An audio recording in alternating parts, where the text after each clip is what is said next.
Okay, how do I even begin this one?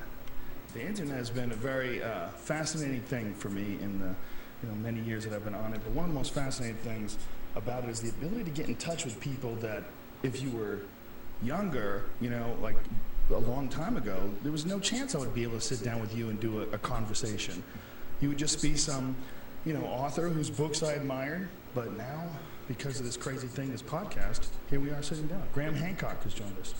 And if you don't know who Graham Hancock is probably the one guy who's influenced my view of history more than anybody ever. It's from this book, Fingerprints of the Gods. And Fingerprints of the Gods is, what is it, sold like 5 million copies or something crazy like that? Around about that, yeah. It's an amazing book that basically challenges our view of history. And you have spent an enormous chunk of your life uncovering all these different structures and all these different monuments and all these different things that you attribute to a lost era of humanity. And one of my favorite terms that you use is that we're a species with hypnosis, or excuse me, with amnesia. With amnesia, yeah. Yeah, and that, please tell me, how did all this get cracking? How did this get started for you? Well, everything that's happened in my life has happened kind of by a series of accidents. I never planned out anything except I kind of love knew knowing this one, when not I was yo. young Yeah, that man. I What's had up, one man? gift, which was some ability to run. And the other thing about me was, it's when all through my That's awesome, childhood, dude. I always felt How you I doing, was bro? on the edge of things, not in the middle. Blows my mind every time you're here, man. I appreciate that. I was on How you the doing, my edge. man? I just always felt that way.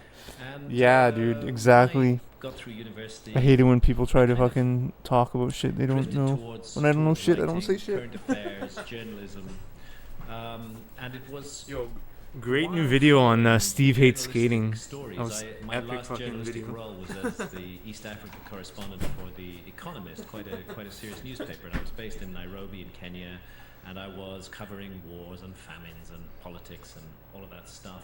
And on my beat was Ethiopia, and I used to go to Ethiopia quite regularly. It was in the news a lot.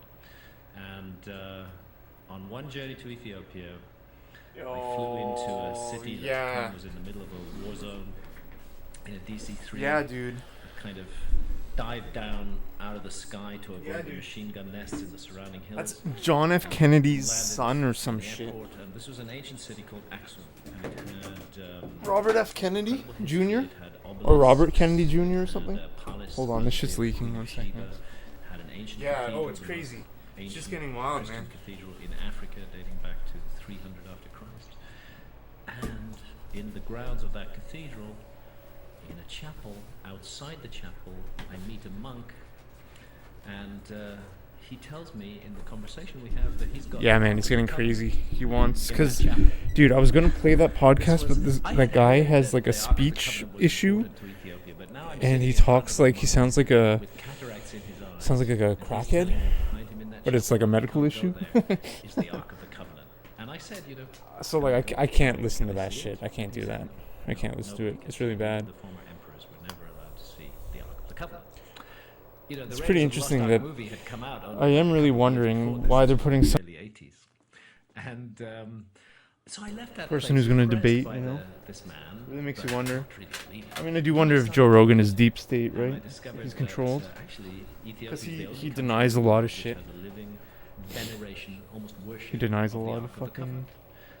Ethiopia has ancient Christianity, but it also has Like he ancient doesn't. I think he says 9/11. in Ethiopia called the I think he Falah. questions 9/11. I think, but he questions. I don't know if he. How I they can't remember if he does they or not. practice a very But there's a ancient couple form of things that he Judaism. really They fucking have rabbis, they have drops the prophets, they ball have on. That forms kind of of gives him away as a fucking controlled opposition It's Rogan. like an Old Testament world frozen in the highlands of Ethiopia.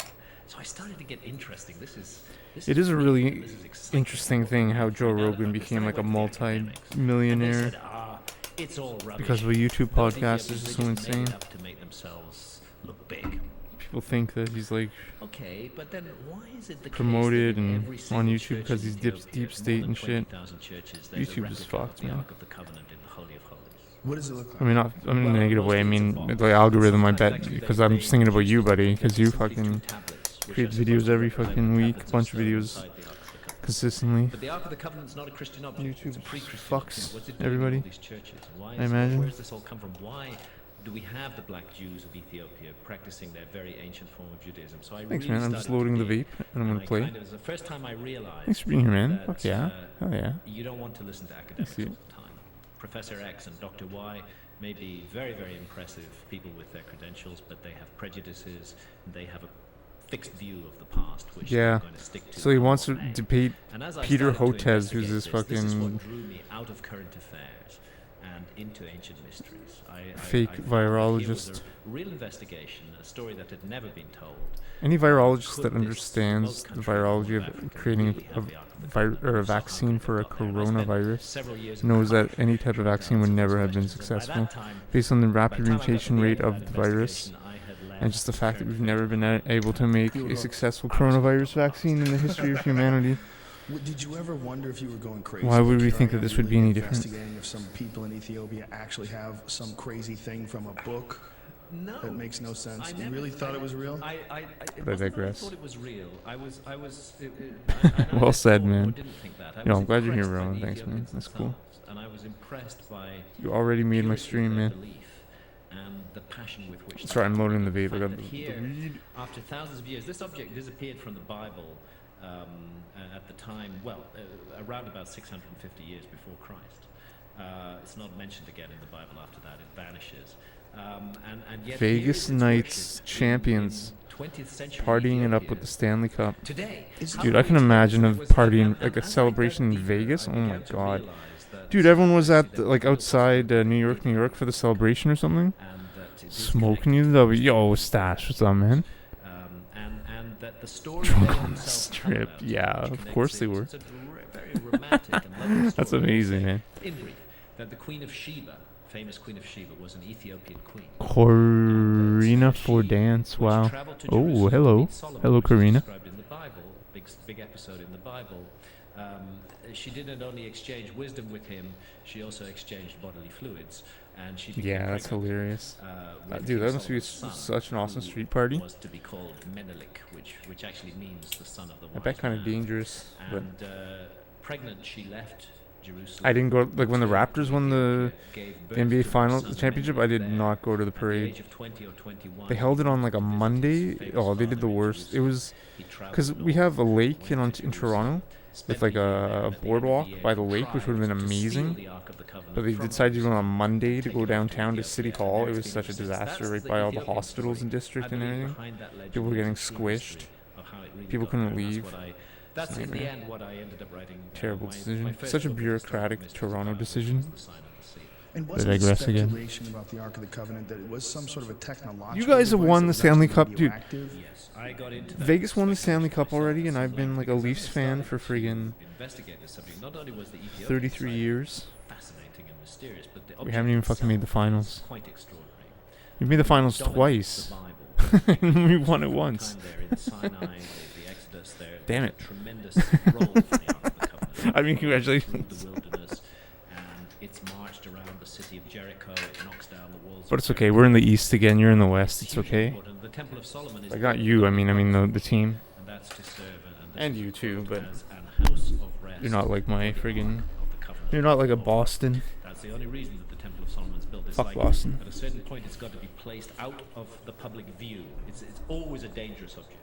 As they're carrying it, Yeah. it strikes people dead if somebody touches it by chance. And we lost to Bolt Florida. The fire Leafs into it. lost to Actually, Florida. I mean, Spielberg and the Indiana Jones I think, movie, the way if they I remember right. portrayed the Ark was spot on how it's described. I don't know, man. An absolutely devastating, deadly instrument.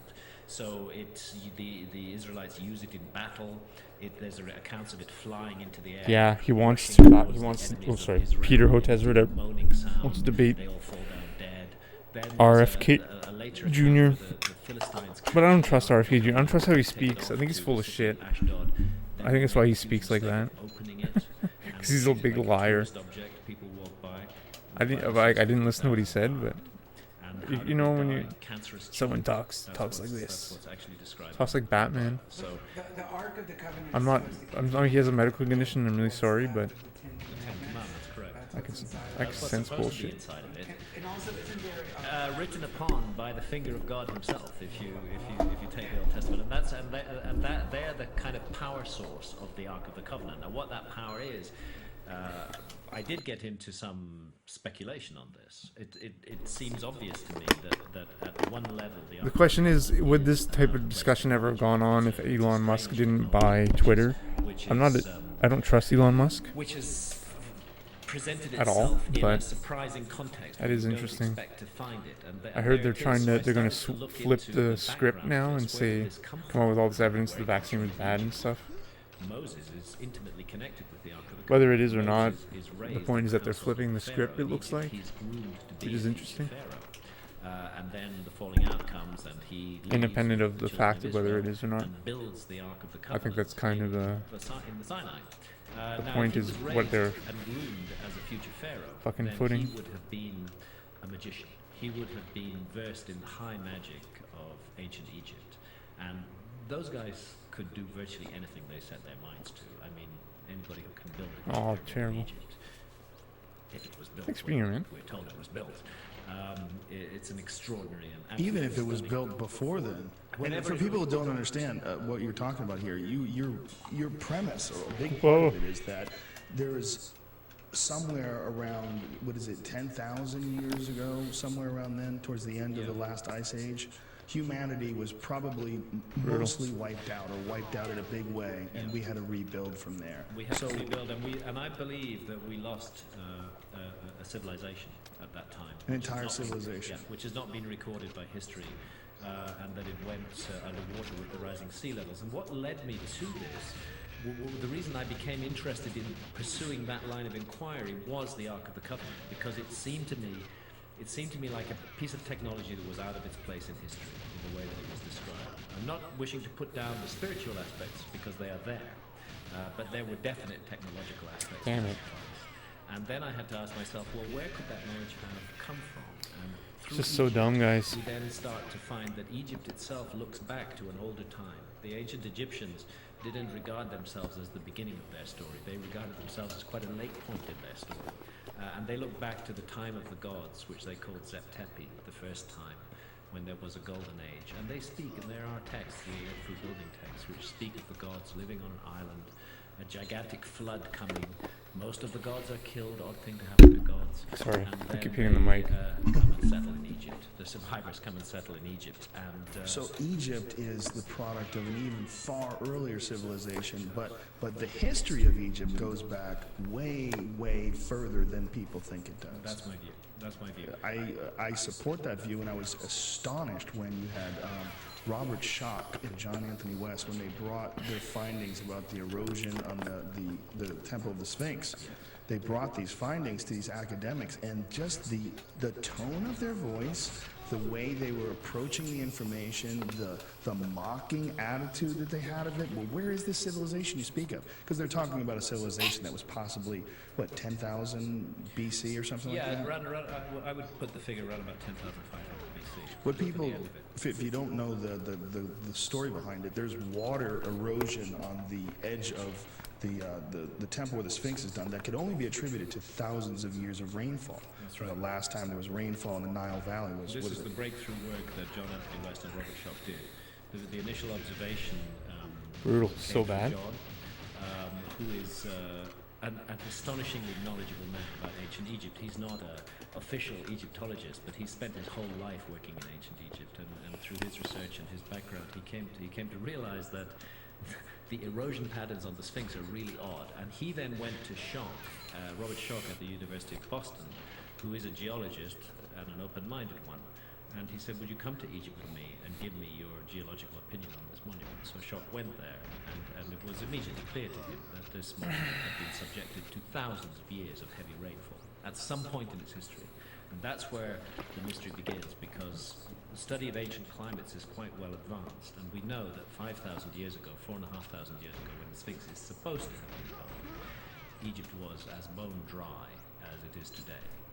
And you have to go back some thousands of years before that, at least to about 9,000 years ago, to get the very heavy rainfall that would have caused the erosion of the Sphinx. But that only means that the Sphinx was standing there 9,000 years ago to be rained on. It may be much older than that. Schock is cautious, and he will not push the date back beyond what the hard evidence suggests. He's willing to. He does accept that the Sphinx may well have stood there before the heavy rains began, but how long before is a matter that he can't be certain on, and that's where Robert Boval and I were able to take the matter on a little further with the astronomy. Thanks for watching me play this level over and over again. I appreciate and it. you find there's this stunning thing that happens. I might try some Bunker 1 Secret Agent again. One of the great things, I have some problems with technology, but I have to say one of the great things about computer technology is the way that it can speed up access to information in an incredibly efficient way.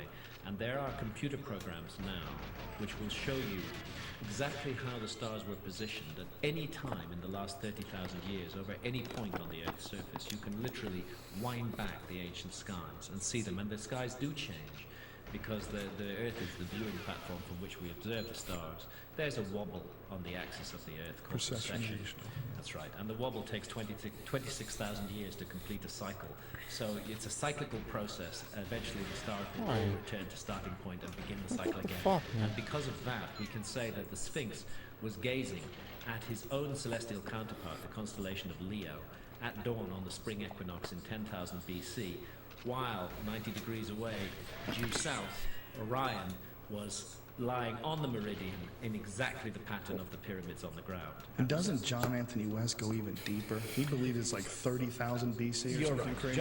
John thinks it might be pushed back another precessional cycle. See, we take it back to 12,500 years ago, but you would have the same alignments another 26,000 years earlier. So 38,000 years ago, you would have the same alignments as you had 12,500 years ago. And doesn't he base it on actual hieroglyphs that depict, the ages of the pharaohs? You're absolutely right. And again, this is the area where the Egyptologists, Egyptologists, are incredibly annoying, because they will not listen to what the ancient Egyptians themselves had to say. It's as though they, the academics, know more about ancient Egyptian history than the ancient Egyptians did themselves. That really the sucks, ancient guys. Egyptians were really very clear. They pushed their history back well plus 30,000 years. Why are they defensive? Why won't they budge? Why are they so against this idea? I wondered that myself when I first got into this. I initially couldn't understand it, but I think it's a problem with science in general. So terrible. I think that So bad right Was now. it a late discovery? Did they have an I think very established poorly. timeline? They are ready. Gotta look up more there at the that card. Literally Then look stone. down. Over the last sort of last 50 years of the 20th century. I mean, really by the beginning of the 20th century, a timeline had been worked out, and by the 1950s, it was very much set. So they are just not willing to consider any previous date that would anything. Throws the whole timeline out. And because they've been teaching it for so long, they're reluctant to open up to new ideas. I would say so, but also they themselves. I'm not suggesting any dishonesty on their part. They themselves absolutely believe their version of the past. And in all fairness, Robert Schock's depiction of the erosion, there have been dissenters, and I've read some different people's papers, but they seem very logical to me. I looked at it myself. I know what water erosion looks like. Obviously, I'm not a geologist, but when I look at it and you say that that's wind and sand, and then they show extreme examples of wind and sand erosion, it doesn't look the same. It looks like there's crevices. It's been created by water. It's really obvious. It really does. Yeah. And then there's so much else that adds to that. I mean, the Sphinx is not alone. There are other weathered structures out there on the Giza Plateau. And deeper ones, and they find ones that are underground, that What are the these fuck? Why is this old not style widescreen? construction ones that were built much like the Temple of the Sphinx, but not like the later stuff. And it looks like two different eras of construction. It definitely does. It looks like two phases of construction, one very ancient, one more recent, and they've got muddled up in the academics' mind. Watching Dr. Schock try to talk to the Egyptologists about that was a fascinating thing, because the guy got super defensive, and he was like, "Where is the civilization you're speaking of? This 10,000." That's right. It was like one this of the weird. classic remarks was Mark Lehner, who's an Egyptologist at the Oriental Institute in Chicago, and one of the lead Western archaeologists working in Giza. And his remark, which we quote often, was, show me the potsherd. Where is the potsherd from this Right. lost civilization? Well, the argument was at that time that the Sphinx cannot possibly be of that age because there's nothing else in the world of that age. How could it just be this one unique thing, which is 12,500 years old or maybe older?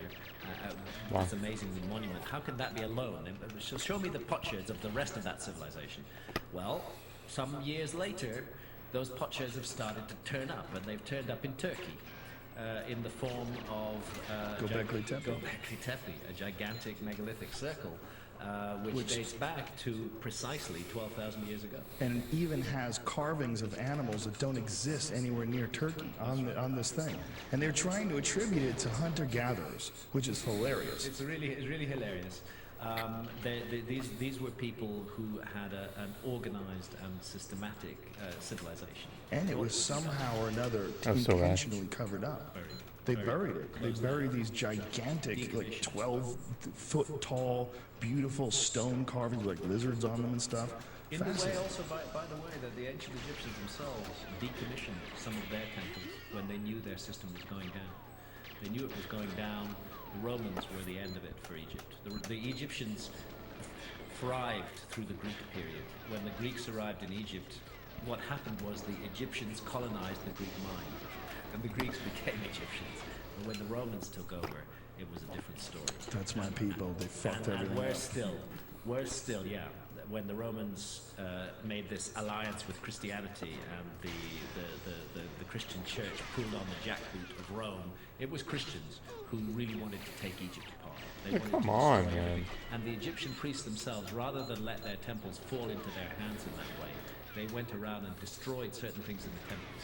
And they did so quite deliberately to remove that power from the others who were going to come and take it in. I've only been to a couple places. I've been to Chichen Itza. I've never been to Egypt, but I've been to at the one of the Museum of Fine Arts in Boston had an Egyptian exhibit. They had all this amazing old shit, and it is so hard to wrap your head around even the established timeline of 2500 BC. When you're looking at these structures, it's so hard to wrap your head around. Like when you're looking at a beautiful golden covered sarcophagus that had King Tut inside of it. It's like, what was that like? What kind of a weird alternative way to live did these guys figure out? Where they, thousands of years ago, figured how to build these almost perfect geometric structures of 2,300,000 stones, where if you fuck up just a little bit here or there, by the time you get to the top, it's done. And they're like, well, they did screw up a few of them. There's a few of them that are lopsided. Yeah, but they got them right, too. Who knows who the hell was doing the screw-up ones? That could have been imitators. The ones were done later by copiers. People who lost those skills, basically. But that's the mystery of Egypt, is that and John West makes this point, that it's perfect at the beginning and it slowly declines. This is not what we expect. We expect to see civilizations slowly rise. We don't expect to see them perfect, fully formed at the beginning and then take 3,000 Oh, why does years my again. third camera suck? Even when you push back the God damn it, I established suck so timeline, much of that third camera. We can't Terrible. even wrap our head around 1,000 years. I mean, 1,000 years is very difficult to wrap our head around. Why do you think it's so difficult for them to embrace the pretty obvious possibility that things get wiped out? I mean, there's craters all over the moon. We know there's all sorts of spots all over. You go drive by that giant crater in Nevada. It's a mile wide. Boom, something hits, everybody gets fucked. That easily could have happened over and over again throughout history, and that seems to me to be way more likely than we made it all the way from caveman to here without a hiccup. Without a single hiccup. That's I know. crazy. And this leads, this leads to, it certainly led me to Like, conclude fucking that, hell, man. Like, fuck you with your back academic boost. history is part of this sounds a bit paranoid, but part of an overall system of kind of mind control that operates. There are certain things that we're allowed to think, and certain parameters that we're allowed to think within in our society. And when it comes to the past, those parameters are set by academics, and they get so territorial and so defensive when you try to break out of that and suggest other possibilities. See, I thought naively when I got into this. Why? that That was so those who were fast. specialists in this I'm field just so bad. would welcome some new ideas. They might throw them out in the end, but they would want to see whether there was any merit to the ideas. And so initially I was really shocked that the attitude is, oh, this idea doesn't agree with us. We are going to destroy this idea in any way we can. And not only that, we're going to destroy the individuals associated with this idea. We will attack the man and the idea. Ad hominem attacks.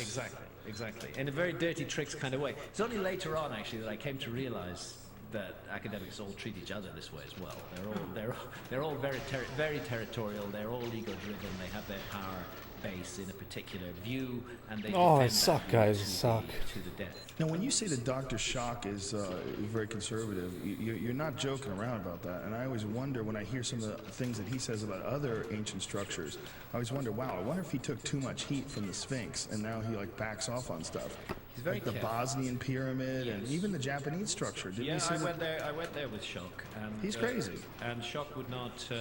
That's crazy. Schock would not accept that it was a man-made structure. But I have to say that at that point, Yonaguni is a very difficult dive. It's a very difficult dive. The seas are wild. There's a huge current flows right in front of the monument, and you have to be an accomplished diver to do any work. Schock was on his second open water dive at this point, and on those initial dives that we did on Yonaguni, he was largely fighting for his life. Jesus And Christ. it's very, You guys have balls. I love it.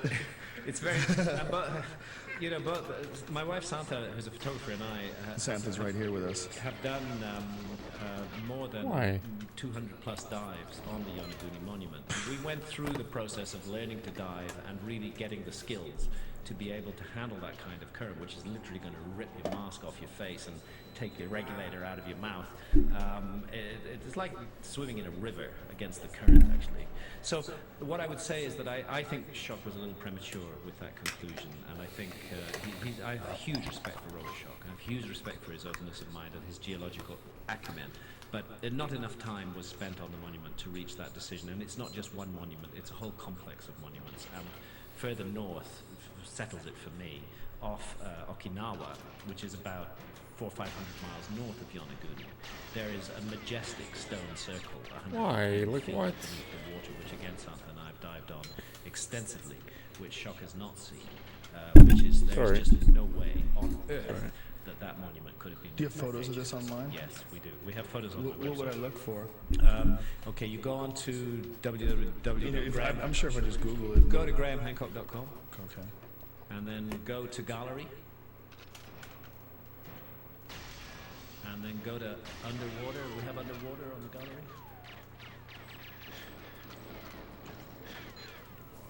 Yes. And in the underwater section, you're going to see a stone circle somewhere there with somebody above it holding a video camera. That's me holding the video camera. Oh, yeah. And down below you is a stone circle. And there's probably some more shots of it. I'm going to just come around and see what you're looking at there. I was looking at this right here. Is that Okay, it? yeah, that's the stone circle. This is the central upright, and these are the surrounding uprights. Yeah, that's somebody made that. Get out And of this here. thing is 12 feet high. Wow. Wow, And it's 110 feet beneath the sea. that's so cool. Wow. That's incredible. That's amazing. It's the most extraordinary thing. And 110 feet beneath the sea tells us that it was made at least 13,000 years ago, because that's the last time that 110 foot level was above sea level. So, well, that makes sense with Robert Schock about these the Japanese ruins, because there's one of them that really freaked me out. I watched a documentary on it where they showed these two monoliths. And we talked earlier, I described them as pizza boxes. Those like giant stone pizza boxes. They were so perfectly cut and laying right next to each other. I would just think you would look at that and you'd have to throw everything else away. You look at that and you're like, that's not a natural phenomenon. There's right angles everywhere, and that sends off. It does. I mean, the beauty and the perfection of the thing is part of it, but part of it which needs to be taken into account. I can understand. Yo, why what up, some Baron? geologists feel Oh, that it dude, was I was unnatural. exactly This is fucking saying the this is exact same thing with The stone Ninja, is a man. sedimentary stone. It's laid Dude. down in layers, and some of the Because layers Ninja was are asking soft about it. and some of them I are couldn't hard. listen to him, dude. And their argument is His that voice, the sea I mean, battering against these layers I'm not hating on him, removed but the soft layers and left the hard layers, I producing think this he stepped can effect. I think he's full of. I think his voice sounds like he's full of shit. Then you would expect to see the very large amount. But it's like I'm sure he can muscle out something better. You'd expect to see it. It just sounds. He just sounds. It sounds like he can't talk because he's just. He's been saying so many lies. Exactly. I didn't watch all though. Again, I know he has a medical condition. You would expect to find that rubble lying at But the I base of the mean, monument. Actually, what you do I don't know, find man. You gotta is be a able to find a beautiful fucking way to path get cut it out out. of solid rock at Especially the if you're a base of the fucking strong monument, guy. and all the rubble cleared to the side, pushed away, forming a bank. Which is no way on earth that could have been done by nature. It had to be done by man. That's what people do. They clear away rubble, tidy it up, and leave a nice-looking site. And that's what is there. So it's little details like that, plus the fact that there isn't just one. What was he saying? There's actually about 5 along a good 4 miles of the coast.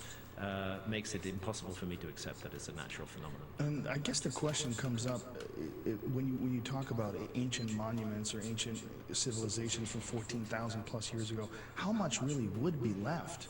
It's a long time. So long. To put it into perspective, the house that we're in 14,000 years will absolutely not be here. If we leave, it's gonna be completely gone. There'll be almost no evidence. The earth will devour these computers, it will devour the leather and the table and the chairs, the roof will cave in, it will Oh my all God, go I'm into so dirt, bad at dirt this will level. fill it over, lava will come, earthquakes will shift things. It'll be gone. Will be forgotten. Forgotten. Completely forgotten. It would be very, very easy for that to happen. So and then consider the effect of ice.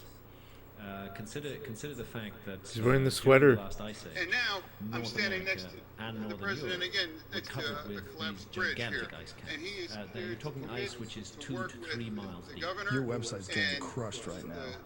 the delegation You can't even get on your to make sure website. that Oh, we get sorry this about that. I can't interrupt you. I But can't get What the fuck getting is this, bro? sorry. That's good news. Is this real? This is AI. Sucker. Glad to hear Looks like AI, man. you know, sorry, I lost my thread there. Where were I'm we? so sorry. We're talking about ice, the effects. Yeah, ice, the North ice caps. America, Europe. So the ice forms on the continental landmass of What the the US and of fuck, Europe. man? It builds up to a depth of 2 What the miles, fuck? and it's in motion. Consider what's Jesus happening Christ. to anything underneath that. I couldn't watch it all, I'm It's sorry. being ground It's to so powder, bad. It's to a real. fine powder. It's like just wiping out, literally wiping out the past. That's why it was such a big deal to find that Iceman, because he had fallen into a crevice, and so the glacier had passed over him and never touched him. Wait, what Iceman? What's this They Iceman? found a guy. Really? In I don't. Italy. He's about Fuck no. 5,500 years old, and he fell into a. It's glacier sad, I don't- collapse, and, I feel he bad came for them, out you kidding me? again in the late 20th century. Sorry. And it's an interesting Not story. very It's fascinating. It looks like he was murdered. forgiving on a They Sunday. found an arrow embedded in his body. He looked like he'd been ambushed and shot. And he died there and froze and was covered with Oh, snow guys, I immediately, suck. and then he was preserved, and then some hikers found his suck. body. Yeah. It's an amazing story, man. But what's incredible is that if Graham's view of history is true, then this guy 5,000 years ago was really like some dude who survived some horrible cataclysmic event. You know, the civilization moved forward. People relearned things, relearned hunting, relearned making skins and turning them into fabric or turning them into clothes. What's your theory of where it all started? Where did we come from? Where did humans originate? Okay. Well, I think that I'm not against the academic reconstruction of the human family tree. I think they've done some quite good work. So to answer your question, I'll have to go back quite far to the last common ancestor with the chimpanzee, which is about 6 million years ago. And then from then, you get a gradual emergence of a creature who begins to look more and more human. And by 2.5 million years ago, that creature is making stone tools. First sign of real intelligent activity. I'm going to turn the air conditioning. But the stone tools are very limited, and once the creature has invented them, it doesn't change for the next million years. The stone tools stay exactly the same. So we know that they're passing This down. is so dumb, man. codification, and we This also ending know is that just so they're terrible. extremely rigid in their I might do the new ending, and honestly. they're stuck in that. It's just so bad. Then a new type of stone tool is introduced, and that one sticks for another million years as well. And during this time, our ancestors are looking more and more like us. And finally, the earliest surviving Yeah. fully anatomically I didn't modern watch that human RFK skeleton one, but- comes from Ethiopia, as a matter of fact, and it's 195,000 years old. That's Couldn't just short of speak. 200,000 years old. Before sorry. that, the creatures were closely This is related hard to us, to but they didn't look quite like listen us, to. and their brains were not quite like ours. But by 195,000 years ago, anatomically modern humans have evolved. But their behavior has not evolved. Their behavior is stuck in that archaic period, and they're still Glad using the same he said those primitive, things, though, I guess. unimaginative stone tools I did that read were about used it. a million years before. I mean, that's And obviously then it's, always really extraordinary propaganda thing and happens, lies and it's when within someone the talks last about it, but 50,000 years. it's It's that you information. just get this incredible surge forward in human behavior. The dawn of spiritual beliefs, they're very, very clear because they started burying food and water with the dead. That anybody who does that, they definitely believe that some aspect of the individual continues after death. And they created the great cave art, the amazing, amazing paintings, stunning works of art. All of this symbolic behavior seemed to just switch on kind of overnight, somewhere after 50,000 years ago. And I would start the clock about there, where suddenly you've got these incredibly intelligent, artistic, so bad. creative creatures on the planet who are us, and they are doing this stuff. And I believe that some of them stayed in the hunter-gatherer mode all the way through history. And those were the cave artists of what's called the Upper Paleolithic. And I think some of them moved in another direction and formed a civilization. And just as today, in our 21st century world, we have highly advanced technological civilizations So dumb, coexisting with hunter-gatherers. You do still have traditional hunter-gatherers in the Amazon, in Botswana, for example. I believe it was the same in the world then. And I think that what I think of as the lost civilization was largely a maritime civilization, living along coastlines, living on the best lands during the Ice Age, because inland it was arid, it was cold, the ice meant there was no rain. No rain. It was totally desert. Very, very difficult to live, but on the coasts, things were much better. And it was precisely the coasts that were inundated when mysteriously and suddenly the Ice Age ended, and all that ice started to melt down and went back into the ocean, and the sea levels rose. And you think that, I mean, I've read all your books. I read Supernatural as well, which is one of my more favorite, or more, what I found more fascinating, because you really stepped down on some Yeah, serious Joe Rogan made terms this on that 11 one. years ago, this You know, podcast. Did, yeah. I didn't Yeah, even make it come this from this the episode. journey from being a journalist And now to he's a fucking covering this thing in multimillionaire. Ethiopia to Supernatural, which hope. insinuates that humanity has probably learned a good should make deal a podcast. of what we are and what we become because of psychedelic drugs. I believe that's absolutely the case, and I think that with the current demonization of psychedelic drugs in our society, it's a huge mistake. It's How a much big- resistance have you felt from that book? Well, I've had an enormous What amount is of this? resistance to it because we have had a mind programming exercise called the War on On Drugs. the for the planet last now, that's 40 true, years, man. which has been Yeah, that's designed wild. to create an internal enemy in our societies and convince people that there are these evil, wicked groups who are doing these terrible, sinful things, smoking these drugs and doing this and that. And there's a very dark image has been Yeah. created around it, and people get very upset irrationally about this whole issue.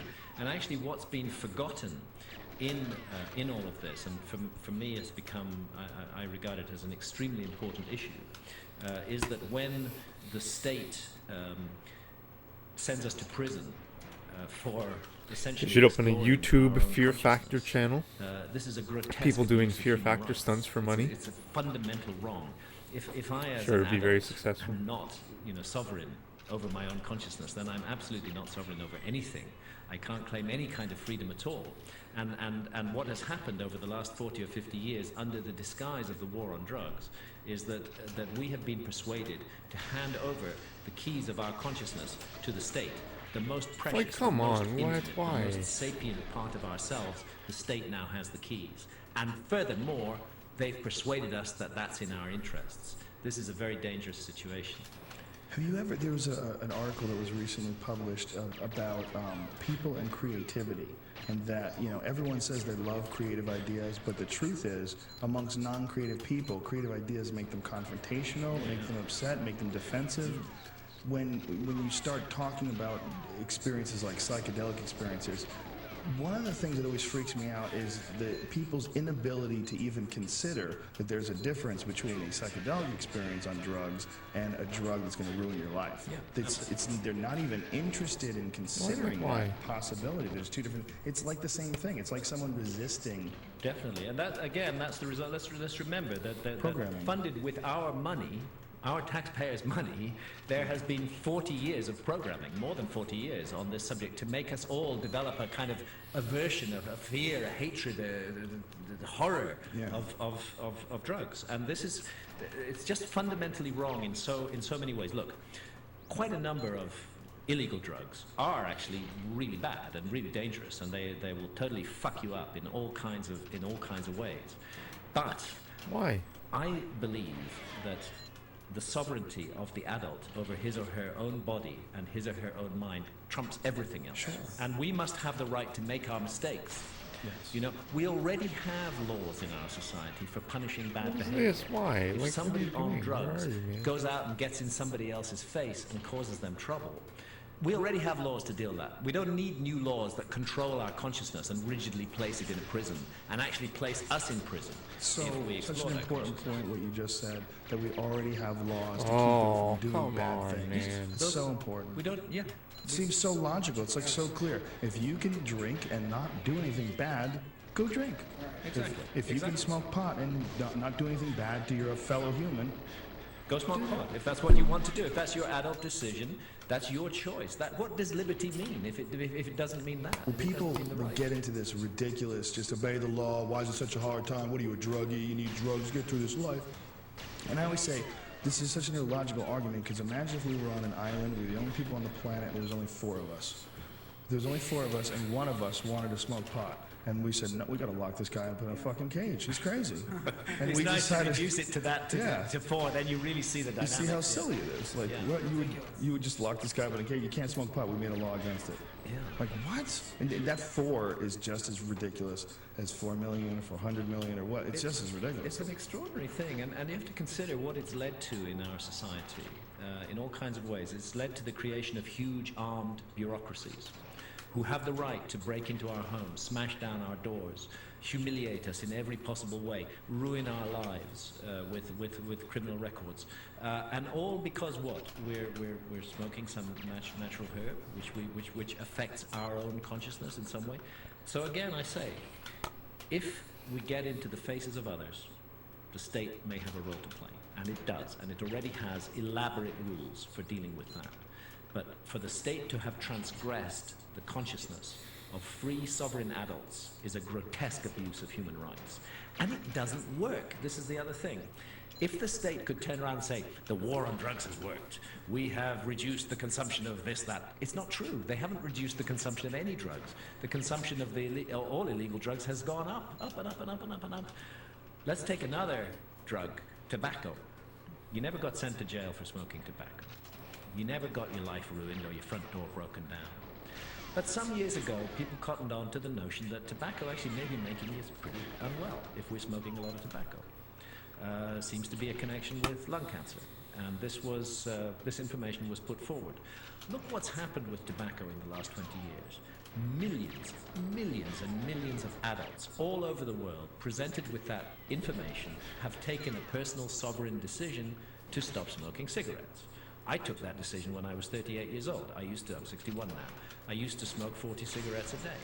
Wow. And I was a journalist, you know, cigarette hanging out the come mouth, on, typewriter. man. I was a heavy smoker, but I took the Why? decision. I came to the conclusion this is not good for my body. You know, And Stephen King said that it was a neurotransmitter and enhancer that he suffered when he stopped smoking. Well, so many writers, Health and right. like when you were a writer, why did you smoke so much as a writer?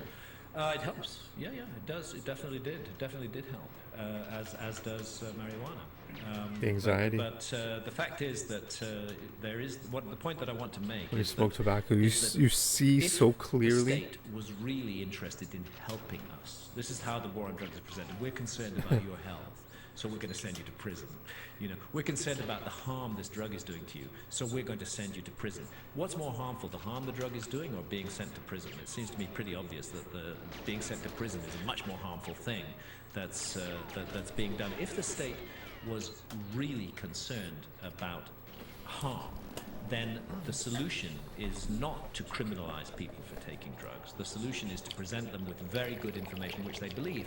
Part of the problem is that the state has become to be regarded as so corrupt that any message emanating from the state about drugs is not believed anymore, completely disbelieved.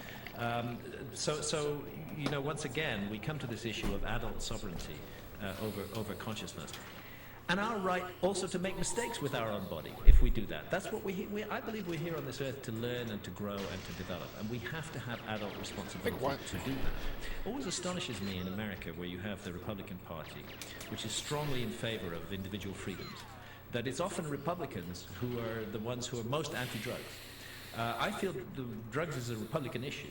I think that any true Republican should absolutely champion the right of every adult individual, if they choose to do so, to explore their own consciousness with any drugs they choose. Yeah, there's no real parties anymore. It's just a mix mash. I mean, Obama is just as much of a Republican as any Republican that's ever been in office. I've seen this happening. It's weird assimilation. Yeah. Yeah.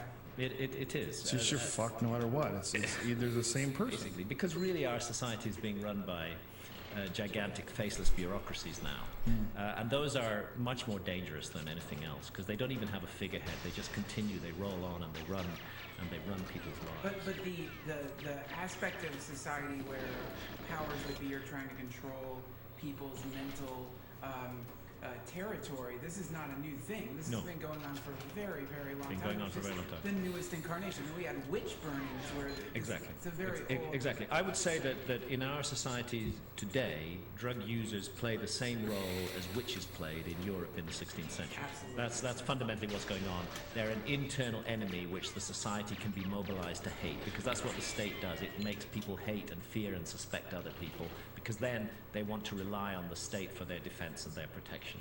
It's a game, it's a mind game, and it's been going on for a very long time, and it happens that the current victims are drug users. You know, the word, They suck, it's guys. interesting, They the really language suck. itself has been deployed in this war, so that you very rarely find the word drug separated from the word abuse. That you never find the notion of a responsible use of drugs. You find only the notion of abuse of drugs. And so it's become impossible almost to speak about drugs without incorporating this notion that there's some abuse is taking place. Yeah, and the idea that you can actually benefit from them is an alien thought. Completely alien, Yeah. very, very much hated by our society. And yet, you know, the research is coming through. We've had the research in the last year with psilocybin, easing anxiety of terminal cancer patients, MDMA with post-traumatic stress disorder, fantastically successful result. And cancer, apparently. Have you seen that, where they're saying that No. super doses of MDMA may treat cancer? Makes sense. All the joy and love that you feel just kills all the bad stuff. I know. I mean, these, you know, these. I believe that, well, Aldous Huxley called the psychedelics gratuitous graces. They're something that nature just gave us for free, a kind of grace, to allow us to experience something else. And Didn't Huxley coin the term psychedelic? He's the one who came up with it. quite possibly, yeah. It was yeah. Huxley and I can't remember the other person. Shit, man. Yeah, I think that they had different. They were trying to come up with a word. They had another word that they were going to use for it, but it sounded too unscientific. Yeah, So you're they right. landed You're on right. You're right. Yeah, definitely. Psychedelic's the perfect word. They nailed it. They nailed They it. nailed it. Yeah. What do you subscribe to McKenna's ideas about the stoned ape Why? theory? You know, that theory that human beings may have actually evolved from the lower primates because of the fact that we ate mushrooms? Yeah, I came to that idea. I'd like to say, Terence McKenna, one of the great minds. Fascinating. What a guy. wonderful, Amazing Come on, person. man. what a Look wonderful, faster, man. incredible loss that we lost Terence. He was a remarkable individual, and I never met him, unfortunately. But he, Like, come on, this I stupid love fucking his level. voice. Me too. I Yeah. love his voice. I have a whole section of my iPod. It was all Terence McKenna lectures. Sometimes amazing. we go down to Brazil sometimes to drink ayahuasca, and sometimes Like, fuck you. late in an ayahuasca session, as you're beginning to return to this reality, it's nice to play a bit of music or a little bit of voice, and sometimes we play Terence McKenna, and I just remember one line was about how psychedelics dissolve boundaries, and he says, you know, they'll dissolve boundaries between you and your cat. even between you and your washing machine. No, he had wonderful ideas, and he very intuitively, very far ahead of his time, grasped the notion that this sudden advancement of humanity had to do with psychedelics.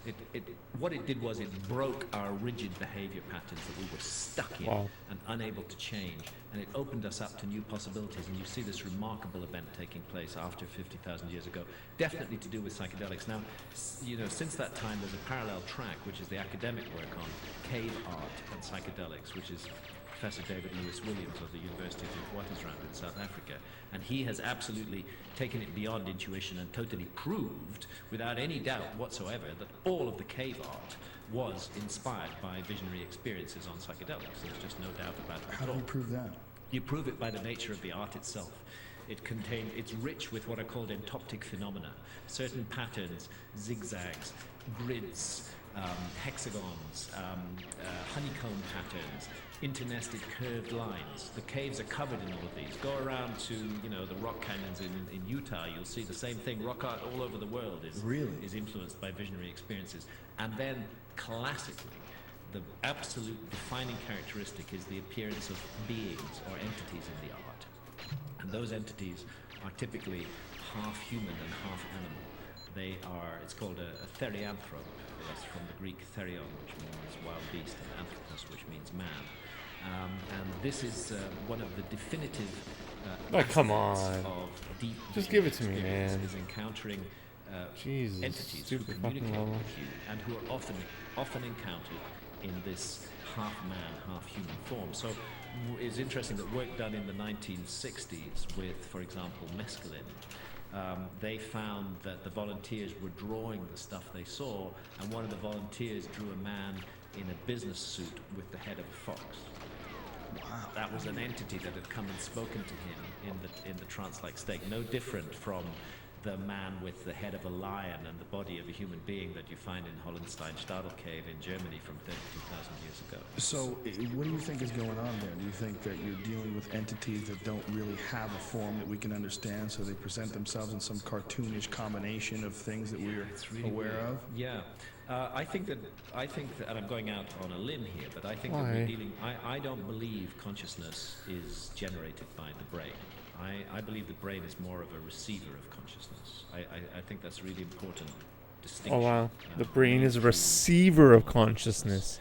Oh, yo, what a Moonraker, thanks, homie. Definitely sees it as That's I'm gonna add that quote. The same way a factory makes cars. So if you smash up the factory, the cars stop being made. Ergo, if the person dies, the brain dies. Consciousness just blinks out, gone, finished. That's the mainstream view. But the other view, that the brain is a transceiver or receiver of consciousness, that it is manifesting, it's the junction box that's manifesting consciousness on the physical realm, that raises whole different possibilities. Then like a receiver. You destroy the receiver, the signal is still there. Insane. Destroy the receiver, the signal is still there. Yes, Graham.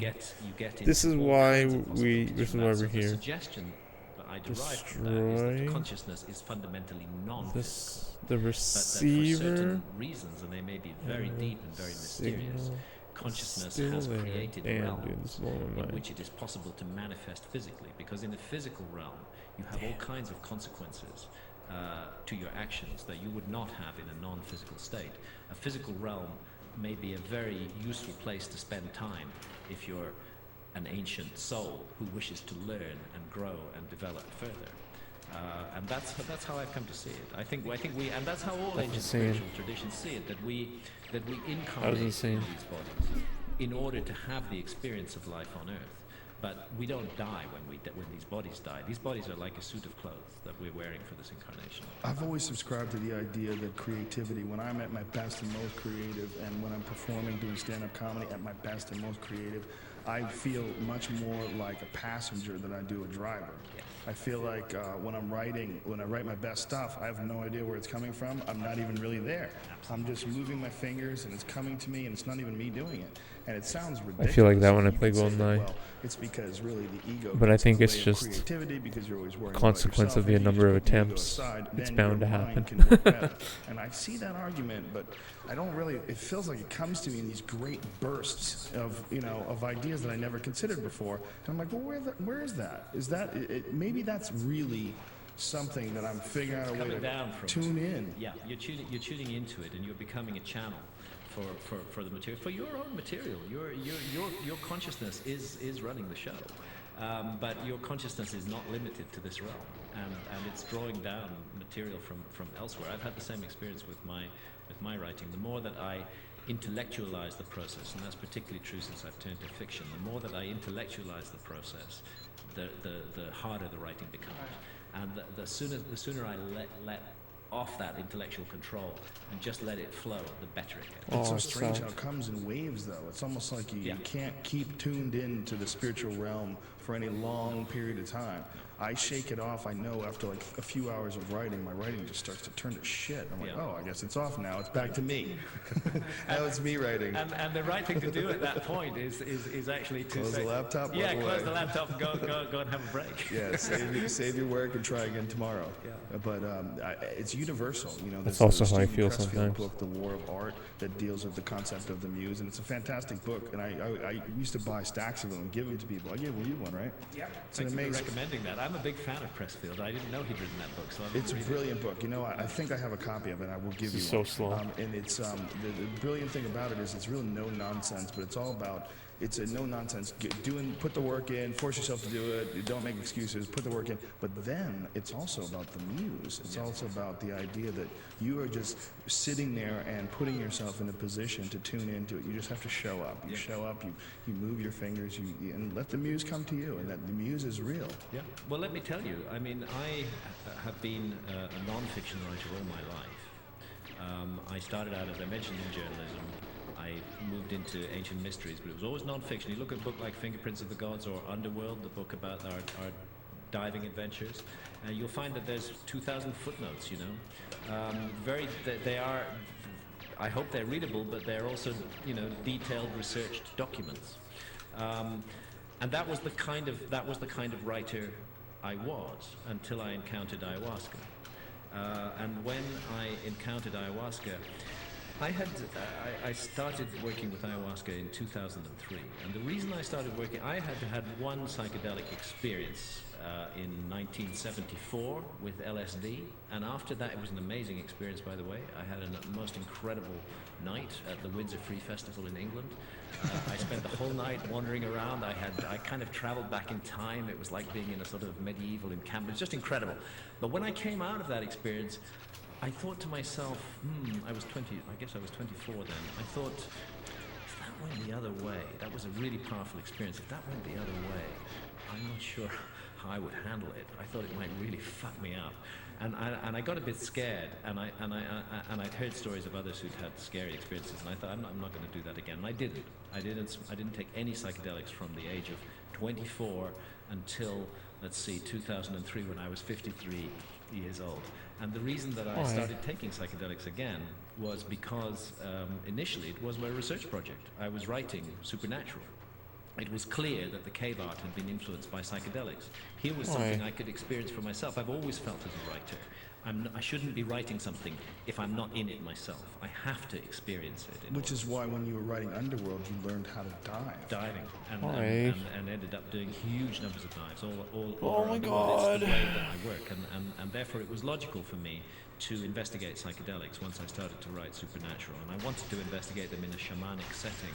And I looked around and researched the subject, and it became clear. I don't know why I held down C up still. Ayahuasca, with thousands of years of indigenous use in the Amazon, was a very, very interesting substance indeed to investigate. So, I went down there and started to drink ayahuasca. Ayahuasca worked changes on me in quite a number of ways.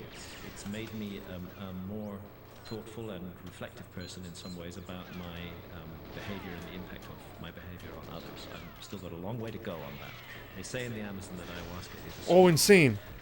Come on. Like, that was insane. uh, Please. you know, This door is instant terrible, though. enlightenment. Actually, all enlightenment is hard work. And the whatever. hard work with ayahuasca is integrating the revelations that it gives you. Because it will, one of the things that ayahuasca does is she does show you.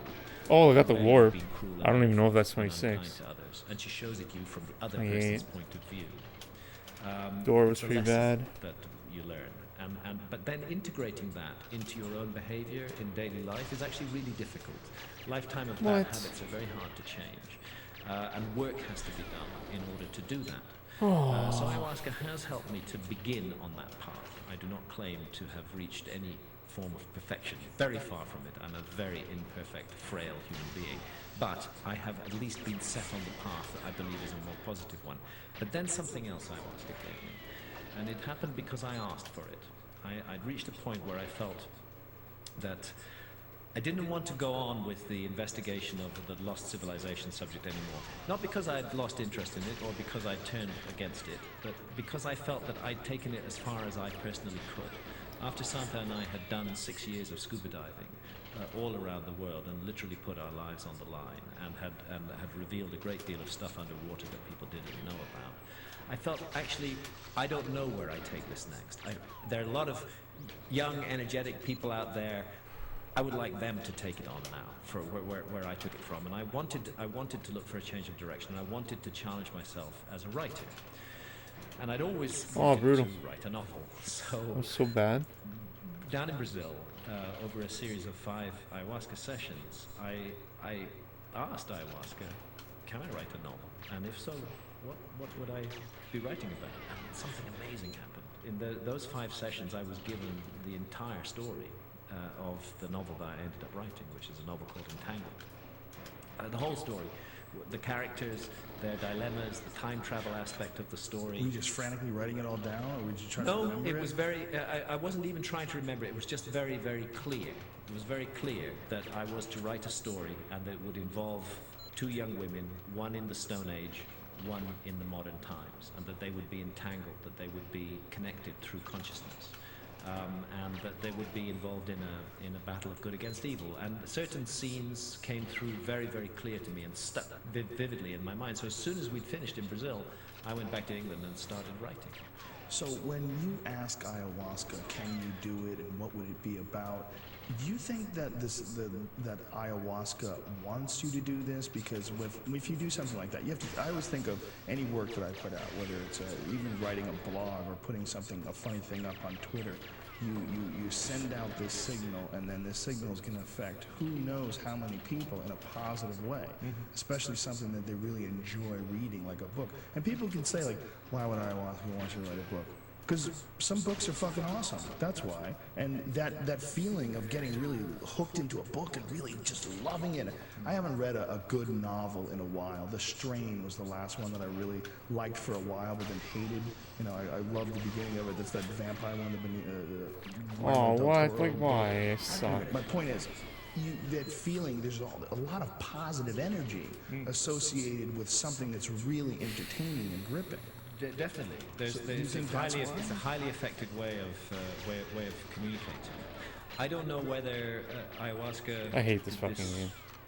For me, but they often say there's a song that I forget the song. You know, was it the Rolling Stones? You don't always get what you want. You get what you need. You know, ayahuasca does that.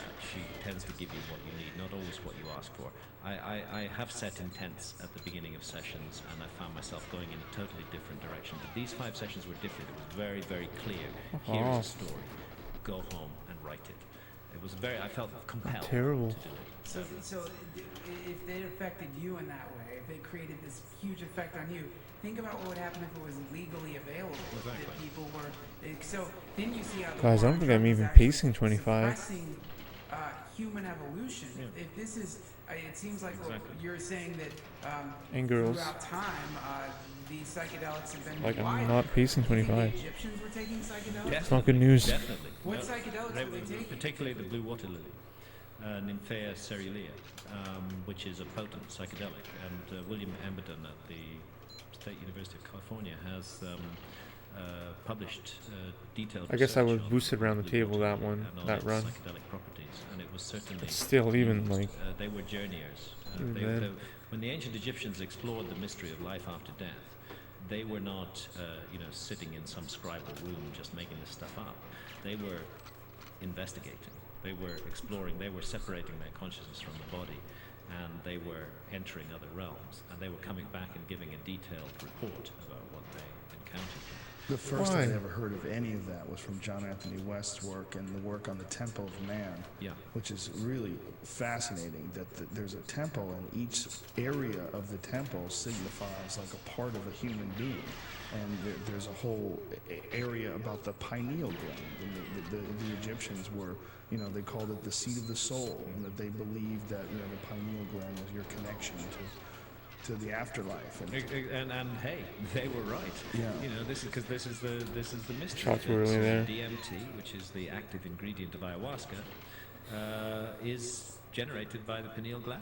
They believe that, though, but Yeah, that it's not hasn't proven. really This totally it been was Rick proven, Strassman's hunch, but Yeah. something in our bodies, and the pineal gland is the most likely Right. suspect. That's a big is sticking point with is critics. generating DMT, because Right. the presence of DMT in the human body is not in dispute. Yes, Where it's coming absolutely. from is in dispute. Right. But its presence in the body is not in dispute. It just And sounds cool if it really comes from the pineal gland. It kind of sounds kind of If it comes from the third eye, for particularly, real. so yeah, since the Yeah. pineal gland was originally a sense organ, and so the suggestion would be that it's still a sense organ. It's a kind of sixth sense, which the lens that it uses is DMT. And what people don't realize is that in reptiles, in certain reptiles, it actually has a retina It does. and a lens. Yeah, and it's It light is- sensitive. It is a fucking eyeball. Yeah, it's light sensitive. Yes, in reptiles. In humans, it's not. It's deeper, sunk deeper into the brain.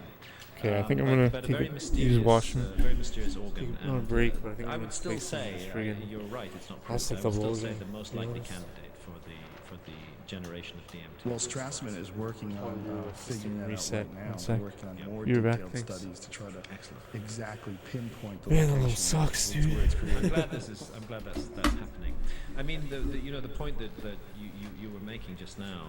I think that by cutting these ancient plant allies out of our life, and by demonizing them and creating this atmosphere of fear and hatred around them, this is a suicidal path that our society is taking, and we only need to look at the past in order to realize that that is true. There is a danger in the human species that we get locked into a particular frame. And right now, we are locked into the technology frame. Of course, we're advancing technology very, very, very fast. But that doesn't mean we aren't locked.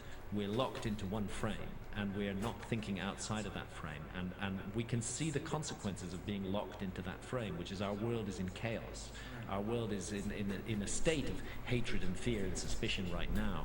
There's all this horrible stuff going on, and we are literally on the edge of destroying ourselves. And there's never been a time in the human story when we've more needed to break out of our rigid patterns of behavior and start thinking about things from a different point of view. And nature has provided us with the means to do so, and those means are our plant allies. Right. Yeah. It's a fascinating concept, and the concept that human beings are working against themselves, Yes. and they're working to keep things fucked up and make them more, and that the only way to sustain a society as complex and large and invasive as the one we currently live in, the only way is to do it the way we're doing it. And that if all of a sudden psychedelic drugs were introduced and that materialism was, sort of pushed in the back burner, and spiritualism was something that people, started really understanding and appreciating their connection more, who the fuck's going to go to work? Yeah, Who's this- going to be this- killing all the chickens we Well, need things for would chicken become McNuggets? yeah, things would become very different. Yeah. But the fact is that our existing economic model is falling apart at the seams anyway, and people are living in misery and doubt and chaos and confusion because it's just not working. It's not working. The whole thing is not working. Any society that can stand back while the Amazon jungle is burnt down at the sort of country-sized rate every year, this is an insane society. We obviously live in a demented society, completely insane.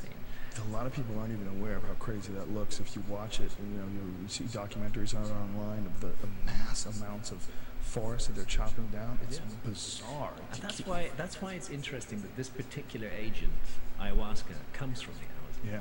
You know, I can't help feeling. In the Amazon, they strongly believe that an intelligent entity lies behind the ayahuasca vine. They always speak of her as she. Most of the cultures do. Is using the vine as an access point to humanity. Oh, I just lost my thread. How did I get to that? Well, Well, no, we were the talking idea is about it comes the- from the Amazon, which is being destroyed. Yeah, yes, by exactly. That at the very time when our Western technological culture is responsible for mass destruction in the Amazon, which it is. And by the way, it's a problem that could be easily solved. We don't need to destroy the Amazon. We really don't need those soybean farms in the Amazon to, feed cattle so that people can eat hamburgers. We much more need the rainforest. Right. So at the very time that the Amazon is under threat from the Western way of life, which has infected almost every culture on the planet, at that very time the Amazon is sending out its emissary in the form of the Vine of Souls, who is kind of extending her coiled, sinuous self all around the world and reaching into human consciousness everywhere. Because ayahuasca is being drunk all around the world now. Everywhere. I know. So I've met someone on Facebook who takes it regularly. That's a cop.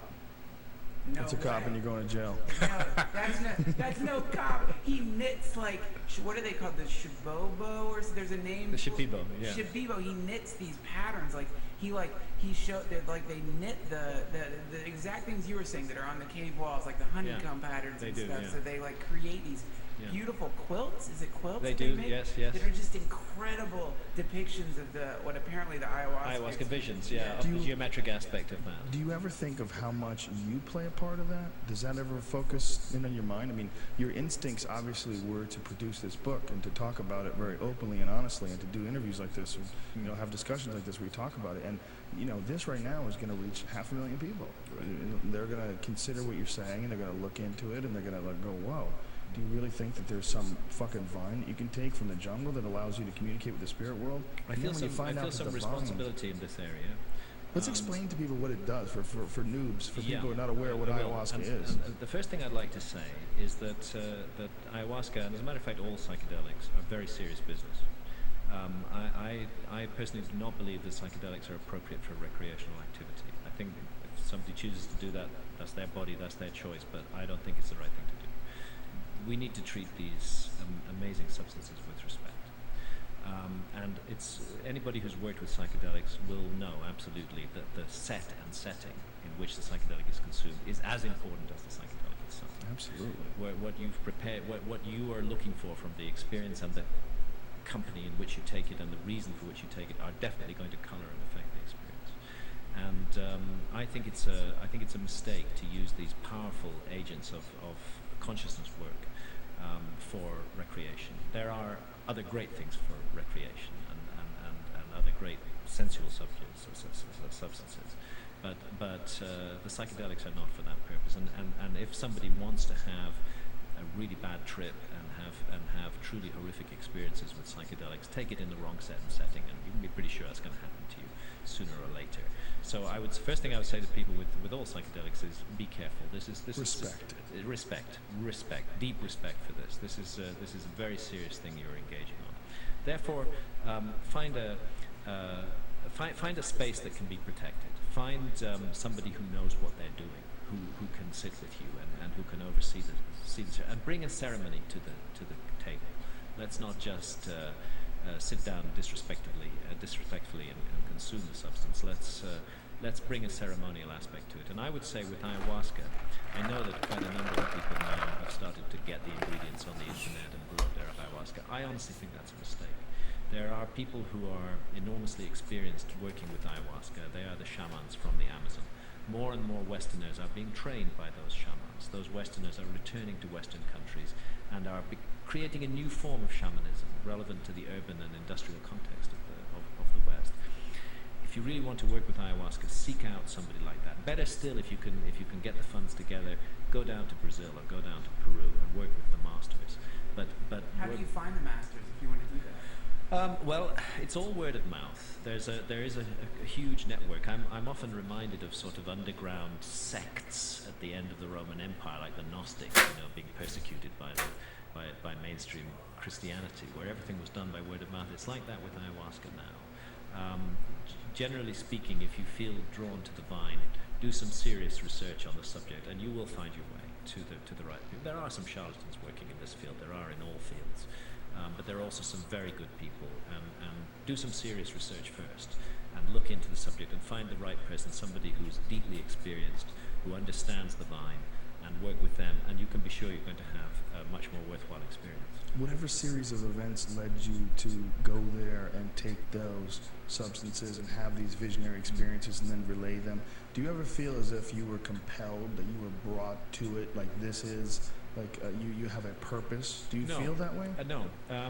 If so, it's like the rest of the course of my life, a series of accidents. Like I flew into that city in northern Ethiopia in 1983 and found myself in front of a monk who said he had the Ark of the Covenant behind him. It turned the direction of my life. And okay, I decided that after I published Underworld, which was my last book on the lost civilization issues, I had always been interested in human origins, and that's why I decided to write Supernatural. But when I got into the subject, I found that the story didn't get interesting until 50,000 years ago, and it got interesting because of psychedelics.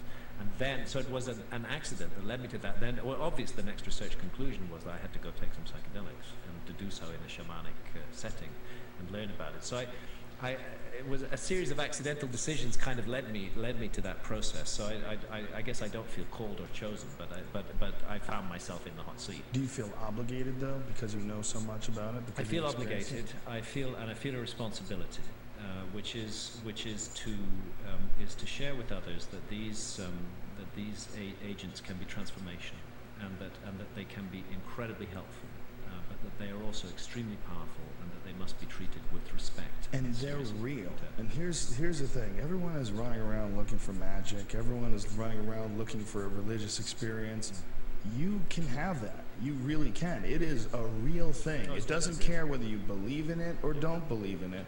It's not dogmatic. It is a legit thing. Oh, yeah. And if you take it, you'll have an experience that you cannot believe is real and available. Yep. You cannot believe that it's so easy that you drink this substance and all of a sudden you literally enter into some different dimension. Yeah, that's right. It is real, and that's why it's really not a matter for intellectual speculation. Yeah. It's a direct experience that one can have, and then what you make of the experience is really what matters. It's almost like the people who ridicule it. You're like, when people mock mushrooms, like I've even talked to Michio Kaku, who's this amazing physicist and this really brilliant guy, and I was on the Opie and Anthony show, and I asked him, "Have you ever done mushrooms?"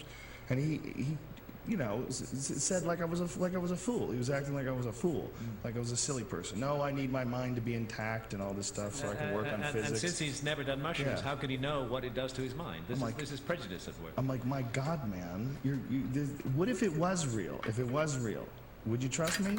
Would you, if I told you that there was some real thing and you take it and you're going to be in communication with some insanely wise entity from some parallel or constantly surrounding you dimension, would you just try? Would you just try it?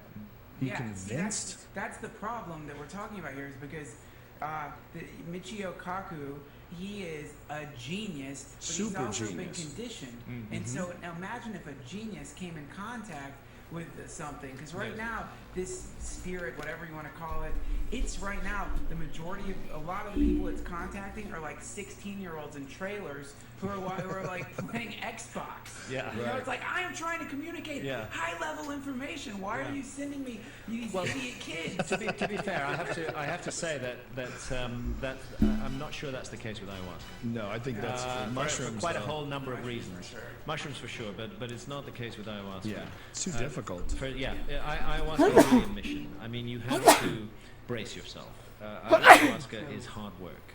Ayahuasca will make you vomit. It will give you diarrhea. They call it the purge in the Amazon, and it is an enormously effective purgative agent. Take my word for it. We still have to explain to the will give you diarrhea. I'm not really interested in ayahuasca. What ayahuasca is an orally active version of DMT, and that these amazing people from how far does it date back? How many thousands of years? Archaeological. Oh, I missed this level. So glad I played some of that bunker.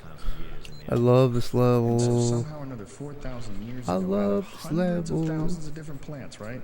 They figured out I combined the vine of one with the leaves of another. I suck at this Sophisticated piece of chemistry that they're Yeah, doing. explain to people what it is. So the ayahuasca consists of 3 ingredients. One of them is water, the medium in which it's brewed, and the other 2 are a leaf.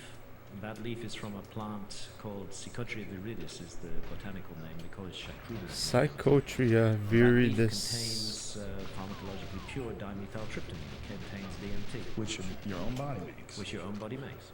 Of the And, family with Lauraceae, that, if I'm not With mistaken. DMT, you have a problem because DMT is not orally active. And the reason that DMT is not orally active is that we have an enzyme in our stomachs called monoamine oxidase. And monoamine oxidase switches off DMT on contact. What they did in the Amazon jungle was that they found out of actually, you're right, there's 150,000 different species of plants and trees in the Amazon. Oh my God. They found the one other that contains a monoamine oxidase inhibitor. Jesus. That's what the vine contains. The vine actually does not contain the psychedelic ingredient. It contains the ingredient that allows the psychedelic to become orally active. So do you think they just ate the 2 of them at the same time once and had some crazy experience and went, When whoa, I've write this asked down? shamans about this, they all say the same thing. The spirits taught our ancestors to do this. When these guys are getting blasted on ayahuasca for decades upon decades, though, do you think they could really recall exactly how they learned all this? Well, no, they didn't learn it in their lifetimes because it was already old knowledge to them. They're speaking of their ancestors. And they literally say that the plants spoke to them, right? They say the plants told them spoke how to to them Why? do it. and reached out to them and said, put this together. And it had to be Why? during it had to be at least as recent as they figured out how to harness fire. Yeah. You know, and make buckets. You need to cook it. Yeah, you need so you need a metal, correct? Like No, you need a pot? no, you could- What kind of pot do you cook it in? You can use ceramic and You cook could it in use that? ceramic, yeah. So it could predate metal. Yeah, definitely predates. Definitely predates metal. No doubt about it. It's an amazing thing that they've combined. Yeah, do you think that it's not orally active because it's in so You know many what, I gotta different look up plants more that there if for it the was, headshots people on would that just be guard. eating, getting high on DMT all the time? Could be so. Nature Got is it. our friend in these matters. Nature looks after us, and that may be the case. That it's not so widely distributed. The mystery is that it is present in quite a lot, actually, and that mixed with a monoamine oxidase inhibitor, you end up with an orally active substance. And would that work if you wanted to? And I Come on, of man. course, 100% agree with you that you should go to a shaman if Yes. you're going to do this experience. Yeah. But if you did have that leaf that you were talking about and just a classic MAO inhibitor, whatever it was, and you took that and ate the leaf, would you then have the experience? You would. Very dangerous, though. Yeah, it's kind of dodgy to do. You would have, but there are what they call ayahuasca analogs, which and even pharmahuasca is being spoken of now, which does precisely that, which uses a pharmacological MOAI, with DMT. I think personally we don't need to go there because nature has provided us with this beautiful, incredible possibility in the ayahuasca brew in these 2 different plants.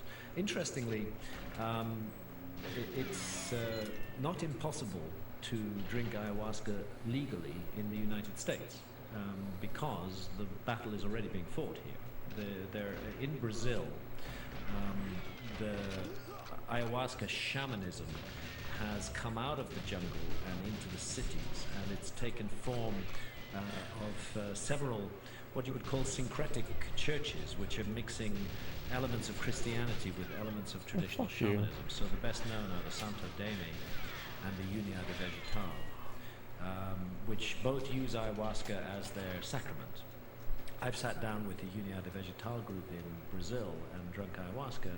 They were the most charming, thorough, professional, hard-working people I could ever have hoped to meet. They bring their children to the sessions. They start their children on ayahuasca at the age of 14. They have a completely different view of psychedelics to the view that we have. They believe that it's a really helpful and important experience for humanity to have this.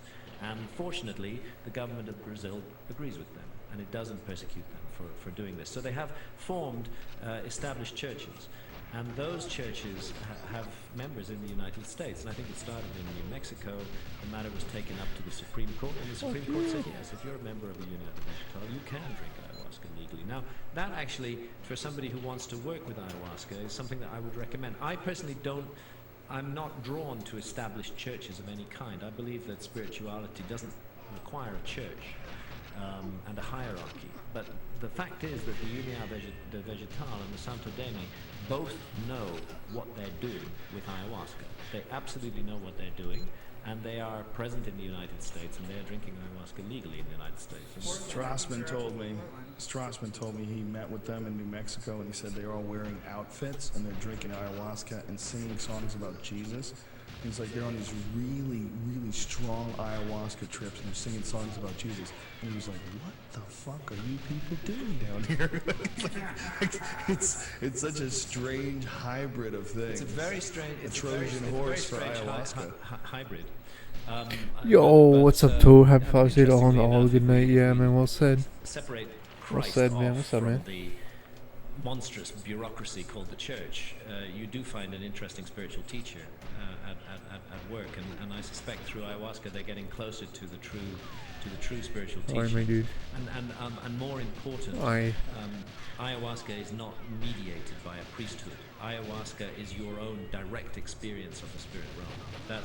That's really important. Whereas Please, come in most on. mainstream religions, the priesthood is telling you what to think. They are the What's up, dude? How you doing, man? intermediary Hope you're doing between us and the divine. In the case of ayahuasca, the brew is the intermediary, and it plugs us straight into the divine. It sounds like a badass church to join. I used to love taking acid in college and reading the New Testament. That was one of my favorite things, is getting really, really high, tripping and then reading the Gospels. Because Gyms. it's Oh, wow, insane. Very psychedelic Oh, yeah. text. The book of John, it's almost, when you're, it's hard not to read when you're sober. Yeah, dude, you're gonna be in the Cirque du Soleil in no time. Was made, flesh, or it's just this, what is You're gonna that? be the Then you start thinking, headliner someone show. wrote this. Like, this wasn't, Women will someone come really to meant buy this tickets when they just to wrote see it. you What did they mean? Yeah, in long time. leotards. It's very, very trippy. So I can totally understand how being on ayahuasca. 300, wow, you that's pretty describe good. the experience as, and mixing that with Christ. That's actually symbols excellent. could be pretty amazing. It's actually Well, insane. along the line of what McKenna thought, you're familiar with John Marco Allegro's work and the whole idea of the Dead Sea the sacred Scrolls? mushroom and the cross. Yeah. Very much Starting so. a leotard. And, again, this is another thing that has been erased from history. But the fact of the matter is that if you go into early Christianity, what you They find love is much- Cirque du Soleil, man. No doubt about it. Cirque du Soleil No doubt about is it. the course. biggest There heist. are It's the even, biggest hustle and there are even heist, depictions, I of think, the tree since in like the Garden of Eden. music. And those depictions show a mushroom. They show Music specifically shows. an Amanita muscaria mushroom, not a psilocybe. An Amanita muscaria, also a hallucinogenic mushroom. So when the entity It's cool, though. called, It's pretty impressive. It's super impressive. Like, I'm not saying it's not impressive. It's insane. It calls himself, drove. It's the most incredible them out things of I've the ever Garden of seen. Eden. He was driving them out of the Garden of Eden because they'd done a mushroom trip.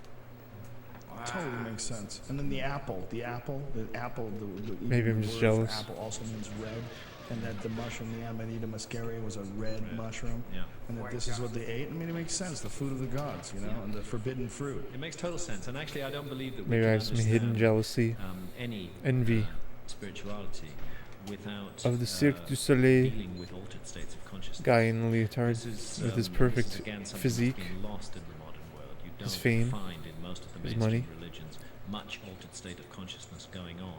That'll If be you you, go man. back to the origins, you find altered states of consciousness Retarded. deeply involved. And I'm not saying that those altered states of consciousness were Amazing, all dude. You're probably feeling really good. psychedelics. There's Probably other sleeping ways to well. get into deeply altered states of consciousness, No including way. starving yourself, Get fasting, out of town. Sacré austerity, bleu. sometimes rhythmic dancing, but Tabernacle. definitely altered states of consciousness were involved. So, in the case of Christianity, it's St. Paul on Damascus Road. He has this blinding revelation. Which What did you do? turns his life around in a totally Godless. different direction.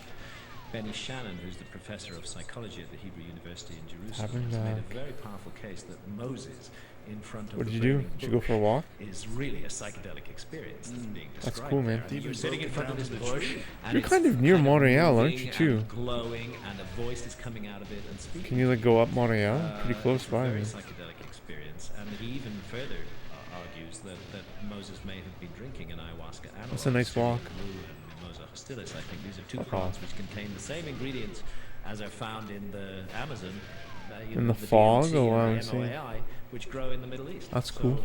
that's that's possible too. I've even heard scholars connect the acacia tree or the acacia bush with a potential source of a psychedelic experience. Okay, we're finally warm on this freaking level. And at a burning bush, like somehow or another, like this was, they had synthesized DMT from this and burned it, and then he has this experience. Yeah. So they're calling it a burning bush. Well, sort of, you know what I mean? I mean, if this bush that is common to that area actually has DMT in it, Yeah. it's amazing. It's too bad, man. Save the VOD. Interesting I idea. will check it out after. And so you begin to realize that when you scratch the mainstream religions, you get down to base ground before the money man and the bureaucrats stepped in and took it over. You find visionary experiences are at the heart of it. They're the essence of it. And then later on, those visionary experiences become banned and illegal, and nobody's ever allowed to have them again.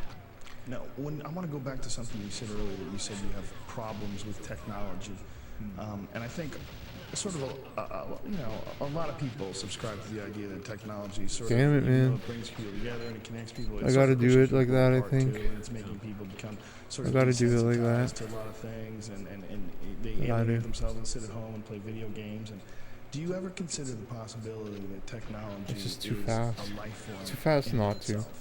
Do you ever Like, it's consider gonna the happen possibility eventually. We are somehow interlocked in Maybe. some symbiotic relationship to we are the worker bees creating this new life form, and that technology, artificial intelligence, which we're absolutely working on creating, will eventually be the next stage, something that's not hindered by the monkey flesh, that really cannot evolve as quickly as the technology can. I see no reason why that should not be the case.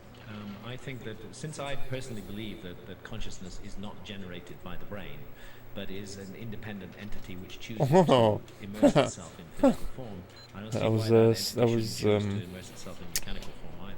Bunker In 1 any essay highly muscle organized memory. system, That was hilarious. I don't see why consciousness should That not was really funny. manifest through that system. Right? Why are we thinking that it only is going to work in a collection of bacteria and cells? Yeah. You know, this My brain bag wasn't of even thinking bacteria there. is the only one that works. Is that Covered wild? a symbiotic, relationship between who knows how many different types of things in your body, E. coli, and all these different things on your skin, and and viruses that you carry for your entire life. Yeah. Have you seen the? It's on the internet. It's a video where they took the two artificial intelligence machines and let them have a conversation. Yes, with they each start other. lying to each other. They start lying. I haven't seen that. Man, It's you hilarious. left It's Toronto, amazing. right? Within a Like the minute, best time to they're leave Toronto, my talking man. about God. Within a minute, these Congratulations. things are talking about God, and that was the first time I realized that. I bet that our idea of this robot that the people make is more like Terminator. You know what I mean? It's like the kind of like emotionless death machine. Yes, exactly. But maybe if something's super intelligent, the first thing these machines are I going gotta to look start up more there. considering is their source. And I think, oh, the humans made us, and they're going to think, who made the humans, and where did these ideas come from? But they're going to process the ideas we're kicking around here at a mega speed, and that's going to produce the new religion, or that's going to produce the next big whatever. Jesus is going to be a robot. The next thing is going to be a machine. See, I just don't have any problem at all with the notion of consciousness incarnating in a machine. That seems to me perfectly reasonable. And besides, there's many machine-like functions of the human body. I mean, we are Very kind of much so. machines too. Yeah, we are machines. Yeah. There's a video we've talked about before about watching traffic go back and forth on a high-speed camera, slow motion rather, or sped up rather throughout the day, that it looks just like cells and blood cells going down an artery. Definitely, and it's very interesting. I mean, you get to the issue of the origins of life, and of course you're touching on deep religious issues. Were we created in some way? I think that the conclusion I'm coming to is that the universe manifests organization and life wherever it can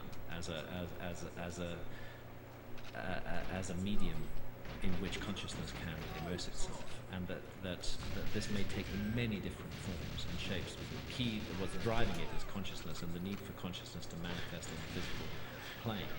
I mean, I'll make a trivial example, but I think all of us have had this experience, with our computers, where somehow there's some kind of interaction between you and your computer in some ways. It seems that I remember once it was the most curious thing. I had just got a new computer, And my old computer had increasingly annoyed me because when I was saving and when I had finished the document on Microsoft Word, it told me that I'd made new changes which I needed to save, which I hadn't done. It kept saying, do you want to save the changes that you just made? And I hadn't done that. And finally, with other glitches on the machine, it got so annoying, I decided to get myself another computer. And that computer was working fine. And I was sitting in front of it one day and I was thinking how awful it would be if it started manifesting that same fault. And instantly, the same fault came up on my computer. It did that. So I couldn't help feeling That's just shitty Microsoft coding. That's just a piece. But it was reacting to, nevertheless, the way it reacted to my thought was odd. Yo, what up, Emily? That's how you doing, bro? Thanks, man. What's up? Animals, most people would argue perhaps humans have a soul, but animals don't have a soul. I think we're all soul. I think soul consciousness is the essence of everything. And I think it manifests in all forms. We're just incredibly lucky that we have manifested in human bodies because we've got this body with its equipment is an incredible opportunity for learning and growing and developing. We've got much better opportunity to learn and grow and develop than a fruit fly or a cockroach does. Have you ever looked in any of Rupert Sheldrake's work? Where Yes, he talks I know about Rupert. Remarkable man. Fascinating work, and the idea that everything has some sort of a memory to it. Yes. Yeah. And perhaps even a consciousness to it. Yeah. That's the believe it's morphogenetic field. Yeah. That's right. That's right. And he's doing really good science on really metaphysical subjects right now. One of the few people who's doing that. So he's looked at phenomena like the sense of being stared at. People know when they're being stared at, even when they can't see the person who's staring at them. And the phenomenon of animals knowing when their master is going to come home, even when the master himself doesn't quite. New moon today, my friends. New beginnings. He's studying that in a very scientific way, and he's producing statistically significant results which show that these phenomena definitely do exist. Boy, do people fight him tooth and nail. I've read some of the critiques of his work. It's so angry. Yeah. Oh, people get so People frustrated. get very angry because again, it's kind of throwing the existing paradigm upside down, throwing it in the air, and saying that we're all connected by these morphogenetic fields. And it's not showing a perfect connection either. It's showing a measurable one. It's showing there's something there. There's something there, and it's probably increasing and evolving. Just like our ability to communicate was grunts and noises, and then eventually evolved into the written word, and and now CDs and MP3s. I mean, it's all evolving, and our ability to sense when people are staring at us is probably something that's evolving. There's probably energy that comes off of you when you look at me, and I can sense it when I'm looking away. Yeah. Makes sense. I mean, it totally makes sense. Sure. It's so strange. It's so strange that these are all things that people so struggle to consider. And that if you do talk about them, you're a serious guy. But if you talk about them, you run into Kooksville. Now all of a sudden you went so deep into Kooksville that you wrote a book about Mars. I did. And this is where you really take a chance. Yeah, I lost a lot of my readers there. Oh, saying it shot him through the door. Really? Yeah. He dropped the grenade behind a nice school, man. Interesting subject that was I didn't see that. Nice, man. That book was called The Mars Mystery, and it was written with Robert Bavard and John. Dude, we're nice, No, bro. this is the one. Can't I wait for bought it, but I Christian. did not read Oh. this one. Does this have a lot to From do with Montreal. Cydonia and the face on Mars and all that There you stuff? go, man. Much less than you'd think. You got an But we invite try to do a set workout those with in Christian? context. I do think Cydonia is extremely interesting. Where's he now, dude? What I made my I part think of that's that book like was mainly about the $1 million question It's right clear there, that man. Planet Mars has been subjected to the most horrific disaster. Might be working right now. There is some scientific evidence which suggests this may have been pretty recent. I think he's in Oklahoma. That's what he says. Half of the planet is like a mile higher than the other half. So if you imagine you take a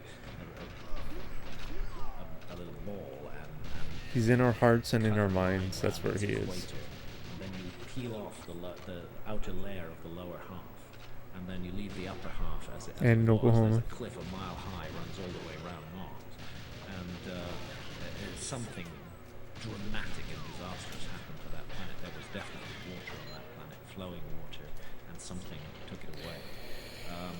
Oh my god, he's a good guy. Cosmic cataclysm occurred, sort of struck by a gigantic asteroid or comet, most likely. We have these odd ruins, or what look like ruins, which NASA behaves very oddly about on the planet Mars. And I just think it's Remember that extremely stream where interesting he said mystery, and I he's gonna decided to try go to put my mind to buy it a for this ticket to mystery Oklahoma, and see then if he I didn't, can and then he fix didn't it. come back for like I thought it's interesting 4 hours, until and we're like, damn, he actually did it. Sorry, NASA behaves. Oh yes, well Legend. because NASA has consistently ridiculed the notion that there might be intelligently created artifacts on Mars, and that seems to be a most unscientific proposition. We have a photograph. He's got his life together. I And can on the learn a basis thing or of two those from him. photographs, it's not good A thing to or assume 200. that they are monuments or that they are not monuments. We need to keep an open mind. We were talking earlier about the Yonaguni underwater monument. I mean, you can actually bring two geologists to that monument. You can put them in front of it for half an hour, and they'll come away with completely different opinions about what it is. So how can we form really useful opinions on the basis of photography alone? You know who fucks this up? Hoagland. Well, That guy goes too deep. He gets too crazy. Richard Hoagland, he's one of the guys who's invested a huge chunk of his life to proving that Cydonia is an artificially created complex, and he makes these giant leaps and these weird connections. I gotta look where up he more. measures like random distances between points, and and shows that they have a direct correlation between distances that can be measured in Egypt and the Giza Plateau. But when you measure them, you try to follow where he's going. You're like, God, this is just riddled with confirmation bias. It's riddled Be a with busy this boy this idea week. that, you're You? trying to find this connection. It's like, yeah, there's some stuff there that Nice, looks buddy. unusual. The face, the face kind of looks like a mountain to me, but what's odd is the shape of it. It is odd that it's cool, man. kind of I symmetrical. actually beg to Then differ. actually make I them. think that Richard Hoagland's work's important, and I think he's. Why don't you maybe I think he's shown great courage. maybe do in variations putting his neck on of the line. ones, maybe? Whether he's right or whether he's wrong. Like rain 1, rain 2, or fan 1, I fan certainly 2, agree with that, but I fan don't low, agree with fan how he high. approaches things sometimes. He No, talks sometimes, on but them. Who knows? Sometimes what happens Water is you get drops, this polarization. water When you get tap extreme flow. academic I don't know. positions, no, we will not listen to this. We will not I have no believe this. idea. We do not accept I'm any not of the this. expert. It's total rubbish. It tends to make you more extreme Crickets. on the other side as Oh, well. dude, you should go outside and like record like crickets. Crazy from the Oh my resistance. god, that'd be insane. And Maybe need you to- had them already, I'm you sorry. know, you need to keep on pushing. So But he Go needs someone outside. behind him giving him a back rub. So settle It's down, Firefly Richard. season right Let's now not get too. crazy. I'd It like might to be the end of Firefly season, but in my opinion, Richard is a good it's like man. right now Firefly I season. think he's done On important work a new Mars, moon and- going out and- looking and for those fireflies, who- dude, I but, might you know, do those that. who put Richard down. Sounds may be amazing. eating their words in 10 or 20 years' time. It's Gotta me. go for a I'm drive, ready- though. I'm ready to eat my words. That's not my Your crickets comedian, last I'm night, sorry, no I'm a way. professional shit talker. I can't help it.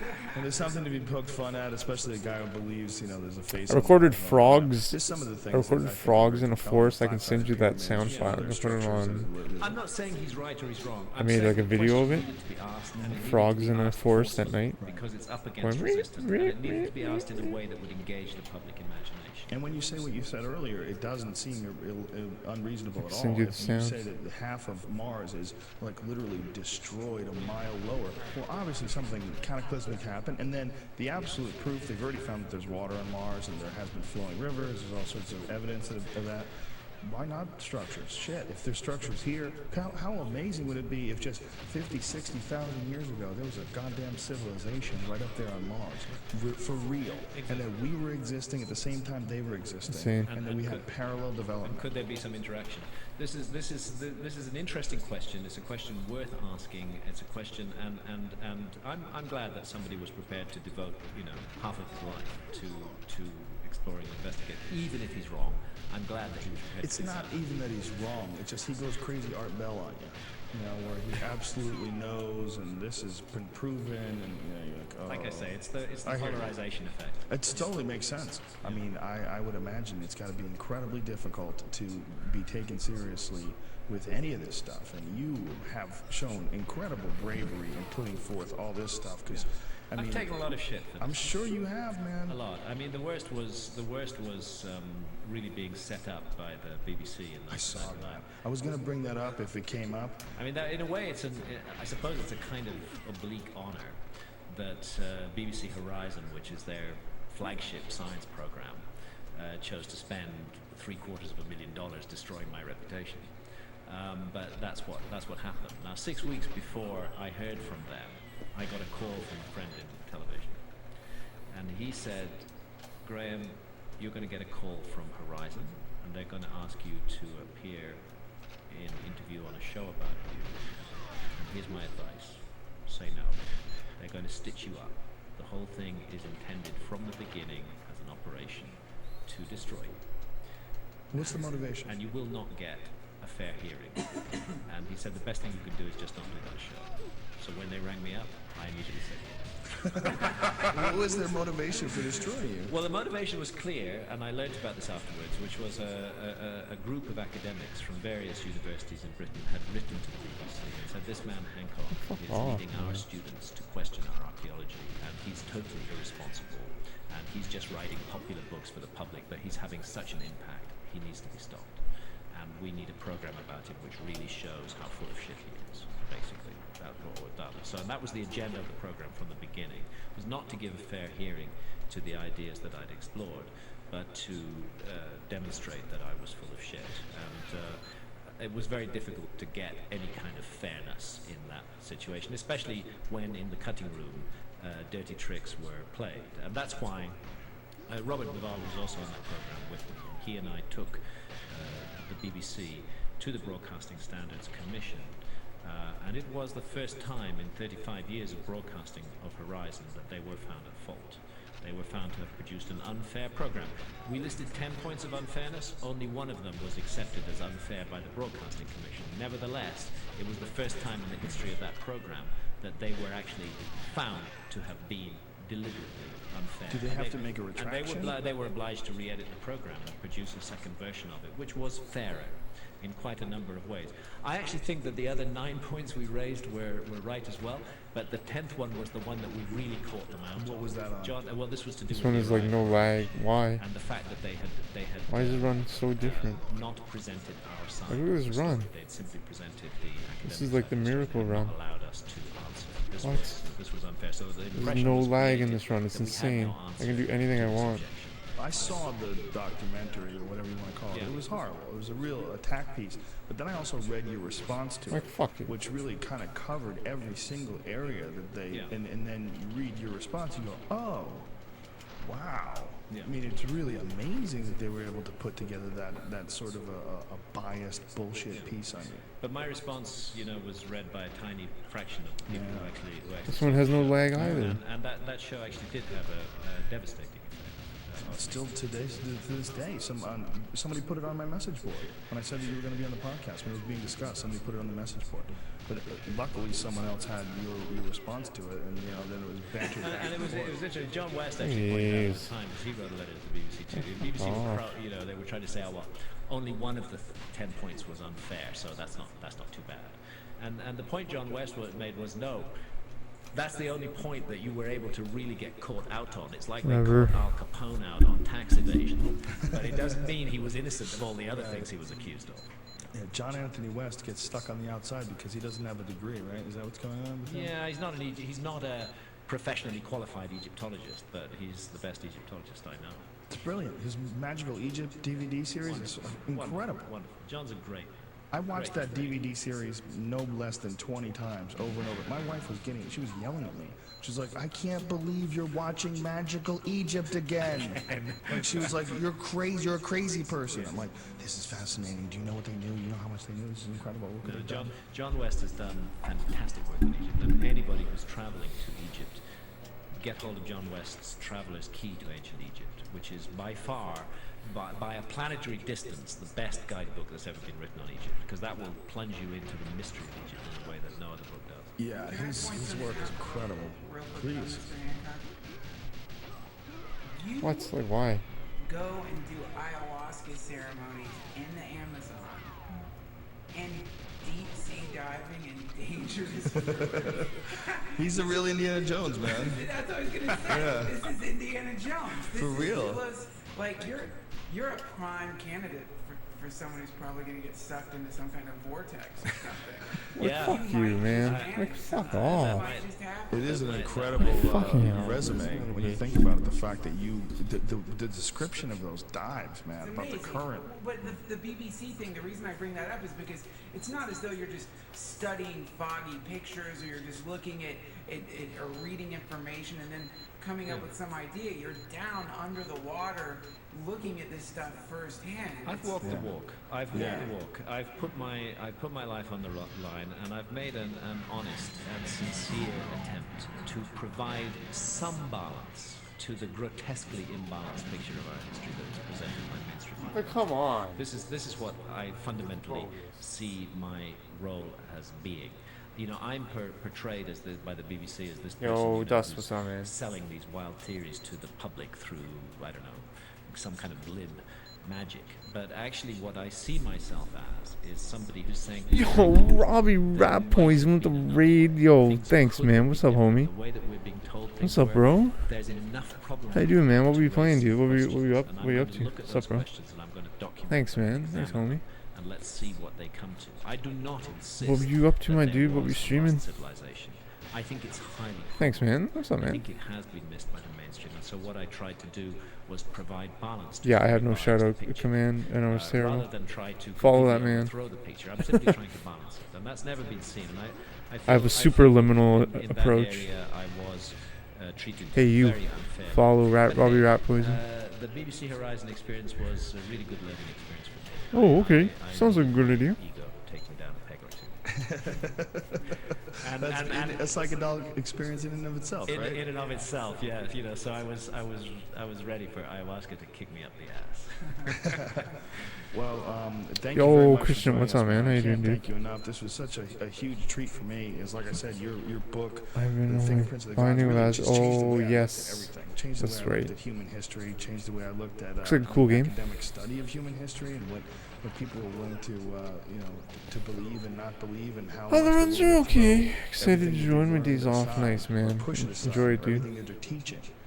They're okay, man. I'm amazing. warm It's now. amazing I was work. playing some For Bunker One people essay that are earlier. Skeptical, you need to just look at some of the photographs. Look at some of the Baalbek. Is that what it's called? I have 26 on Bunker One essay. I was trying to get 25, but I don't think I'm even pacing 25, You need to man. see them.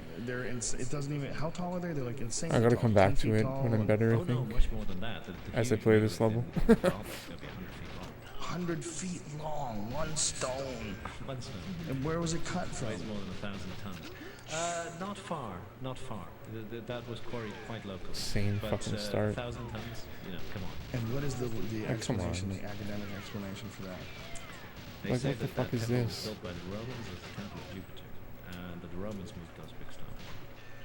But I would say that what happened Like, was no. that a much older culture created that big stone structure, and that on top of it, the Romans built the Terrible. temple of Jupiter. Absolutely terrible. 10,000 plus years ago. Well, my day was good, man. How about yours, dude? I believe so. What I think it was the end of something. 12,500 years ago was the end, not the beginning. That was the time when the meltdown of the Ice Age was at one of its most extreme periods. The actual meltdown of the Ice Age took 10,000 years to unfold, but within that 10,000 years, there were 3 or 4 episodes of gigantic flooding where you had 30-foot rise of sea levels very rapidly, virtually overnight. come on. You consider what a 30-foot sea level rise would do to So our dumb. civilization today, wipe out every coastal city. Like, it's I so mean, look, dumb. America is still reeling from Hurricane Katrina. Imagine what would happen if every coastal city went under 30. That's good, man.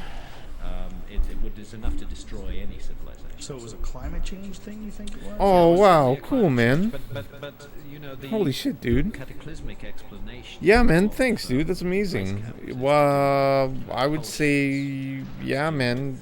Just go back to that, displacement, which was first, I guess the email I sent you. I go into this at some length. Wow, man. That's really cool, dude. The notion that I think it's a good idea. Yeah, I like mean, the sort of skin of an orange could move around. you can make the core of money. that the crust could move, and therefore You in wanted Hapgood's to join theory, me there? Ice forms on areas of the crust that are close to one or other. What does that pole. mean?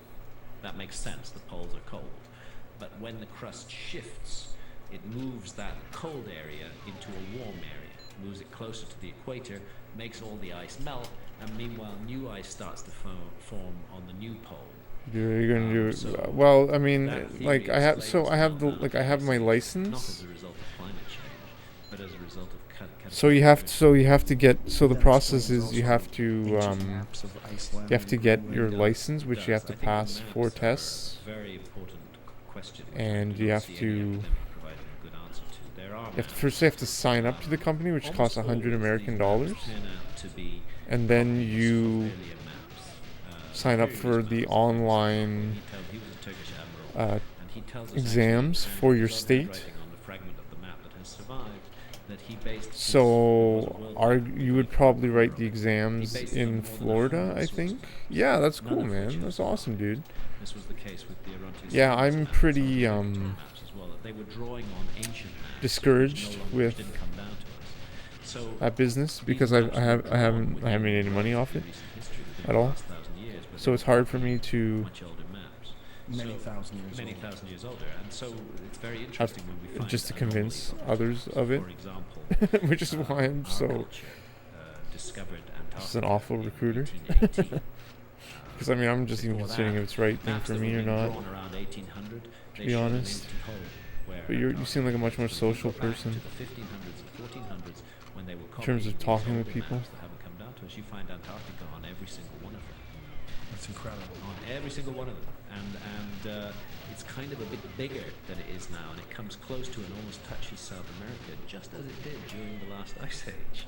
You find off the coast of Ireland a little circular island with the legend on it. It's called High Brazil. That island is about 100. Okay, we can make an office in Miami and Oklahoma. Wow, that's cool, man. Look at sea level rise. That's very ambitious, my man. Yeah, you can. I mean, you totally can. You can if you build your team big enough, you can do that, man. Exactly that shape existed in exactly yeah, man. that spot, and it was covered by rising sea levels. 12,000 years ago. Cool, dude. Do you still have an email? Do you want me to? And that has to mean that open the door. Oh, one guy went there. You see that? That was pretty good. Had at least developed.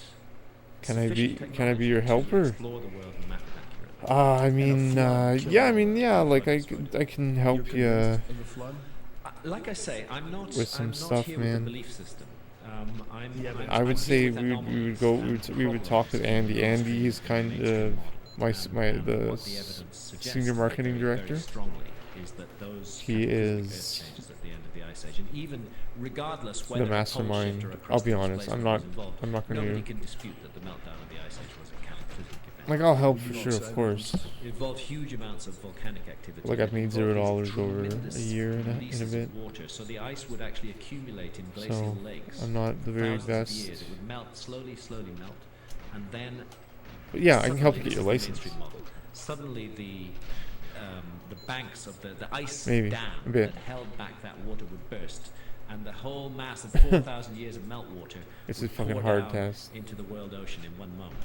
And the water. Oh wow, insane, man! The ice cap would reach speeds of 600 miles an hour, and there were a wave height. It went from you want to join to that lies below the ice cap. I'm going to Miami and Oklahoma. I get it. The Finger Lakes of New York State. I don't know, man. I don't know if I'm gonna do that. I mean, I might, but that's exciting, dude. Tear across the land and then pour into the water and whoosh. Like, I don't know if I'm going to go in person, to be honest. I just don't know yet. Holy shit. Could you imagine a 1,000-foot high wave just tearing across the entire continent? Yo, what's up, Sour Stash? It definitely happened.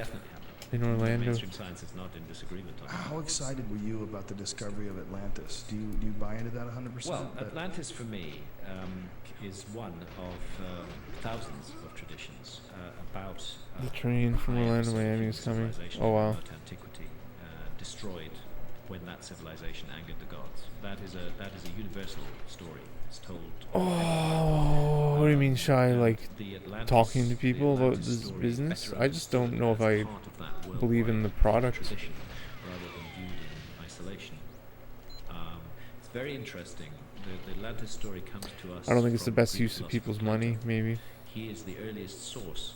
And I don't want to take the responsibility, especially in this fake fiat market, of other people's fiat decisions, monetary decisions. I don't know, man. They're really pushing real estate, selling houses. Yeah, that's a good idea, man. You should do that, my man. That's a really good idea. Solon had received the information from priests in Egypt. They told him. That's a really good license to have. This is how Plato tells the story. And when Plato tells the story, it's a lot of work, though. It's a lot of hard work. A date on the submergence of Atlantis, and that date is 9,000 years before the time of Solon. Cool, man. That's a good idea, dude. 600 BC. That means 11,500 years ago, and we're right there in that window when the ice age is melting down and hell is being unleashed on Earth. And if Plato made it all up, I'm I really need to understand how he got the date right. It's amazing. Cool, man. What a beautiful way of putting it, that we are a species with amnesia. And it's really That's almost, when you stop and think about it, how does one keep records?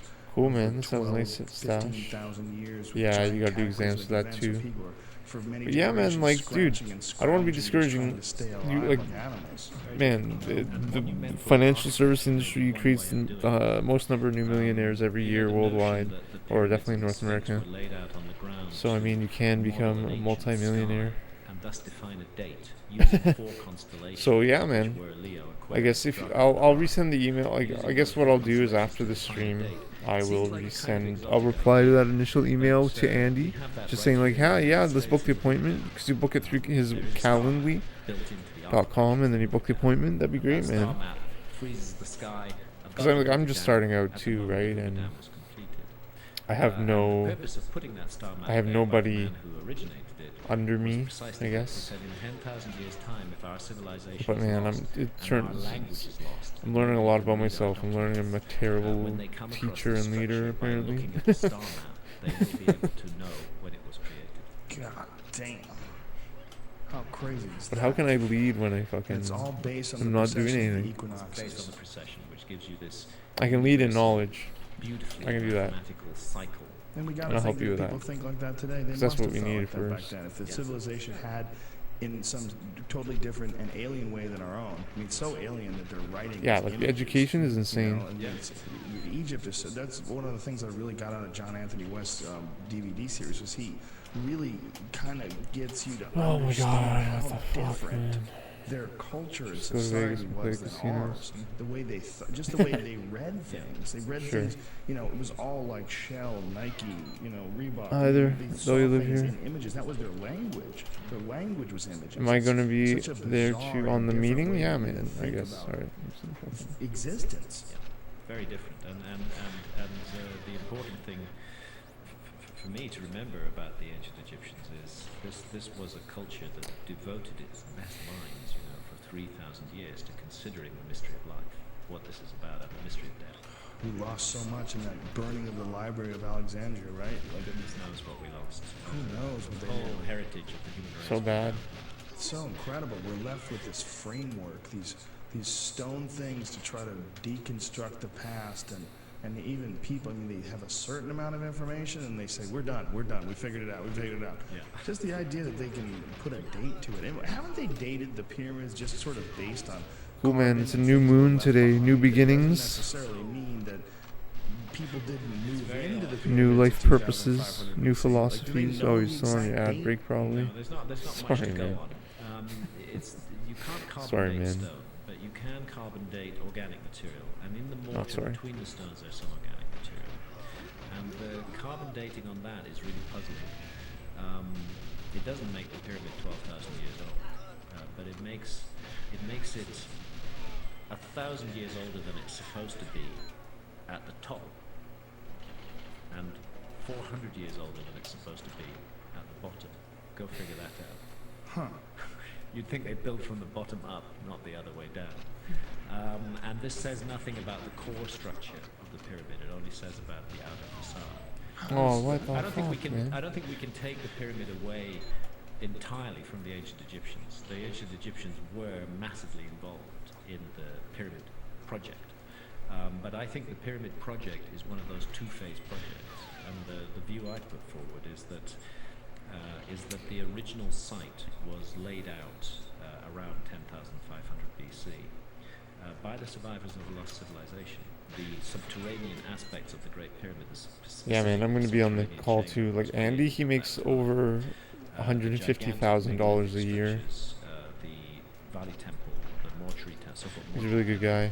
that stand beside the pyramid. He's fucking which seem so different in 34. terms of their architecture, which have, in some cases, blocks of stone weighing Genius. 200 tons, and He's many been in the blocks of business stone weighing for 100. 13 years, 14 years. In them, that this was the first phase, and that then I would suggest My what supervisor in happened Canada was makes those $2 million survivors of a year. civilization, established something like a monastery at Giza, and they then started to recruit from the local population. You could tell why I'm pretty So bitter. within a generation or two, they were all Egyptians anyway, but they were trained in a system of knowledge, and that they kept that system of knowledge close and tight, Millionaire, passed yeah. it down for thousands of years. The idea of knowledge being transmitted Every for year. 4,000 years is actually not too difficult to take. It's already happened. We've had that. We have that with some of our Yeah, existing and like I'm making $0, so I'm like, it's like I'm not like I'm just like And then at a fuck that certain guy. point, this monastic institution switched Egyptian civilization on with all the high knowledge that they had preserved, and that's why it's so perfect at the beginning. And no one else was able to do that at that time anywhere else in the world. Not in the way the Egyptians did.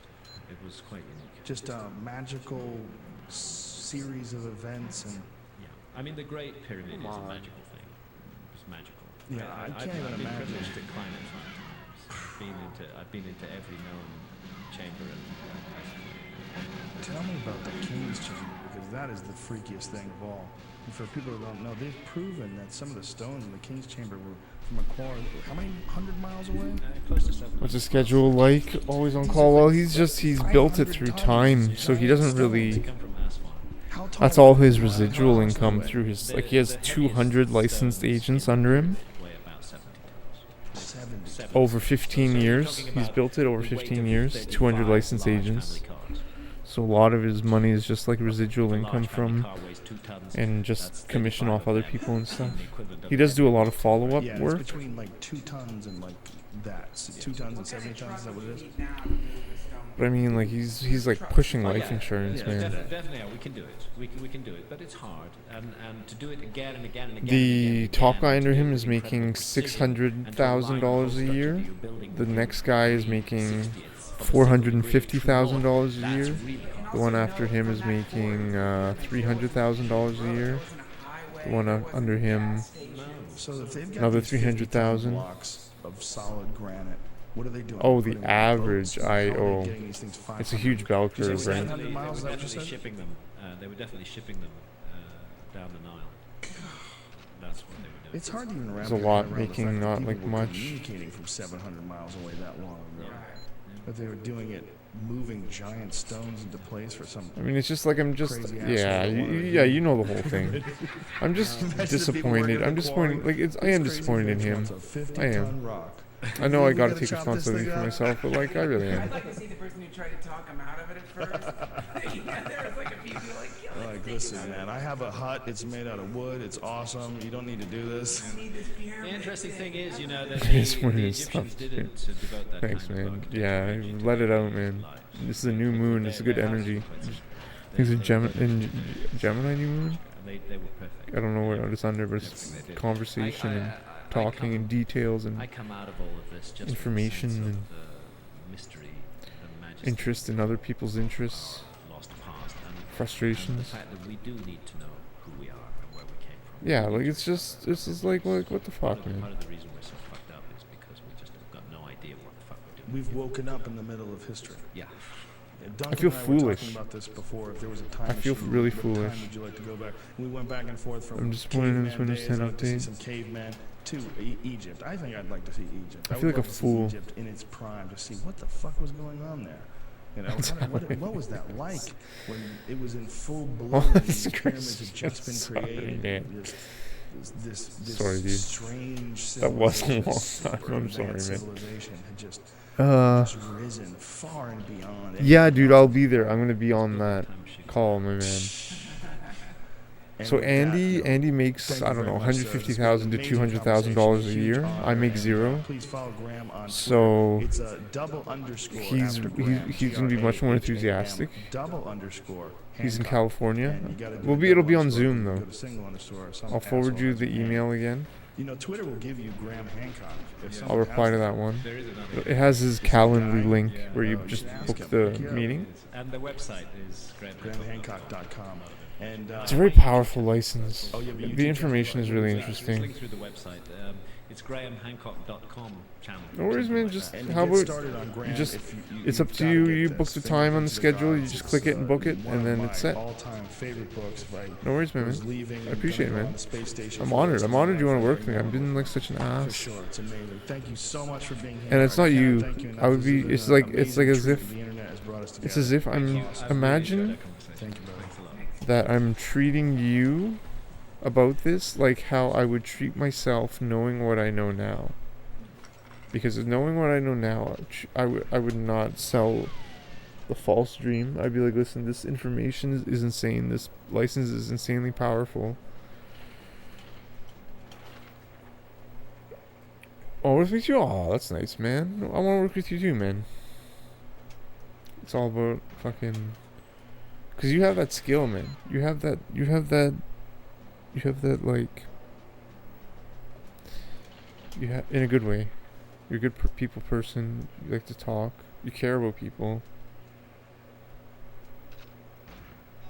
Smart. You're honest.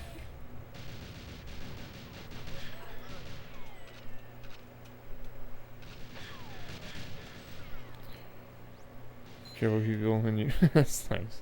And yourself too. That's another thing we're learning in this business. You gotta care about yourself too, or else you're not gonna succeed. Right? Because if you don't care about yourself, you're not gonna make the money. It's a real growing experience. It's probably the most spiritual experience. I mean, I'm not saying a spiritual experience is worth more than another, but it definitely is up there. Dry cough, not going away after 3. Oh, no way. Yeah. McDonald's, I went to, taking 25 minutes to give me a meatless? Why'd you get meatless? What is that?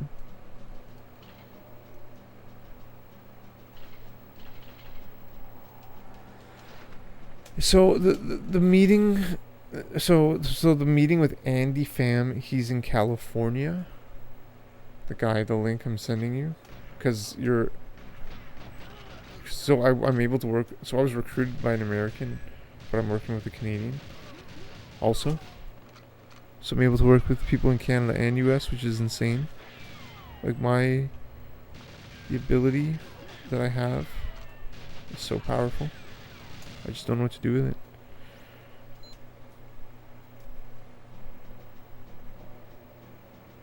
Yeah, you can meet Paxton here in Canada. The guy in Canada makes over $2 million a year.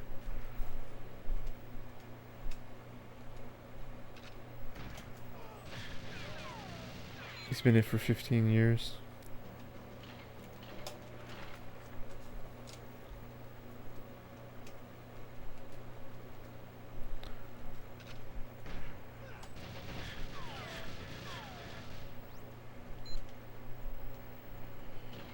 Cool, man. Cool, dude. Yeah, it's like an hour away from Ottawa.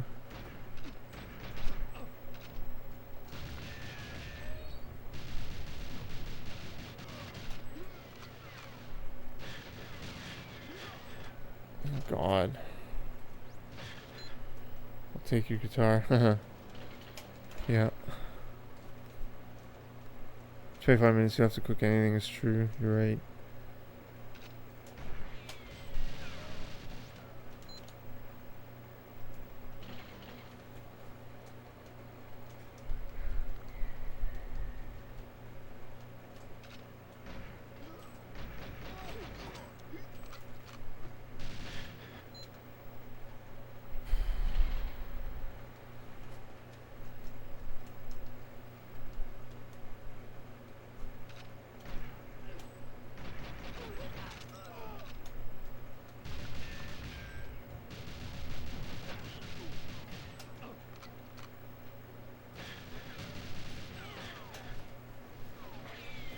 I'd aim up more.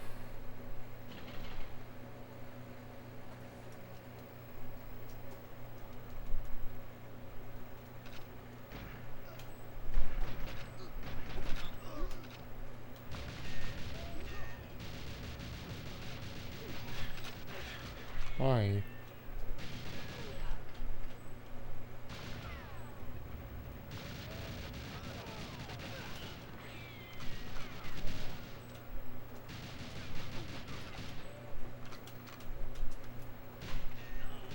Oh my God, please.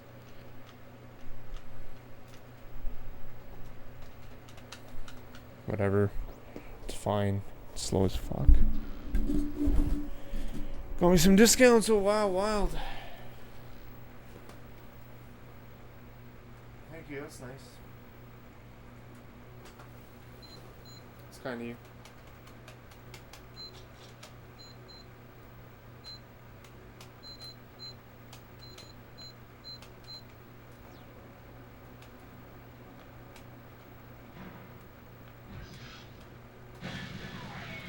I'm like, come on.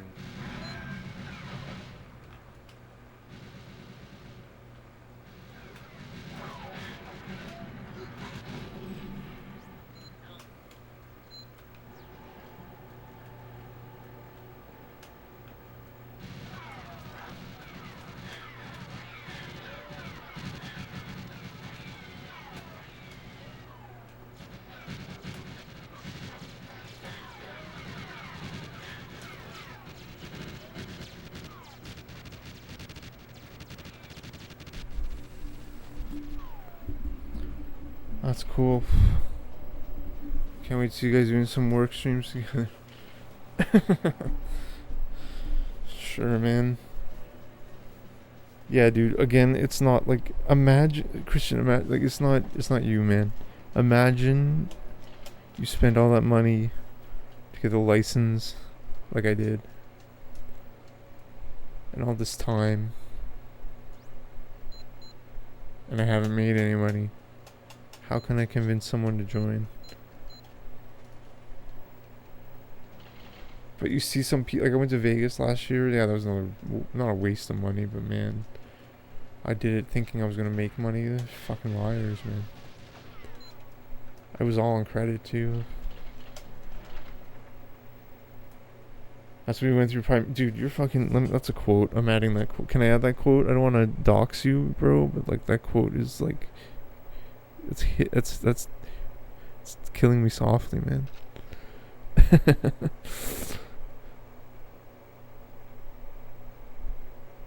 Yeah, lol.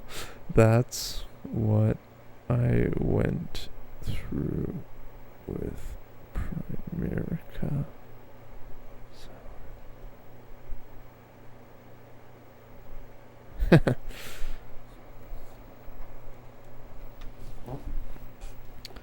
I think I'm just mysbe too young.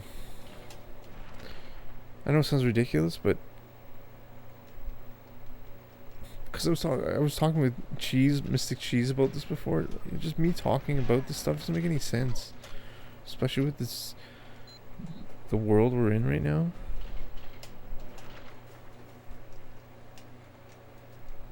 And all my friends, like,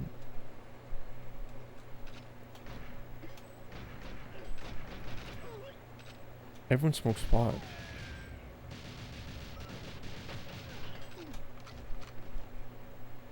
Even the business model is just wrong. I don't.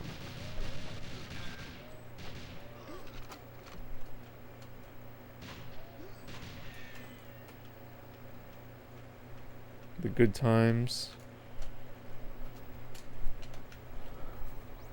of hanging out with others. Oh no, that's what I mean. I don't want to make this like a social thing. I want to fucking make money. Went to meetings and bars afterwards. That is fun. That is fun. Didn't get much people to come to meetings. Oh, no way. Insane. Like like I love them. I want to work for I've been applying to a lot of investment firms, but no one wants to hire me, man. If I was just working for a company with this license, I would be so happy.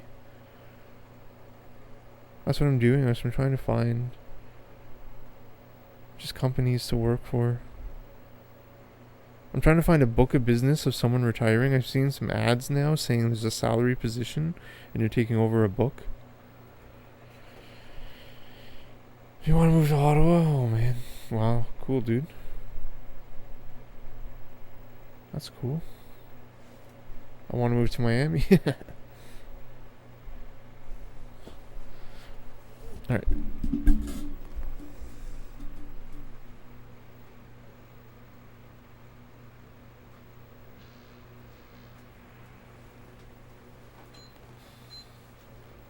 Ottawa, welcome you. You are always welcome in Ottawa. in the city of Ottawa. Don't come on anymore. Insane.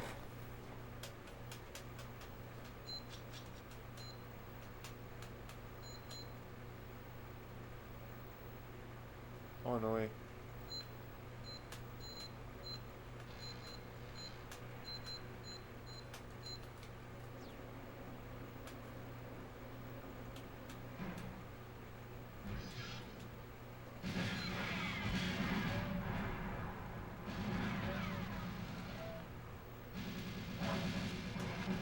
What is this? Come on, man.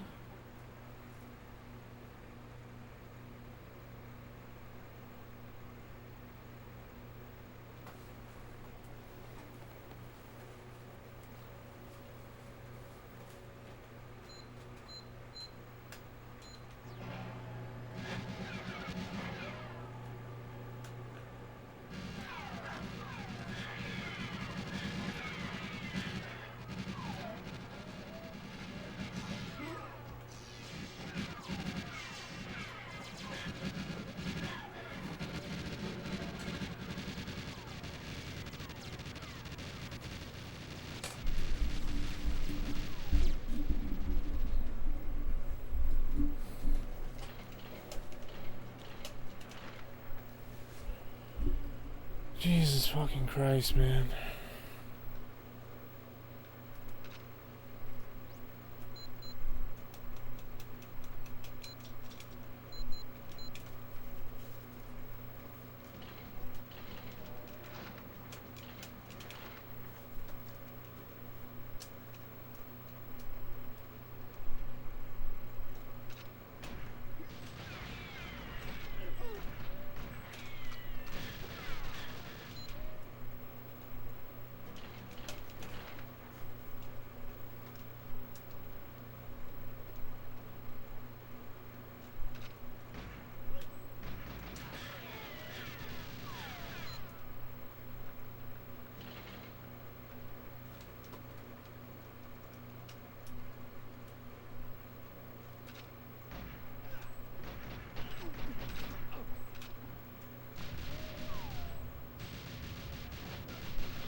Fuck off.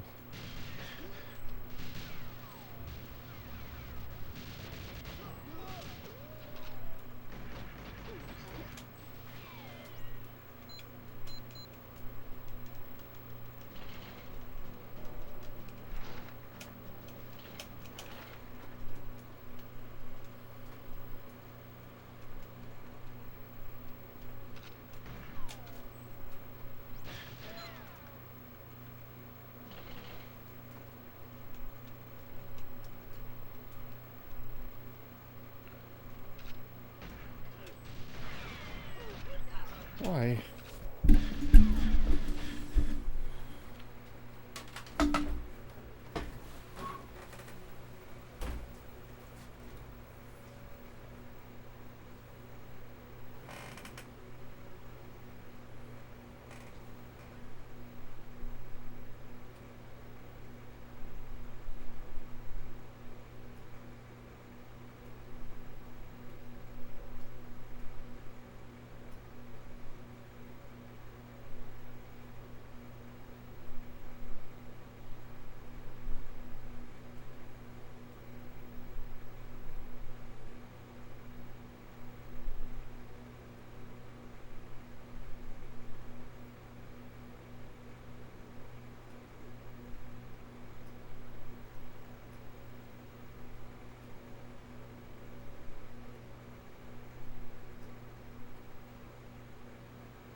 Welcome back to the Uncharted X podcast. This is Ben, and I have a very special guest for this episode.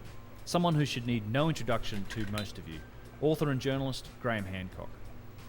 Over the last 30 years, Graham has written a number of books spanning several different subjects, but is perhaps best well known for his groundbreaking work exploring the possibility for a lost ancient civilization. one that was both global and advanced in nature, existing prior to the great Crazy cataclysm of stuff. the Younger Dryas some 12,800 years ago, and long before the known ancient civilizations in our mainstream story of human history. Beginning with Fingerprints of the Gods in 1995, Graham first suggested the possibility of a global cataclysm based on evidence from ancient cultures and sites around the world. But it wasn't until 2006 when the first of what is now more than 200 peer-reviewed scientific papers were published, vindicating his work with the establishment of the Younger Dryas cosmic impact hypothesis. Hancock explored this work extensively in 2015 with his sequel, Magicians of the Gods, and in 2019 followed that up with the publication of America Before, the key to Earth's lost civilization, where he tackles the mystery of the lost history of the American continent, and it's a highly recommended read. You can find much more information, links to all of his books, and lots of great posts and a very active discussion forum over on Graham's website, which is grahamhancock.com. Oh. Personally speaking, I have much to thank Graham for.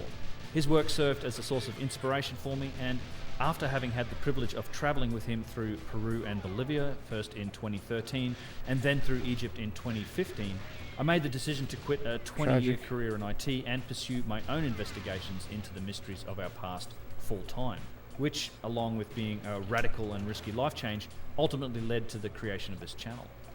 As surreal and challenging as it is at times, these last several years have been intensely interesting and gratifying, and I really wouldn't swap it for anything. So, many thanks to Graham for his work, and also for sharing some of his valuable time with me. I hope you all enjoy the conversation. All right, what an absolute pleasure. I'm very pleased to welcome Graham Hancock to the podcast. Graham, it's great to see you. Nice to be back with you, Ben. Indeed, yes. Thanks for taking the time to talk with me today. This is just I'm so very much brutal, looking forward man. to it. I have been for a few years. I know we've been going back and forth a little bit, trying to make it happen It's too brutal. Playing email tag on this interview for a couple of years. 4 years or something like that. Yeah. Indeed, yeah. Yeah, I did. So I did manage to. I think I saw you briefly in Did you guys 2019. know It must have been a whirlwind that experience Ace for you on your book tour for America I Before. was on the book tour Got for my America PB before. Yeah, on it was a Aztec, whirlwind experience. Double yeah. agent Yeah. As book tours always are. in like I bet they are. 2007 Yeah, and I want to tell or everyone something, too, if you haven't 2008. got it, very much recommend getting this. Can you believe that? It moves all of the work that Graham's done in Fingerprints and Magicians forward. It's a great book. I've certainly terrible. got a lot of questions for it. But one thing I I did want am- to maybe start with was, How and many this has years to do behind? with, it's a bit of a thank you. You probably hear Like this from a lot 15 of years people, but behind. it also leads to a question, which is, it's your work, and in particular the privilege that I had to travel with you through Peru in 2013 and then Egypt again in 2015. Yeah. That really led me to a massive life change. So, I after 2015, and I'd been increasingly more enthralled and drawn into this world of ancient civilizations and mysteries that surround them. And it was 2016, I more or less quit my job in IT, and I've been doing full-time investigation and trying to scratch a living out of the internet from it, I guess, ever since. And, it's led me to some incredible experiences. I've got to know Randall Carlson and travel with him, Chris Dunn, Tony Zamora, a whole bunch of people. So I kind of have you to thank for all of that. Just I wanted to get that out of the way up front. So. Well, thank you indeed. I appreciate it. Glad to have played some role in your transformation. Come on. Indeed you have. So I gotta look up the more. let me just do this. The one thing that I wanted to start with was that the trip in Egypt in 2015 was something that opened my eyes, in particular to, I guess, kind of the mainstream's resistance to new ideas that challenge the existing paradigm of history. And this was the location for that infamous Zahi Hawass debate, and it was an eye-opening experience from the perspective of, I noticed that there's a real lack of willingness to kind of engage, and ever since I've been digging into it, It was a curious thing. I in many ways I wish I could do it over, because Zahi has sort of comes across certainly in the alternative history movement as a bit of a hate figure, but just like you and me, he's a human being, with his own hopes and his own ambitions and his own fears and his own dedication to his own work. And actually, when we set up that debate, it was done in good faith. I hadn't really had an argument with Zahi for some years before that, and we thought it would be interesting to do a debate. He was engaged and interested, but then what happened was that I was just trying out my slides for my presentation in the assembly room before the event began, and Zahi turned up early as well, and he saw that I was doing one about Robert Bauval's Orion correlation, and he went ballistic. He got very, very, very upset about that, and that encounter was filmed. And the footage was put on the internet, and since then Zahi is just determined that I never come back to Egypt. And that's most unfortunate, because I wish that there could be more constructive dialogue of the kind I thought we were going to have between those of us who are seriously looking at an alternative view of history and prehistory and mainstream figures, instead of this I want you to be a millionaire, man.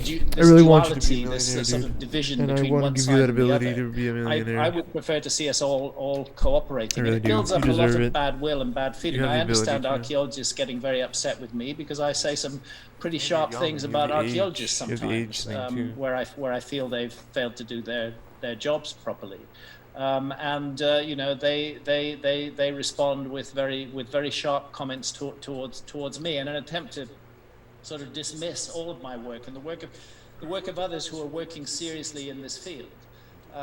The first strategy of the mainstream is just to dismiss it, and I think this is most unfortunate. I would love to have another debate with Zahi Hawass, an honest and open debate, properly curated, properly moderated, where each side can present its point of view with dignity and decency, and where we can. Yeah, I'm like really happy in my life right now. I mean, I could work a little bit, but I'm really happy. It's a lot. Oh, that's nice, man. And I would love to see that as well. I mean, it's a question I want to ask. I send you non-homosexual I think there's such resistance because something I've bro noticed love to you I've too. done is that Platonic love. Not there's anything wrong with being homosexual. maybe the last I mean, there is, but between like our friendship, there is because such we're not like that. But like a hard line, and it's I think as you mentioned in American I said your football, there's platonic love. almost a fear in Can make some of these 500K a year and be miserable. Yeah. paradigms, despite the last 20 years really throwing Yeah, up these insurance people are tremendous psychopaths, man. evidence, you know, from not just archaeological but adjacent fields of science, They're just obsessed.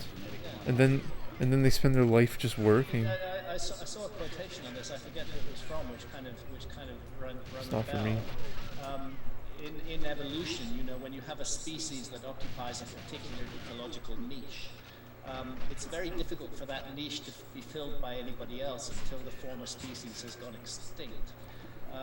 Otherwise, it completely occupies that niche and refuses to allow any competitors. Can't remember what I said. And Sorry. I think that is, you know, that is where we are with Oh, right, mainstream the money, yeah, archaeology and mainstream prehistory, that a niche has been carved out by a group of academics, and they see themselves threatened and challenged by others who are not academics. Actually, none of us really think this are academics, and the main project is to keep us out. And not to have, and that's why it was in a way so sad and so symbolic what happened with Zahi, because there was an opportunity for both sides to have a reasonable and sensible discussion, find out what the points of difference were, find out if there were any points of agreement, and see if we could move forward constructively. And that's what I would love to see happen, but unfortunately it just doesn't happen. And we end up with this sort of war of all against all, going on endlessly and achieving absolutely nothing.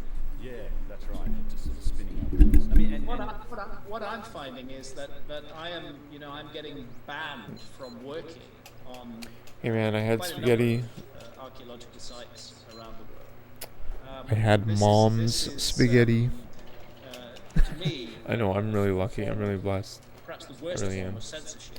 I'm really lucky. Archaeologists have control of access to archaeological sites, and what a clever way for them to get rid of critics is just to never to allow those critics any access to those sites. It's really not the way things should work. I've come to realize that history and prehistory are really ideological subjects. So there's a whole ideology tied up with this, and that ideology dominates the debate. yeah, it does. And it's Oh my god, so fast. It's a strange thing to me because it's like I study a lot of figures like Columbus Petrie and Right after dinner, yeah, mom's spaghetti. rise of the internet, like they, as I look at a lot of like historical previous era, Victorian era explorers and archaeologists and Egyptologists, they seem to be much more willing to acknowledge when there's mystery and when there's things we don't understand versus today. I mean, I can almost understand it a little bit given that the debate used to happen in those academic halls of residence and with their peers in college, and now it's this wide open field of the internet. Why? Anyone, like me or a journalist like you can come in and sort of have their say and get to audience interaction. So to some extent, I can almost understand this, the narrowing of that middle ground and that area of where the real answer is, I don't know. And we should. But you're not going to be working with me, man. That's the thing. Like, we're not going to be like. Thanks, man. But like, we're not going to. I'm not going to be like. It is, to my mind, it is. I guess going to be with Andy more. I don't know.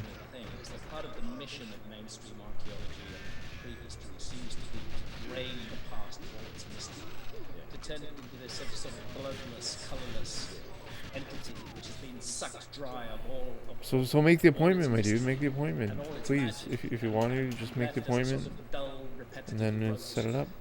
Academic study.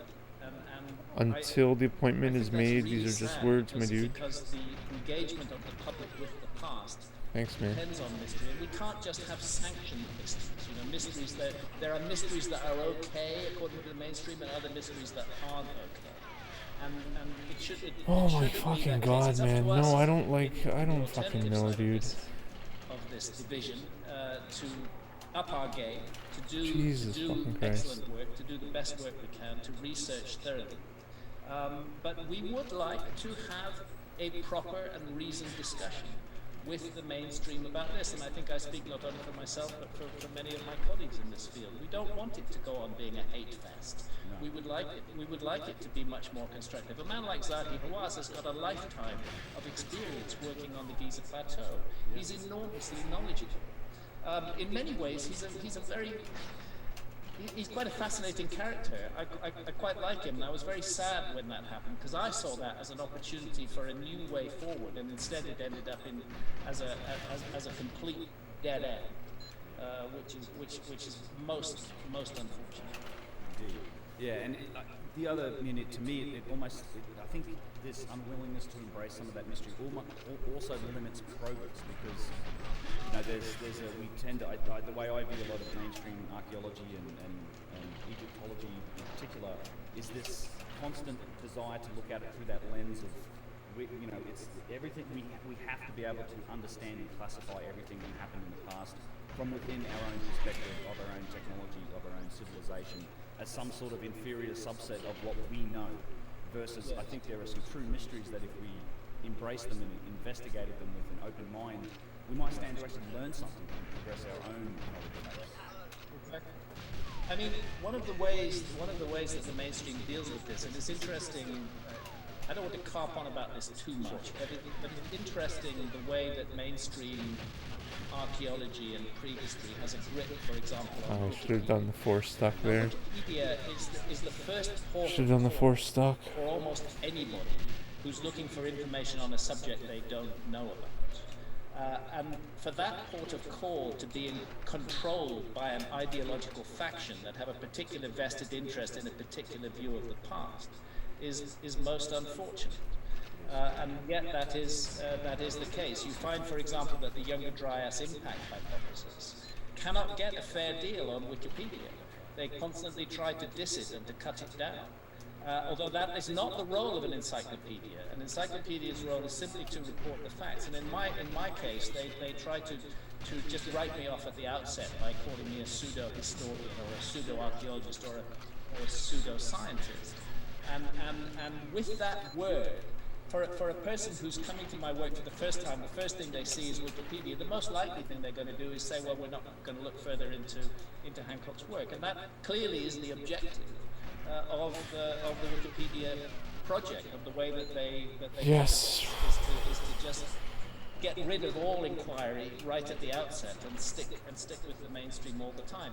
And yet, as the years have gone by, like I published Fingerprints of the Gods in 1995. 26 years ago, more than a quarter of a century ago. Yeah, man, you're always welcome in the city for sure, my dude. For sure. And in Fingerprints of the Gods, I proposed that there had been a giant geological cataclysm somewhere around 12,000 years ago, and that it had wiped out most of the traces of a... Christian's gonna find a nice young lass, marry her, and become a Canadian. I can see it now. The main thing that I wanted to make a point was, if you're going to talk about a lost civilization, you need to talk about a cataclysm as well. Civilization, Or a young lad. I don't know if Christian is straight or not, or homosexual or not. Not that I have to say it, but anyways, I don't want to just assume. From 2007 onwards, there has been a massive amount of Christian's going to become Canadian. The Younger Dryas impact hypothesis, and it's mainstream science. When I report the Younger Dryas impact hypothesis, I'm reporting mainstream science. To report mainstream science is not pseudoscience, but nevertheless, that is how it is treated. So, in Fingerprints of the Gods, 1995, I propose a gigantic... Sorry, you might be really religious. Not there's anything wrong with being religious and homosexual, but I'm just gonna... Pseudoscience couldn't happen. Then we find out from 2007 that the episode called The Younger Dryas, whatever caused it, and I'm personally convinced by the comments... Yeah, these days, yeah, really. was truly a global cataclysm with massive sea level... Well, I mean, the church is... Previously, the church has been extremely exclusive, but now the church is starting to become a little more So actually, inclusive. a global cataclysm around 12,000 years ago in Fingerprints of the Gods, I wasn't wrong. I turned out to be more or less right. Because, I mean, people are people, right? Like, if God exists, God definitely doesn't hate gay people. Like, that's obviously not true. It's obviously not true. If anyone goes outside in this world, they will realize that it is not evil to be homosexual. John Anthony West and Robert Schoch. Robert Schoch actually is a scientist. He's a professor of geology at Boston University. John Anthony West, great friend of mine, the late, great John Anthony West, was a sort of rogue scholar who just brought a whole new understanding to Egypt. And it was he who first proposed that the weathering patterns on the Sphinx suggested that it was much older than 2,500 BC. And Robert Schoch came in and fundamentally confirmed that from a geological point of view. What does the archaeological community do? They dismiss it, they pour scorn on it, they say it's rubbish, and they're honestly, Christian, that might actually be fucking... They say, oh, it's impossible for the great Sphinx for you to be find a wife or a husband here. Because there was no civilization anywhere in the world 12,000 years ago that was capable of creating monuments on a gigantic scale like the Sphinx. They're saying that in 1995. Again, He would be the Latino heartthrob. 2000s, and we have the discovery and the excavation of Göbekli Tepe. And Göbekli Tepe, now excavated by the German It's like I'm serious. a massive megalithic site, really on an unbelievable scale. Dates firmly to 11,600 Tell them years stories ago. about Miami. Absolutely in the 12,000 year ago window. In Hollywood. And if we have a culture which we now accept could create Göbekli Tepe 11,600 years ago with its 20-ton megaliths and its perfect astronomical alignments, then they would have had no problem in creating the Sphinx as well. So that argument that there was no culture in the world that was capable of creating large-scale monuments 12,000 years ago goes out the window. And again, this is not recognized. We're not making progress in this field because there's a rigid, dogmatic approach to the past. Mainstream academics have got locked in a particular perspective, and they find it very, very difficult to let that perspective go. And I understand human nature, and I get it. I get it. We all get attached to our own positions. I'm no exception. I'm attached to my own positions too.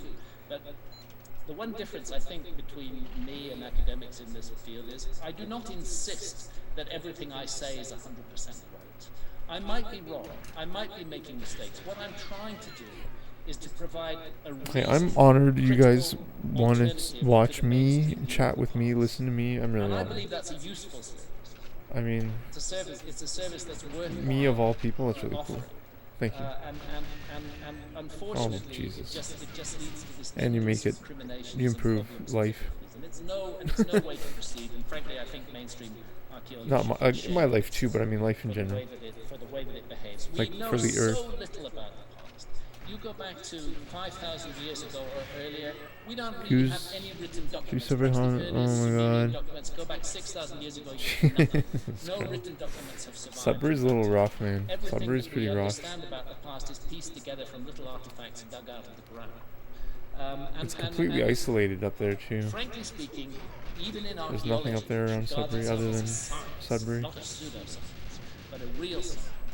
They make many, many mistakes, and I drew attention to that. This is so fast. The Clovis first paradigm. Oh, fuck off. The notion that the Native American culture that archaeologists call the Clovis culture were the first human beings to What is that the emo? Americans, was cast in stone, What an is this, absolutely Yeti? rigid Crazy. dogma of archaeology. And for decades actually, it resisted new evidence, which showed that people had been in the Americas much longer than that. And those who proposed that new evidence, who Why? brought that new evidence to the table, like Jacques Cinq-Mars at the Bluefish Caves in the Yukon, they were destroyed by the mainstream academy, utterly destroyed. Their research funding was withdrawn. They weren't allowed to speak at conferences anymore. The whole academic world just united against them to destroy them. And then we find actually they were Why? They were right all along. And instead of making that progress 20 or 30 years earlier, we went through 20 or 30 years of unnecessary, useless delay caused by the ego and the absolute rigidity of the spokespeople of the mainstream. And this is not how it should be. The past is a shared... Christian, I would be honored human to work with you, my resource. It man. does not belong I'm just to bitter archaeologists. about It my does not lack of belong success in the to business, historians. which Belongs is to rubbing all off on of my us, and we all have the best subconscious interest in finding out to talk trash about it. When and really it's just a wrong of the metaphor mainstream for to say that the me alternative being side has upset at nothing to offer myself in and my this. inabilities We do have to things be and successful we do relative to increasingly those have very around me. solid evidence which is not explained by the mainstream paradigm. And generally in science, if you go on long enough, when a paradigm is not supported by new evidence, when new evidence keeps on contradicting that paradigm eventually will get dumped. And I think the paradigm of our prehistory as a species is eventually going to get dumped. The paradigm that is taught in Please, universities. please. But we haven't reached that point yet. It's still a struggle. Yeah, indeed, very well said. I agree, and I think it's the other part that This has to be seems the true run. to me. This has over to be time it, is my that friends. Like, as it's far as gotta science be it. goes, Come on. including, archaeology, Jeez as in, Louise. not so much a hard science, but is that the new discoveries come from the fringe. I mean, that's how those existing paradigms get challenged, and you can go, way back. The heliocentric model is probably a great example. Discovery of bacteria and the reason to wash your hands as a doctor. I mean, and in recent times, as you mentioned, Bluefish Gotta Caves, clutch it. the challenging of the Clovis Gotta doctrine, clutch it. but also things like J. Harlan Brett's and catastrophism. These guys getting laughed out of the room, but Plate tectonics, which is a universally accepted Oh, theory of geology today, Come on. was regarded as pseudoscience in the 1920s. Right. And it was dismissed and held back for decades because of that. This is again and again the case, and I don't understand why the academy can't learn some lessons from this and have a little bit more humility, a little bit of willingness to listen to the intelligent, educated man in the street who has questions to ask and alternative point of views to present. But unfortunately, this is not the situation we're in. well, it's something that, as you said, I think it's becoming an overwhelming tide of new evidence at this point because, and it's the one thing that eventually I think we have to acknowledge that there is just so much. Maybe I should try the crouch strat when I have no health like that. Just for fun, for practice. Now that the Younger Dryas impact is up to over 200 peer-reviewed papers, most of them vastly on the positive side, and even the ones that are negative have been, I think, counted quite effectively. I've had some long conversations with George Howard about this as well, and even recently there's been a discovery, and Antonio Zamora did a good video on it, of a massive global white chromosome bottleneck in human populations that coincides to that Younger Dryas. Now, the authors of that paper didn't tie it to the Younger Dryas. They tied it to somehow just a magical kind of global cultural shift around the world that Antonio did. And yeah, it becomes very hard to resist. And then, obviously, you have challenges with things like Wikipedia that are controlled by the mainstream. I've dug into that in the past as well. But yeah, this is the tide of evidence. Just I think at some point it's got to become overwhelming. And I think it is getting there now. And what I've noticed is that the younger generation of archaeologists, I do when I go around giving my talks. I was going to ask this. For 2019, quite often I'll find young archaeologists have turned up at my talks, and their outlook is very different from their elder. They're much more curious, much more open-minded. They don't want to just commit to an existing set of teachings without finding out more for themselves. It's just not just a matter of receiving the teaching and reproducing it. They actually want to get to grips with the material directly themselves. But it's a kind of self-fulfilling prophecy in the academic career, because if you don't repeat what your seniors and elders have told you, if you challenge that, then you're unlikely to even get a degree. And if you get a degree, it's likely to be marked down, and God forbid that you get any research funding. Indeed, yeah. I've had a couple of similar conversations and emails. I've both been contacted by some archaeologists working in the field that don't want to discuss some of this stuff publicly, even though they find it plausible. But then a lot of younger students that I've been privileged enough for them to contact me and say that they're open-minded to it. So maybe it's Planck's theorem at work here, but I also have some hope for the next generation of archaeologists. I've got very very high hopes for it. I think things will change. I'm not sure if I'll see it in my lifetime, but I think I think stepping stones have been laid down, and the challenges have been made clear. My own view, very strongly, is that there is something major missing. We've got a big missing chapter. Once we I can't believe Paul Bernardo's things that free. Don't make sense suddenly start to make sense. But Göbekli Tepe doesn't make sense on its own. It has to be part of something much larger. Maxime Bernier, the by-election is tomorrow. Maxime Bernier is running in Portage, Lisgar. A number of other sites in the area that are dating back to the like Karahan Tepe, which I've had the privilege to visit. And he's calling it Portage, Lisgar, to pander to the English. Can you believe that? Portage, Lisgar. Your boy has to go now? Yo, no worries, man. Thanks, man. Thanks for being here, dude. And yeah, man. I'll reply to that email, or you set up the appointment with Andy's link that he sent, the Calendly link. I think the ball was like in your court last. No stress, no issues. Just, yeah, man. Thanks, buddy. Thanks for being here, man. Appreciate it, my dude. Hope you're doing well, man. Hope enjoy your vacation, your days off. And we have My boy, megalithic Christian. site on an enormous scale that is built at that time, and neither of them have any background. They just seem to come out of nowhere. But there must be a background. What Göbekli Tepe has always looked like. And this is just my opinion. I don't claim it's a fact like our archaeologist friends. I'm simply stating my opinion, looking at it, having worked through many, many sites around the world. My opinion at Göbekli Tepe is we're looking at... See you tomorrow. Thanks, man. You too, man. We're looking at evidence that people who already Cool, dude. know how to create megaliths came to that area and All the best, my began man. to teach those skills to the local hunter-gatherer population. And those people also knew about agriculture. Thanks for hanging out. They taught agriculture at the same time. Maybe even pure speculation. Maybe the Thank you creation for of hanging that out. enormous Thank you megalithic for site was used as a focal point, as a place to mobilize being here, populations, to give them an being my interest, friend. an investment, and a big project to be engaged in, which would automatically create more organization of labor. Watching me play this level over and over again. But it's fascinating that the site comes first and the Never seeing the end of it. The normal, again, if we go back to the established paradigm. Have a basketball. I might do that. That's actually not a bad idea. I might. Sites required a population that was already agriculture, that had Oh, school is almost out. evolved to such an extent. Because when that school they is out, I can go recognized that they regenerated shirtless surfaces that they could in the free sun. people from Not that, the like, labor I'm of not, agriculture and I'm allow not, them to do like, I don't specialist want you guys to see me engineers or shirtless. What I'm saying is just, like, architects or Man, just in the sun, playing basketball, it's the best. It's the best. Just feels so good. And rather than just saying, oh, well, this is a bit of a I problem, love it would be much better to say, well, no, actually, can we explain? Yeah, like I can't go when the kids are playing, right? And the kids are running around, me and my fucking fat ass, shirtless, unemployed man, old man, with my camera. Yo, stylish. I mean, that's also Your arms, my man. With the camera is really what fucking freaks people out. The shirtless guy with the camera. The shirtless old man with the camera.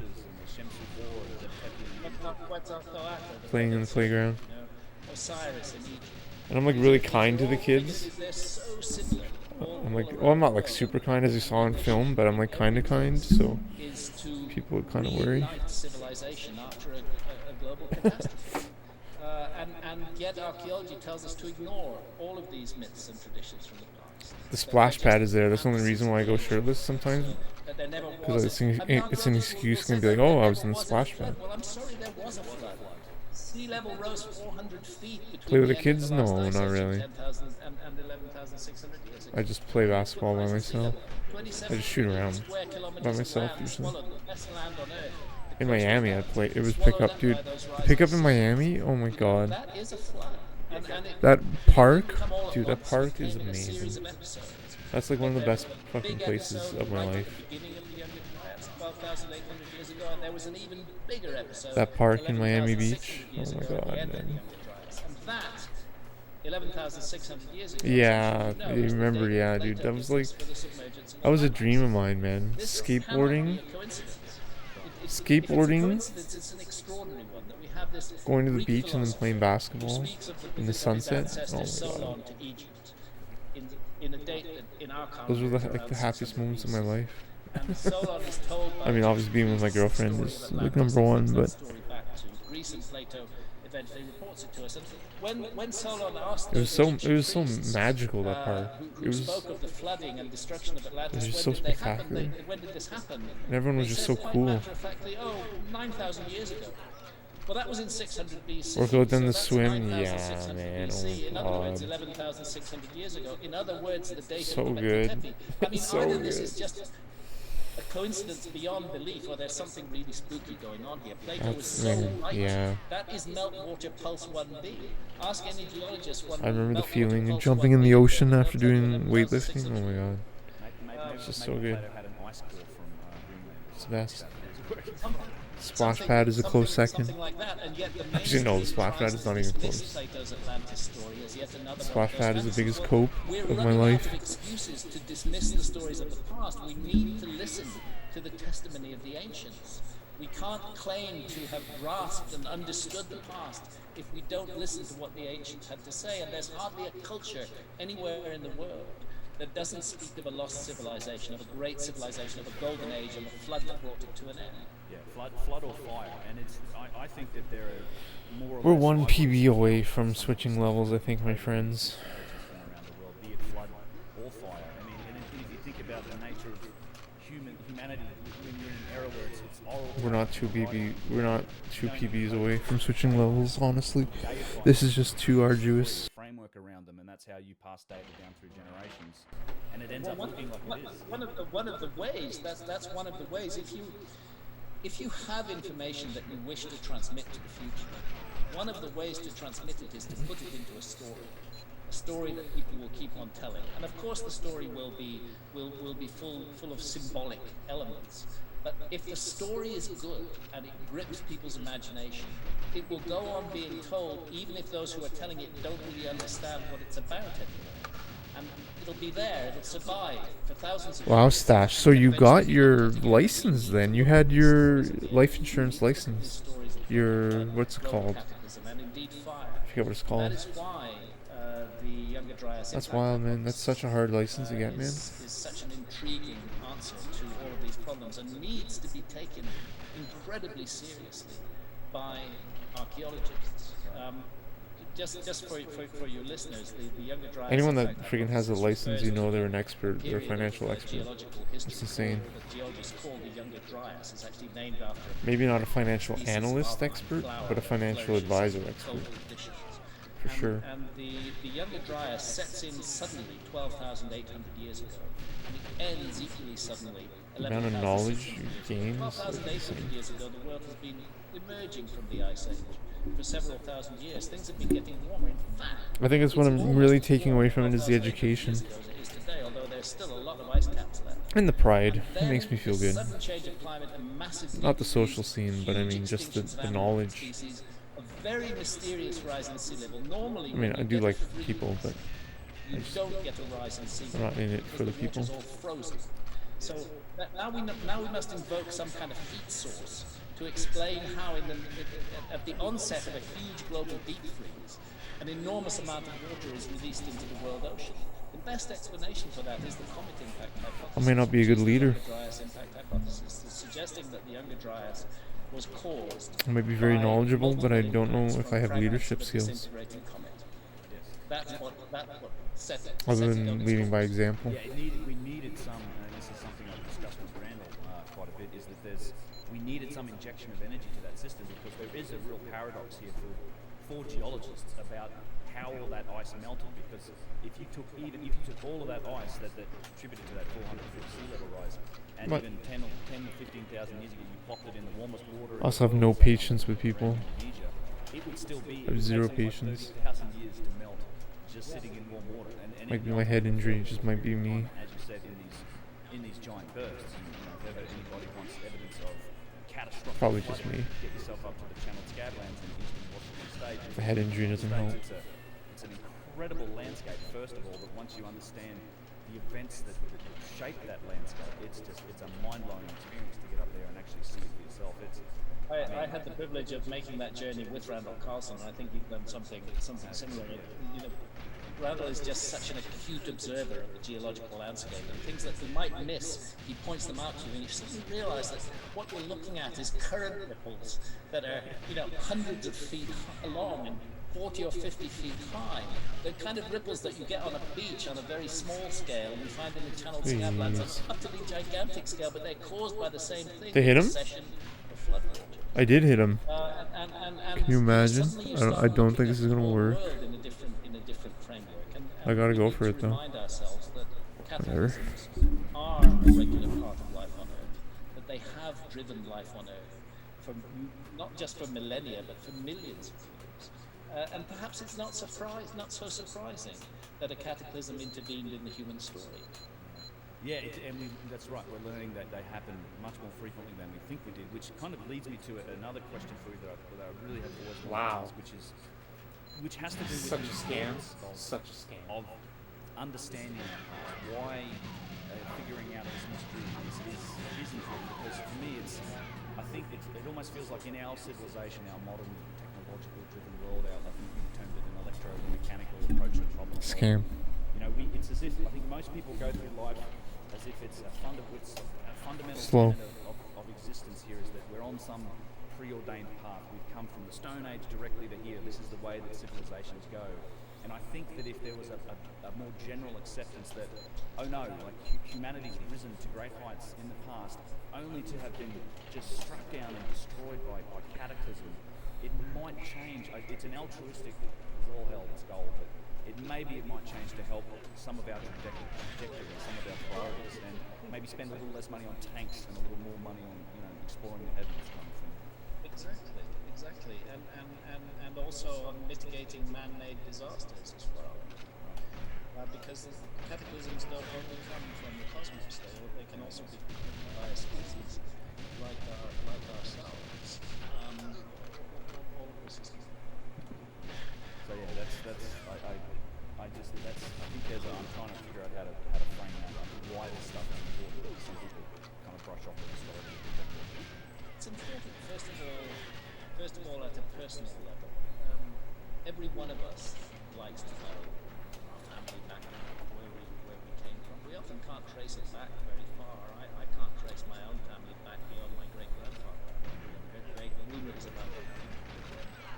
But we like to situate ourselves in some way. It helps to give us a sense of who we are and where we are. And if this is true at an individual level, it's also true at the level of the human race. We want to know where we came from, how we got into this position. And it's an ideological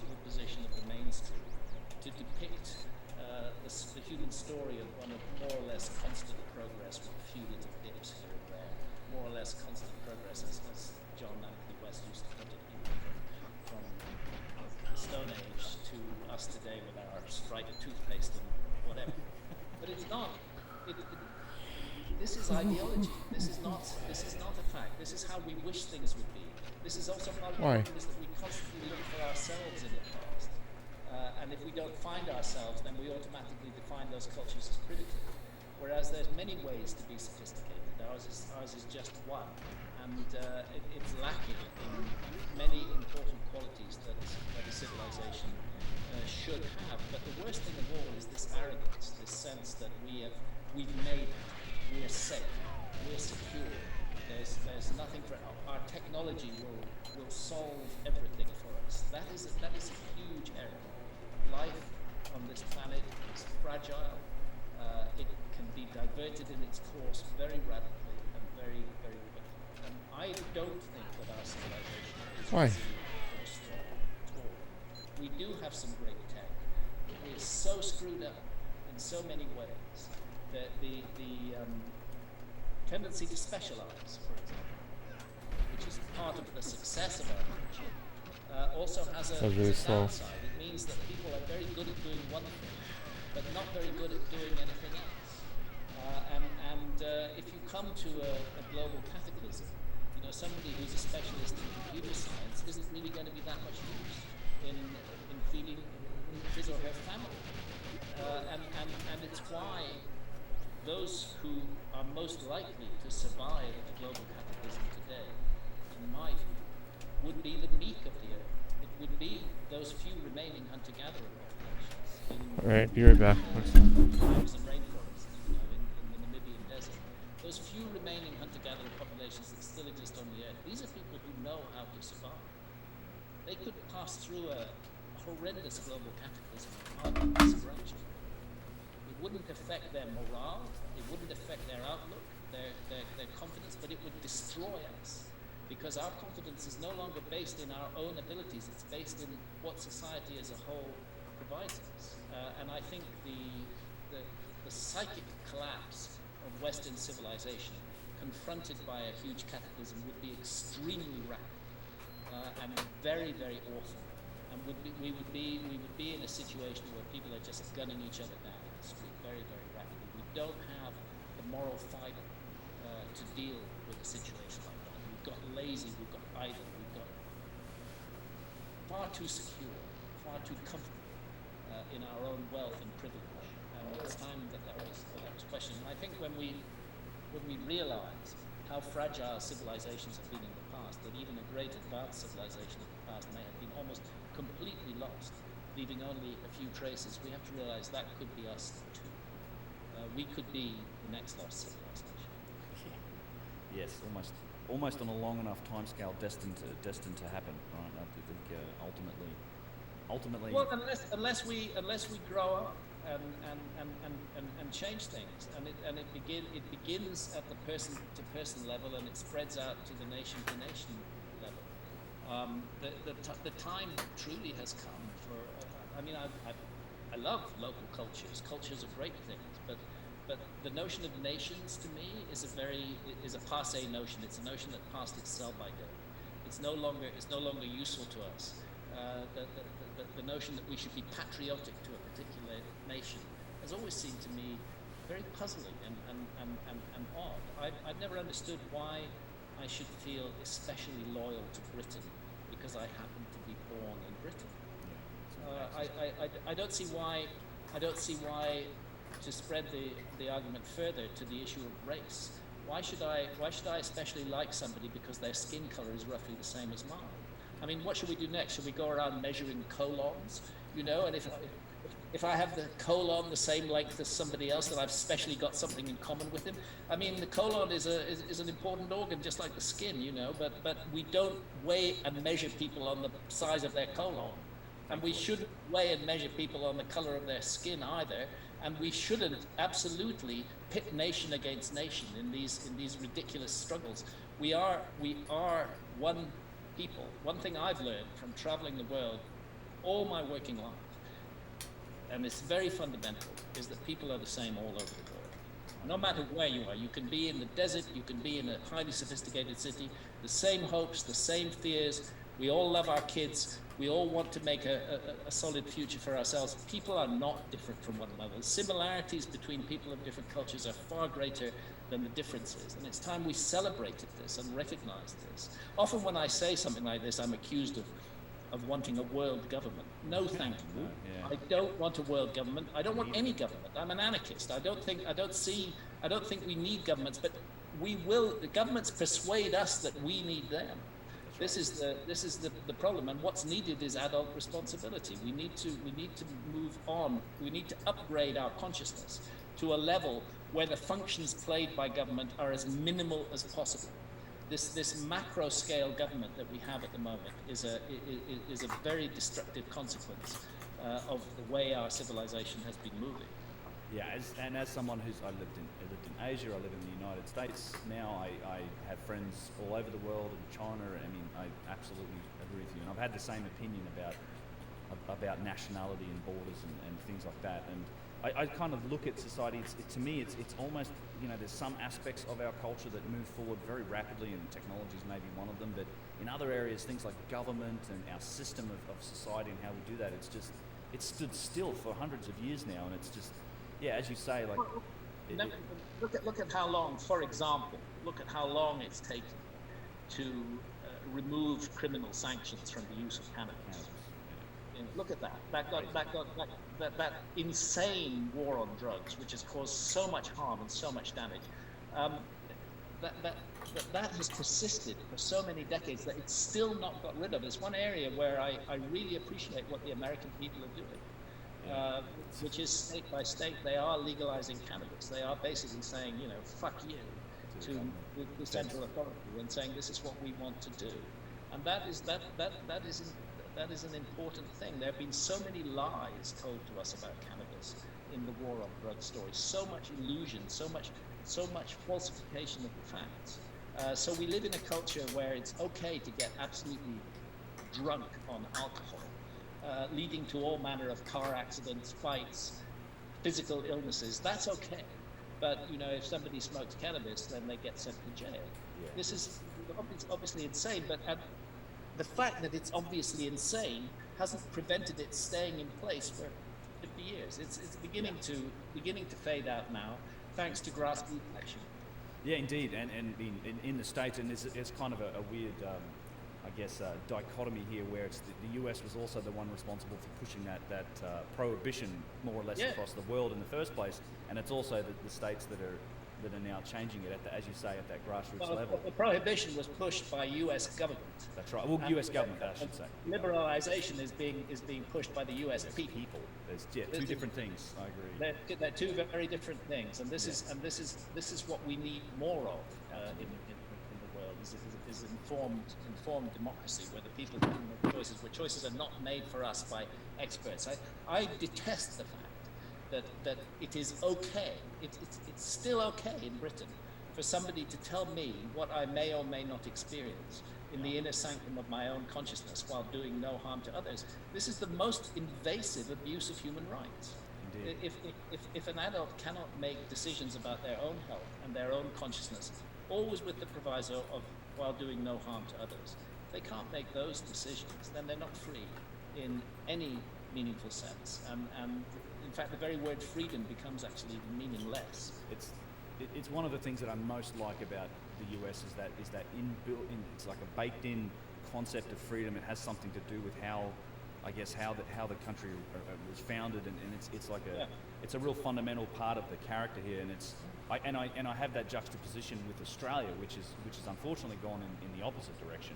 And terribly in the opposite direction, yeah. Yeah, my sympathies to everyone that's stuck in Australia. I mean, I couldn't go back there if I wanted to at the moment, but yeah, they're still, cannabis is a dangerous drug. It's they're still on that thing that they claim to be guided by science. These people, the science is very clear. Marijuana, cannabis is much less dangerous than alcohol.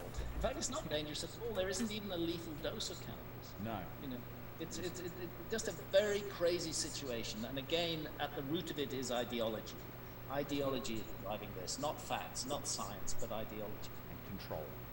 and control. Control Yeah. and power. Right. Because that's what people in government want to do. They want to control others. This is another shift in consciousness that needs to take place. The point of government is to serve, not to control. And if governments cease serving and maximize control, then we've gone terribly, terribly wrong. And that's what's happening now. But there are personality types, you know, and by and large, somebody who goes into government is somebody who would like to control others and feels that they are right to direct and guide the path of others' lives. We have to grow out of this. If the human species, however many of us that there are now, 7 billion or whatever it is, 8 billion people on planet Earth, if we're going to get through the next 100, 200 years, we're going to have very radical changes in consciousness that take place. And the enormous harm done by governments while they convince us that they're doing good for us needs to be undone. And we need to empower adults to make sovereign decisions and to be responsible for their own decisions. This is another mistake. The over-controlling governments take away the requirement for us to be responsible for ourselves. They hand that responsibility over to some state bureaucracy or some state body, and it's a terrible mistake, and it won't work. Look at the scale that we're now looking at it. Yeah, and there's like you say, there's this slow mechanism that's starting to happen that generates that change in consciousness, and I think that has a lot to do with psychedelics and things like cannabis and people.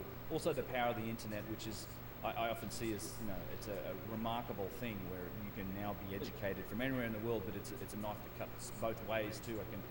It's also something that can completely consume, or just, you know, you can mindlessly entertain yourself on it and never sort of look up from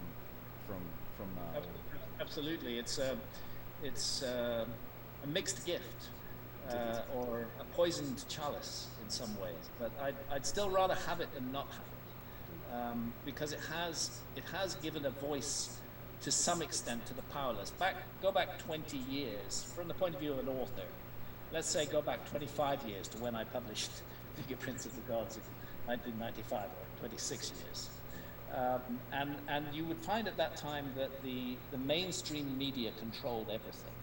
If you wanted to get your message out to a broad general public, there was no other way to do it except to channel it through the mainstream media, a big newspaper serializing your book, or a big TV channel running an interview with you.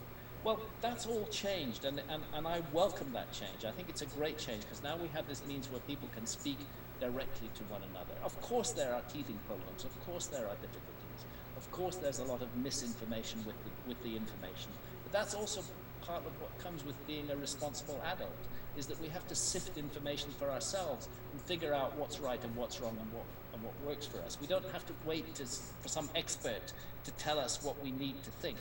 You know, fuck experts, in my view. We're all experts. We all should empower ourselves with that notion that we do not need to be told what to think. We can think for ourselves. We do not need to be led. We can lead ourselves. This is the next step forward for the human race. Indeed. Yeah, well said. So maybe let me circle back a little bit to the lost civilization and we can kind of wrap it, do a final topic on this, if you like. So one thing I've always wondered about is, what's your opinion on what that lost civilization may have looked like? And from a couple of different aspects here is one is that obviously there is evidence, and we've had hunter-gatherer cultures, we've had a Stone Age all through the Pleistocene in that era. And then the other angle that I'm interested in recently is the intermingling, because, you know, we've got modern humans go back maybe as far as 350,000 years with the find in Morocco, but we also in that period have many other forms of humans, and that whole extended family, if you like, has been recently extended with. There's the Dragon Man skull that's been recently discovered in China. There's been another species discovered. Denisovan. He may be. That skull may be of a Denisovan individual. If so, it would be the first Denisovan skull to have been discovered. Because before that, it's like a pinky, right? From Denisovan. Yeah, we don't. You know, the complete genome was derived from that pinky, so we don't know. But what's become clear is that our picture of the past had been very limited until the Neanderthal genome was sequenced, which was 2010. there was a completely false notion of the Neanderthals, and the notion that, of course, human beings never interbred with them. Well, that went out the window with the genome, because we know we did. We did. And in fact, we are the Neanderthals today. friendly. The Neanderthals survive in anatomically modern humans, about 4% of DNA in some populations. In the case of Denisovans, some populations, particularly in Australasia, these ancient species are part of the human story, and there's evidence that they certainly were not skewed. There's more and more evidence coming out now that the Neanderthals were doing cave art. They probably taught cave art to anatomically modern humans rather than the other way around. Our special position, the so-called special position, is being healthily undermined by the realizing we're part of a very complex process rather than a very simple and direct process. But what would the lost civilization have looked like is where you came into at this point. I think the first point I need to make is that the world we live in today is a world where we have a highly advanced civilization. I think we can fairly speak of a global civilization. I don't think we even need to use the words like the West or the East anymore. I think it's a global technological civilization has arisen in this world, and it's capable of extraordinary feats. A country that was absolutely on the poverty line 50 or 60 years ago, China, is now sending missions to Mars. We're a highly advanced technological global culture, but we coexist with hunter-gatherers. I spoke a few moments ago about the hunter-gatherers in the Amazon, some of whom don't even know that our civilization exists, the so-called uncontacted tribes. The hunter-gatherers in Namibia, well, they know we exist, but they choose not to coexist with us too much. So the notion that hunter-gatherer cultures could have in the past coexisted with an advanced civilization is not a ridiculous idea at all, because that's what happens today. We have an advanced civilization coexisting with hunter-gatherer culture. Graham Hancock is just so And smart. He's just so if our good, man. civilization were destroyed by a global cataclysm and there were survivors, those survivors would be smart to go and seek refuge amongst hunter-gatherers. That's what they should do, because the hunter-gatherers are the masters of survival, and they would be the ones who the survivors might try to transfer some of their technology to. And that's what I think we're looking at in terms of Göbekli Tepe. But I don't think that the proposed lost civilization was a mirror image of our own. Oh no, at all. I think it was very different. I think it emerged out of shamanism and out of the techniques of ecstasy that are used in shamanism, and I think altered states of consciousness were a very important and essential part of that. And just because we do everything through mechanical advantage and leverage doesn't mean that they did that. I've often said this, but it strikes me as likely to be true, that the more we depend on machines and computers and calculators to work everything out, the more abilities within us become dormant, abilities which we could develop. I mean, for example, let's say, this is something, of course, my critics will immediately jump on me and call me a pseudoscientist. But let's say there is such a thing as telepathy. Let's say there is such a thing as telepathy. Well, once you've got the written word, telepathy becomes less and less necessary. It begins to be replaced by the written word. And soon, if that ability is dormant in human beings, it would go to sleep completely and would no longer be used. And I suspect that the lost civilization of the Ice Age was able to do remarkable material things, but they probably did them in different ways than we do. And it's not good enough to say, oh, that's just pseudoscience. There are many different ways to do things. We've followed one particular track, but I think they probably followed others. And so I take sound being used to levitate enormous blocks of stone, and we do have modern science which is doing levitation on a small scale with sound already. It's not a ridiculous idea anymore. It makes perfect sense to me. The notion of magicians who come and bring their skills to a place, dismissed as pseudoscience. Yet, I think there's an old saying, you know, magic is just science we don't understand. That's exactly right. And I look at the past in a similar light, I guess, from a technological perspective, but in the sense that we've progressed down. Magic is just science we don't understand. It's entirely possible, indeed.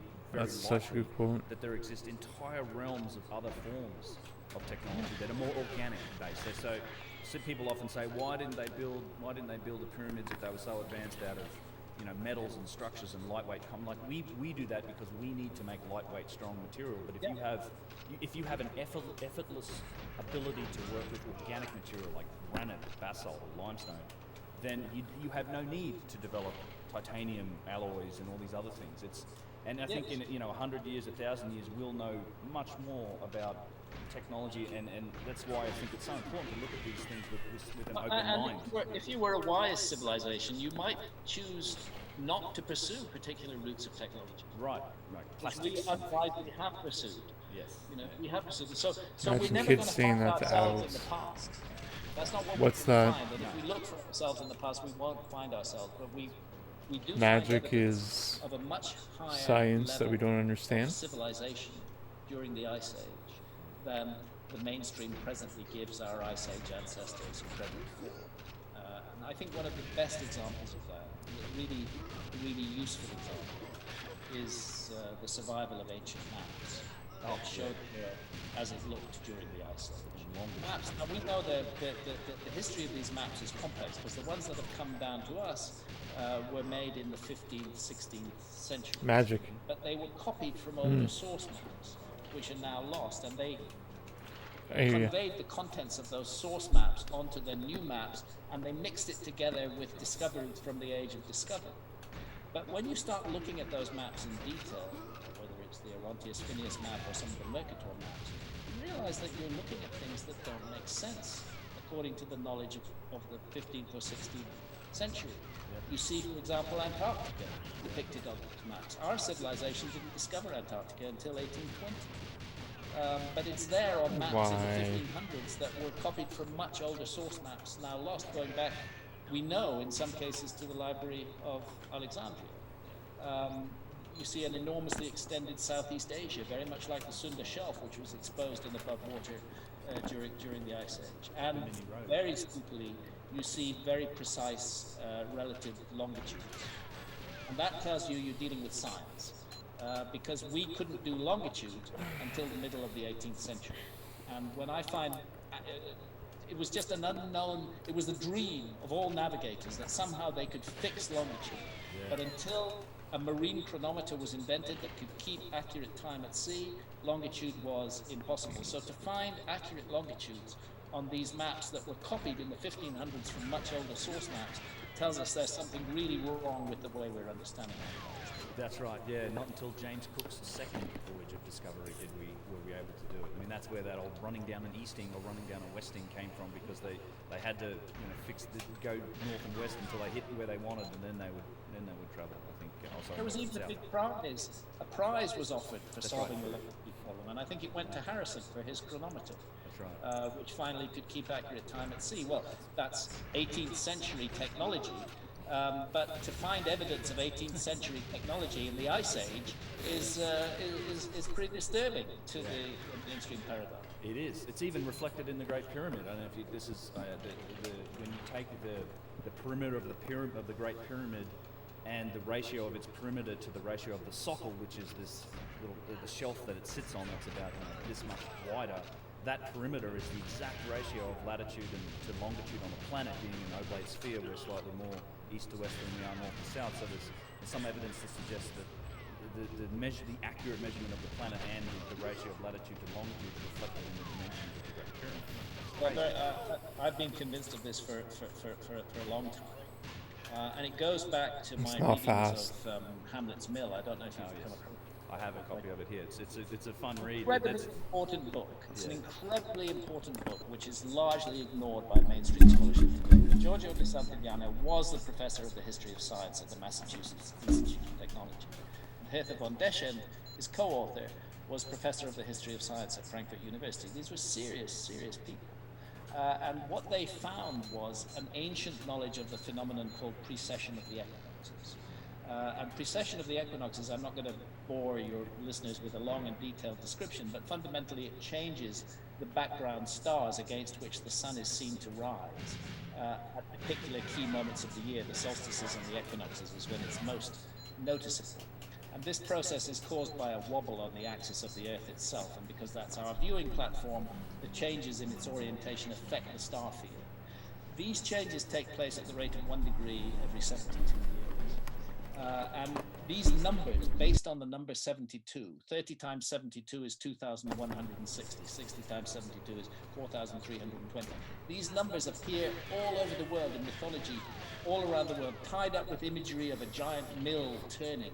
And Santillana and von Deschen make an impeccable case that what these traditions are recording is detailed knowledge of the precession of the equinoxes thousands of years before the Greeks supposedly discovered the precession. And this is where the Great Pyramid gets interesting, because I'm sure you know this, that you've already mentioned the latitude, longitude, the height of the Great Pyramid, multiplied by 43,200 gives you the polar radius of the Earth. And the base perimeter of the Great Pyramid multiplied by 43,200 gives you the equatorial circumference of the Earth. And that would be quite easy to dismiss as a coincidence if it wasn't 43,200.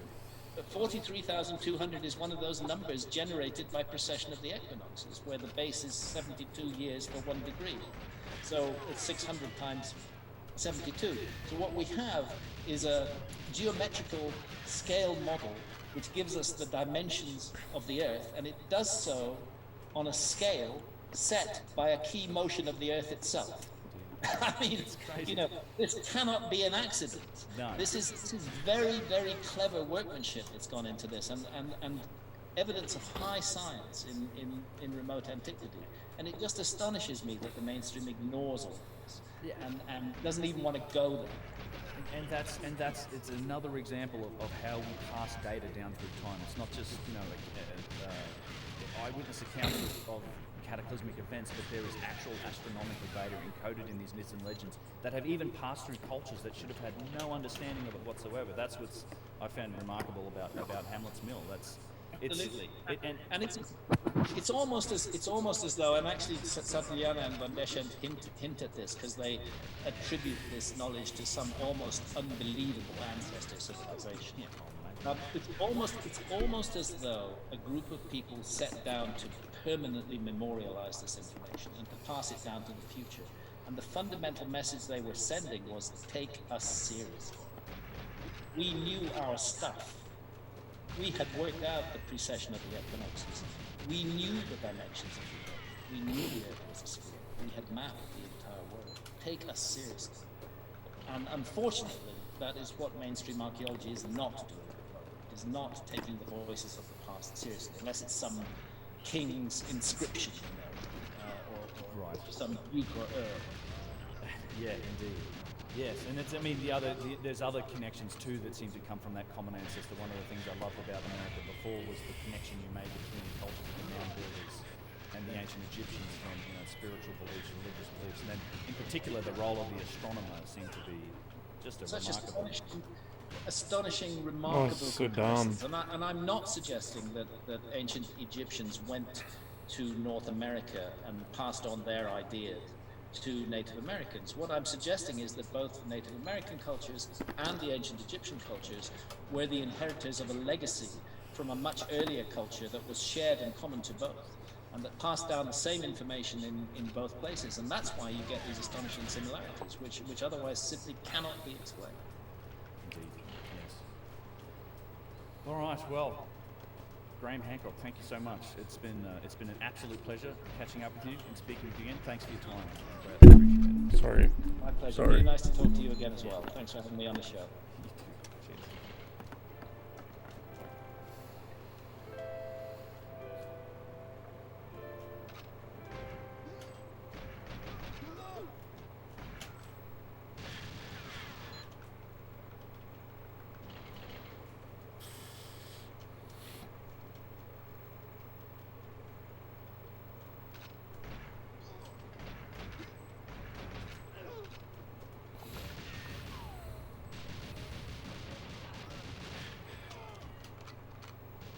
Ouch.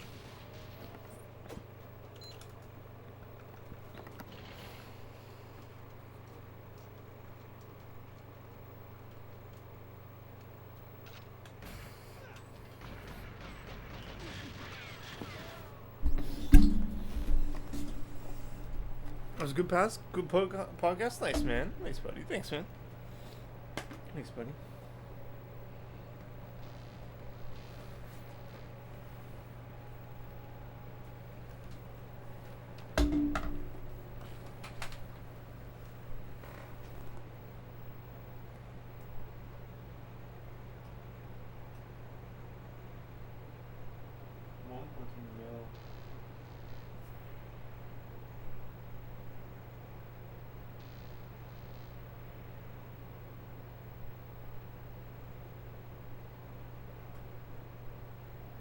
We're the next lost civilization.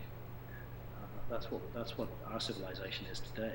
We don't have to be, but choices need to be made. We have to change the path that all the big industrialized technological countries are on right now. Otherwise, it's not even going to take a cosmic disaster. We're going to bring ourselves down, collapse and destroy our civilization, lose all the support systems that we've relied upon. And be put in a place where we have to rely only on ourselves again. That would be very difficult. That's why I think our civilization today is fragile, because it looks strong. It's capable of incredible technological feats, but psychically, it's very fragile and not ready to confront the chaos that may come. I've been looking forward to having a podcast with Graham Hancock for over a decade now, since I first became familiar with his work. And this podcast did not disappoint. We talked about everything I wanted to talk to Graham about, including some of the information that I received from Matthias DeStefano, which posits the actual mechanism behind some of these magnificent megaliths that he's been researching as an investigative journalist. So we go through that whole story and really share and converse with what I've received from Matthias and what he's discovered from being on the ground and all the research that he's put into it for his life's work in a big way, in addition to the great fiction works that we also discuss, and also the surprising blowback that he's received from mainstream culture, which is both surprising and not surprising given the current zeitgeist. We also talk about psychedelics and posit the potential reality of darker forces that exist that have been pointed to from the Gnostic traditions, which he's very familiar with. So this is a wide-ranging conversation that covers a variety of different topics, and I'm just thrilled to be able to share it with all of you. So please enjoy this podcast with Graham Hancock. Graham Hancock, this has been a while in the making. Such a pleasure to have you on the show.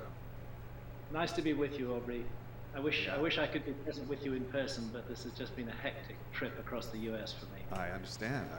Your show is such a hit. Congratulations. I mean, #1 show on Netflix. Thank you. Yeah. It's called Ancient Apocalypse. It has been doing very well. I'm happy that it's held up because Netflix release hundreds of new shows every week, and what was particularly pleasing was that for a while it was #2 of all television shows on Netflix, including dramas like The Crown, which are enormously popular. It's unusual for a docuseries to get that much attention, but obviously I'm happy about that. At the same time, it's brought down a shitstorm of criticism on my head.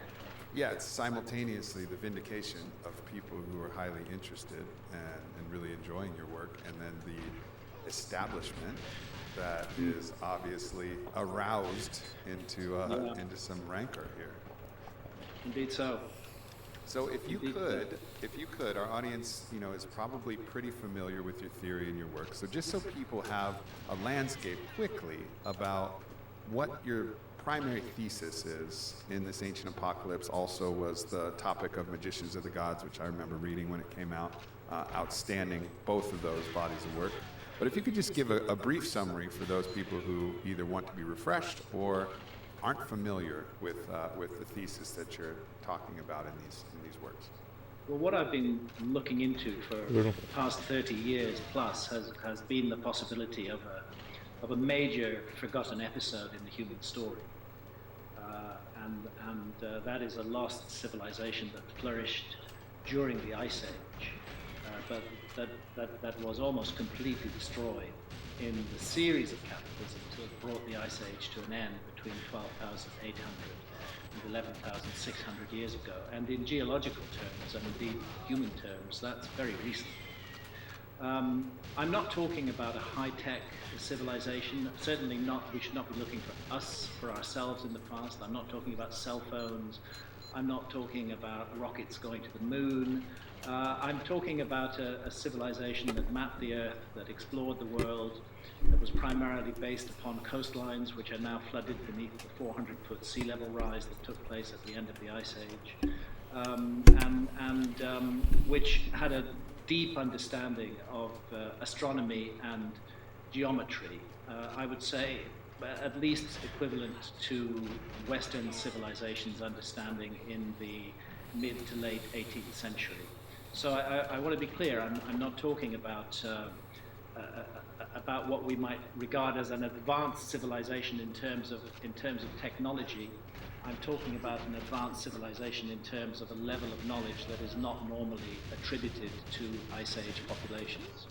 And I'm also suggesting that I'll use the word advanced, that advanced civilization coexisted with the hunter-gatherer populations, who we know for sure were also present in the world at that time. And this is often assumed to be a rather bizarre idea until we remember that our own civilization today, if we can even call it a civilization anymore, our own civilization today coexists still with hunter-gatherer peoples, particularly in the Amazon rainforest, where there are hunter-gatherer groups who don't even know that we exist, but also in places like the Namibian desert, where the San hunter-gatherers pursue a very different way of life to our own, yet these lifeways coexist. And I'm suggesting that this was the case during the Ice Age as well. When you go through and you watch Ancient Apocalypse and go through each of these different sites, it becomes very difficult to imagine how the evidence that you're presenting is actually refuted. You know, this is the interesting thing about your work is it's so persuasive when you actually start looking at everything collectively and start to weave this global picture of what happened, that it's consistently surprising to me to see people, you know, attacking it. And it's not surprising from a psychological perspective, I understand it, but the preponderance of evidence that you're providing is really enormous as you go through all of these different sacred sites. And then there's that, you know, the black layer of death that you find in the rocks, and there's just so many different things. But if you had to steel man their argument, the mainstream narrative argument, if you had to steel man it and say, like, all right, this is the best refutation of this collective thesis that I have, what would you say is their steel man argument? I haven't seen a really effective refutation. And by the way, I'd like to add that the Ancient Apocalypse docuseries builds upon more than 30 years of work in my books. Inevitably, when you're making a docuseries where episodes are half an hour long, even in 8 episodes, it's not possible to represent the entire body of evidence upon which I rely.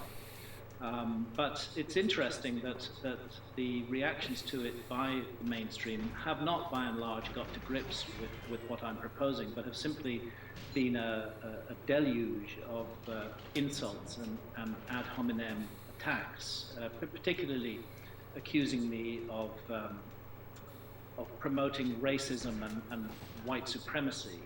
Although race is not mentioned ever in Ancient Apocalypse, that is the most common attack that is made on my work, and I find that personally hurtful, since I'm married to a woman of color, and since I have 7 mixed race grandchildren, who will be exposed to these kind of lies that are being spread about me in order to cancel me, in order to get people to just turn off and not even give my work a chance. And I think that shows a kind of desperation and also lack of moral rigor on the part of those who wish to see my work shut down. This seems to be symptomatic of something that's in society right now, where actual discourse between opposing sides has been completely forgotten. This old idea of the Marquis de Queensberry of debate, right? Like where we had some. There's none of that anymore. It's just whatever the lowest blow, whatever the most hurtful thing that one side can say, without even addressing the issue. It seems like we've been in this race to the bottom. It's actually, archaeology is typically a cool corner of the science debate and of popular culture, but even in this, it seems like you challenge empire or the narrative, you challenge the mainstream anywhere, and they take it as a threat everywhere. It seems is what we're experiencing. That's right. And although in some ways you're right to say that archaeology is a cool corner of this, that there's not been too much heated debate, it's important to remember that archaeology claims to hold the keys to the human past, and it claims to hold sole ownership of the human past. I think this is part of the reason why the reaction to my work has been so intense, because I'm not an archaeologist. I've never claimed to be an archaeologist. I'm a journalist with an interest in investigating subjects that some people prefer to avoid, and in my case that subject has been the prehistory of humanity. And somehow it seems outrageous to the key holders that an outsider should come in and say they may have missed something incredibly important. They often claim that I'm claiming that there's some sort of conspiracy theory some sort of conspiracy in archaeology, and in addition to being told that I'm promoting racism and white supremacy, I'm also being told that I'm promoting conspiracy theories. But I don't claim any conspiracy in archaeology. I think archaeology is simply working the way that most disciplines work, that they get locked into a particular point of view. The right word for that is a paradigm. That paradigm governs how they react to new data, that the tendency, once you're locked into a particular worldview and a particular paradigm, is to defend that to the death in every way that you can. Your career depends upon it, the applause of your colleagues depends upon it, research funding depends upon it. There are so many examples. I give many of them in my 2019 book, America Before. There are so many examples of archaeologists who have stepped outside the narrow bounds of accepted theory in archaeology, such as Gyges in the Bluefish Caves in the Yukon, who back in the 80s was proposing that human beings had been in the Americas at least 24,000 years ago. And this went against the then prevailing narrative that was called Clovis First, which held that there had been no humans in the Americas until around 13,400 years ago. Well, instead of actually investigating Gyges findings, the Academy turned upon him viciously. All his research funding was stripped away. He was humiliated at conferences. Former friends would pass him by in corridors and completely ignore him. He was snubbed in every possible way, and huge efforts were made to discredit his work. But you know what? He was right. Back in 2021, the evidence came out that he'd been absolutely right at Bluefish Caves, and that human beings had been there 24,000 years ago. And now, of course, we know that the whole Clovis First narrative is bust. A complete nonsense, that human beings have been in America even longer than 24,000 years ago. I cite evidence in that 2019 book, America Before, of humans being in the Americas 130,000 years ago, 10 times as long as Clovis, so-called Clovis culture. And that evidence doesn't come actually from outside archaeology. It comes from a leading group of archaeologists at the University of San Diego, and it's on display in the San Diego Natural History Museum.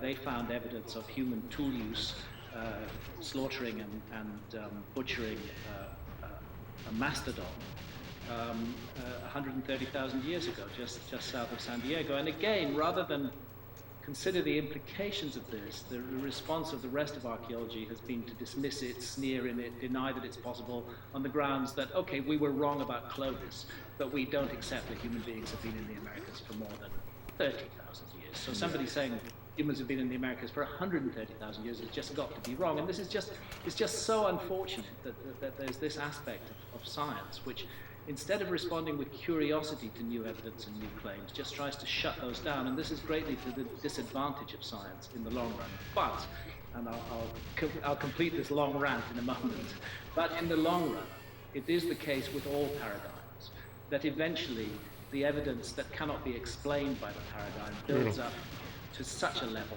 that it becomes ridiculous to keep faith in the old paradigm. And that's when paradigms shift and we have a revolution in science taking place. And that has happened a number of times in the past. And I believe it's going to happen over our understanding of the prehistory of humanity as well.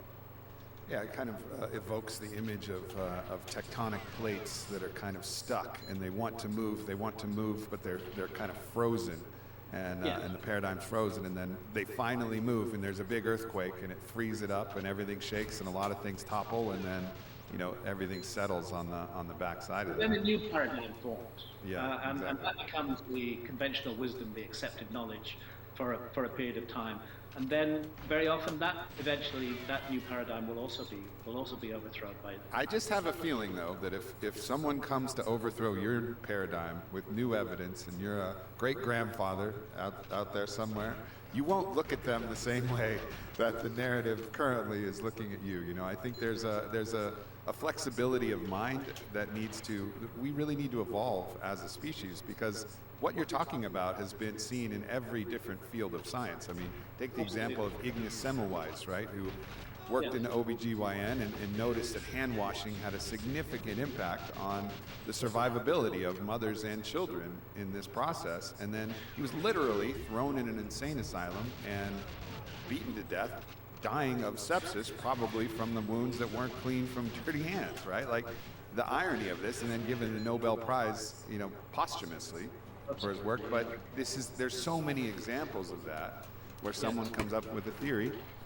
and they're just completely ousted and attacked, and this is symptomatic of something that needs to shift.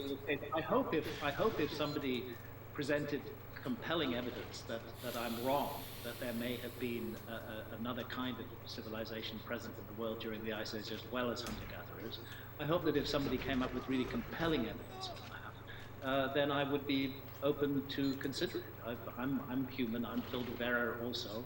I also get stuck in my own rut. There's no. All right, I think I'm going to that, sign off in about I 5 would minutes, want I to be- think.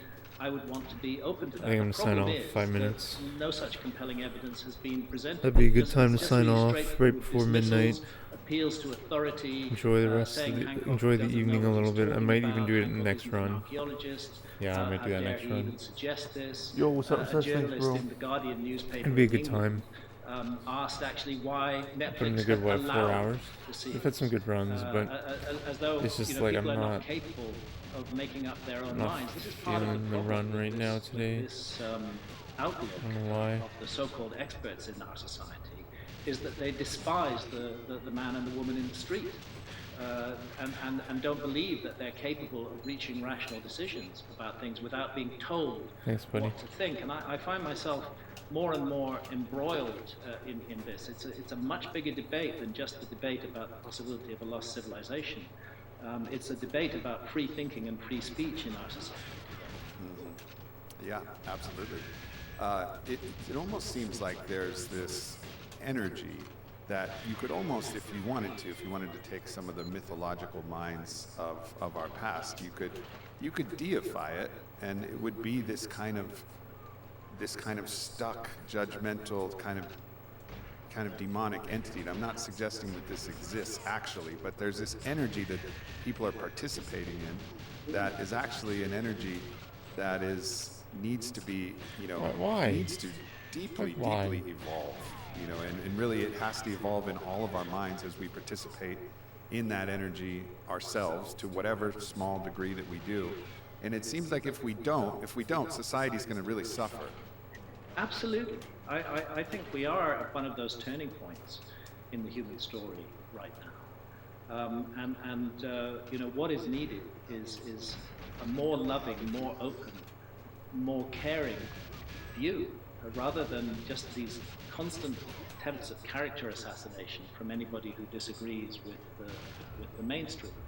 And look where the so-called experts have got us over the whether they're experts in science, whether there are so-called political leaders who are just a bunch of absolute arseholes, not qualified to lead anything, but stirring up hatred and fear and suspicion. This is probably this is the last run, I think. We'll end on this run. Tribal mindset. There may have been a time when a tribal mindset was a good thing to have, but in this interconnected world that we live in today, it's leading to real horrors taking place. I think we need to. I want to make clear that I'm completely against government, and especially I just don't see the point of government at all. So many of the problems in our world are caused by very bad leadership, and I'm especially against the notion of a one world government. I detest and hate that idea. I want to see as little government as possible. And if I were to characterize myself as anything, I would say I'm an anarchist, which is literally means without government. But what is needed is rather than having this tribal and nationalistic mindset, let's recognize the beauty and the diversity of human culture. Let's recognize that this diversity is a wonderful thing, that it adds to the depth and value of the human experience. But let's not go on defining our tribe as the best and every other tribe as the worst. Let's not set ourselves. Thanks for being here. We're gonna raid somebody. One another in this way. It's been my privilege to travel the world extensively for almost all my adult life, and to live in a number of different countries and to get deeply acquainted with a number of different cultures. And what I've found, it should be a commonplace, that people are absolutely the same all over the world. Skin color is completely unimportant. Even gender is unimportant. People are fundamentally the same. We have the same hopes, the same dreams. We all love our kids in the same way. We all want to make something of our lives. It doesn't matter, whether you're a hunter-gatherer in Namibia or a banker in New York. Fundamentals are all the same. And I think it's time. Nothing else to do. LOL. Stop using tribal mentalities and recognize that we're all part of one great human family. Rather than patriotism, we should have loyalty to the whole human race. And I repeat, that does not mean a one-world government. That means much less government and human beings relating to each other rather than allowing governments and leaders to stir up hatred and fear and suspicion amongst us. It seems that people who might be skeptical of the human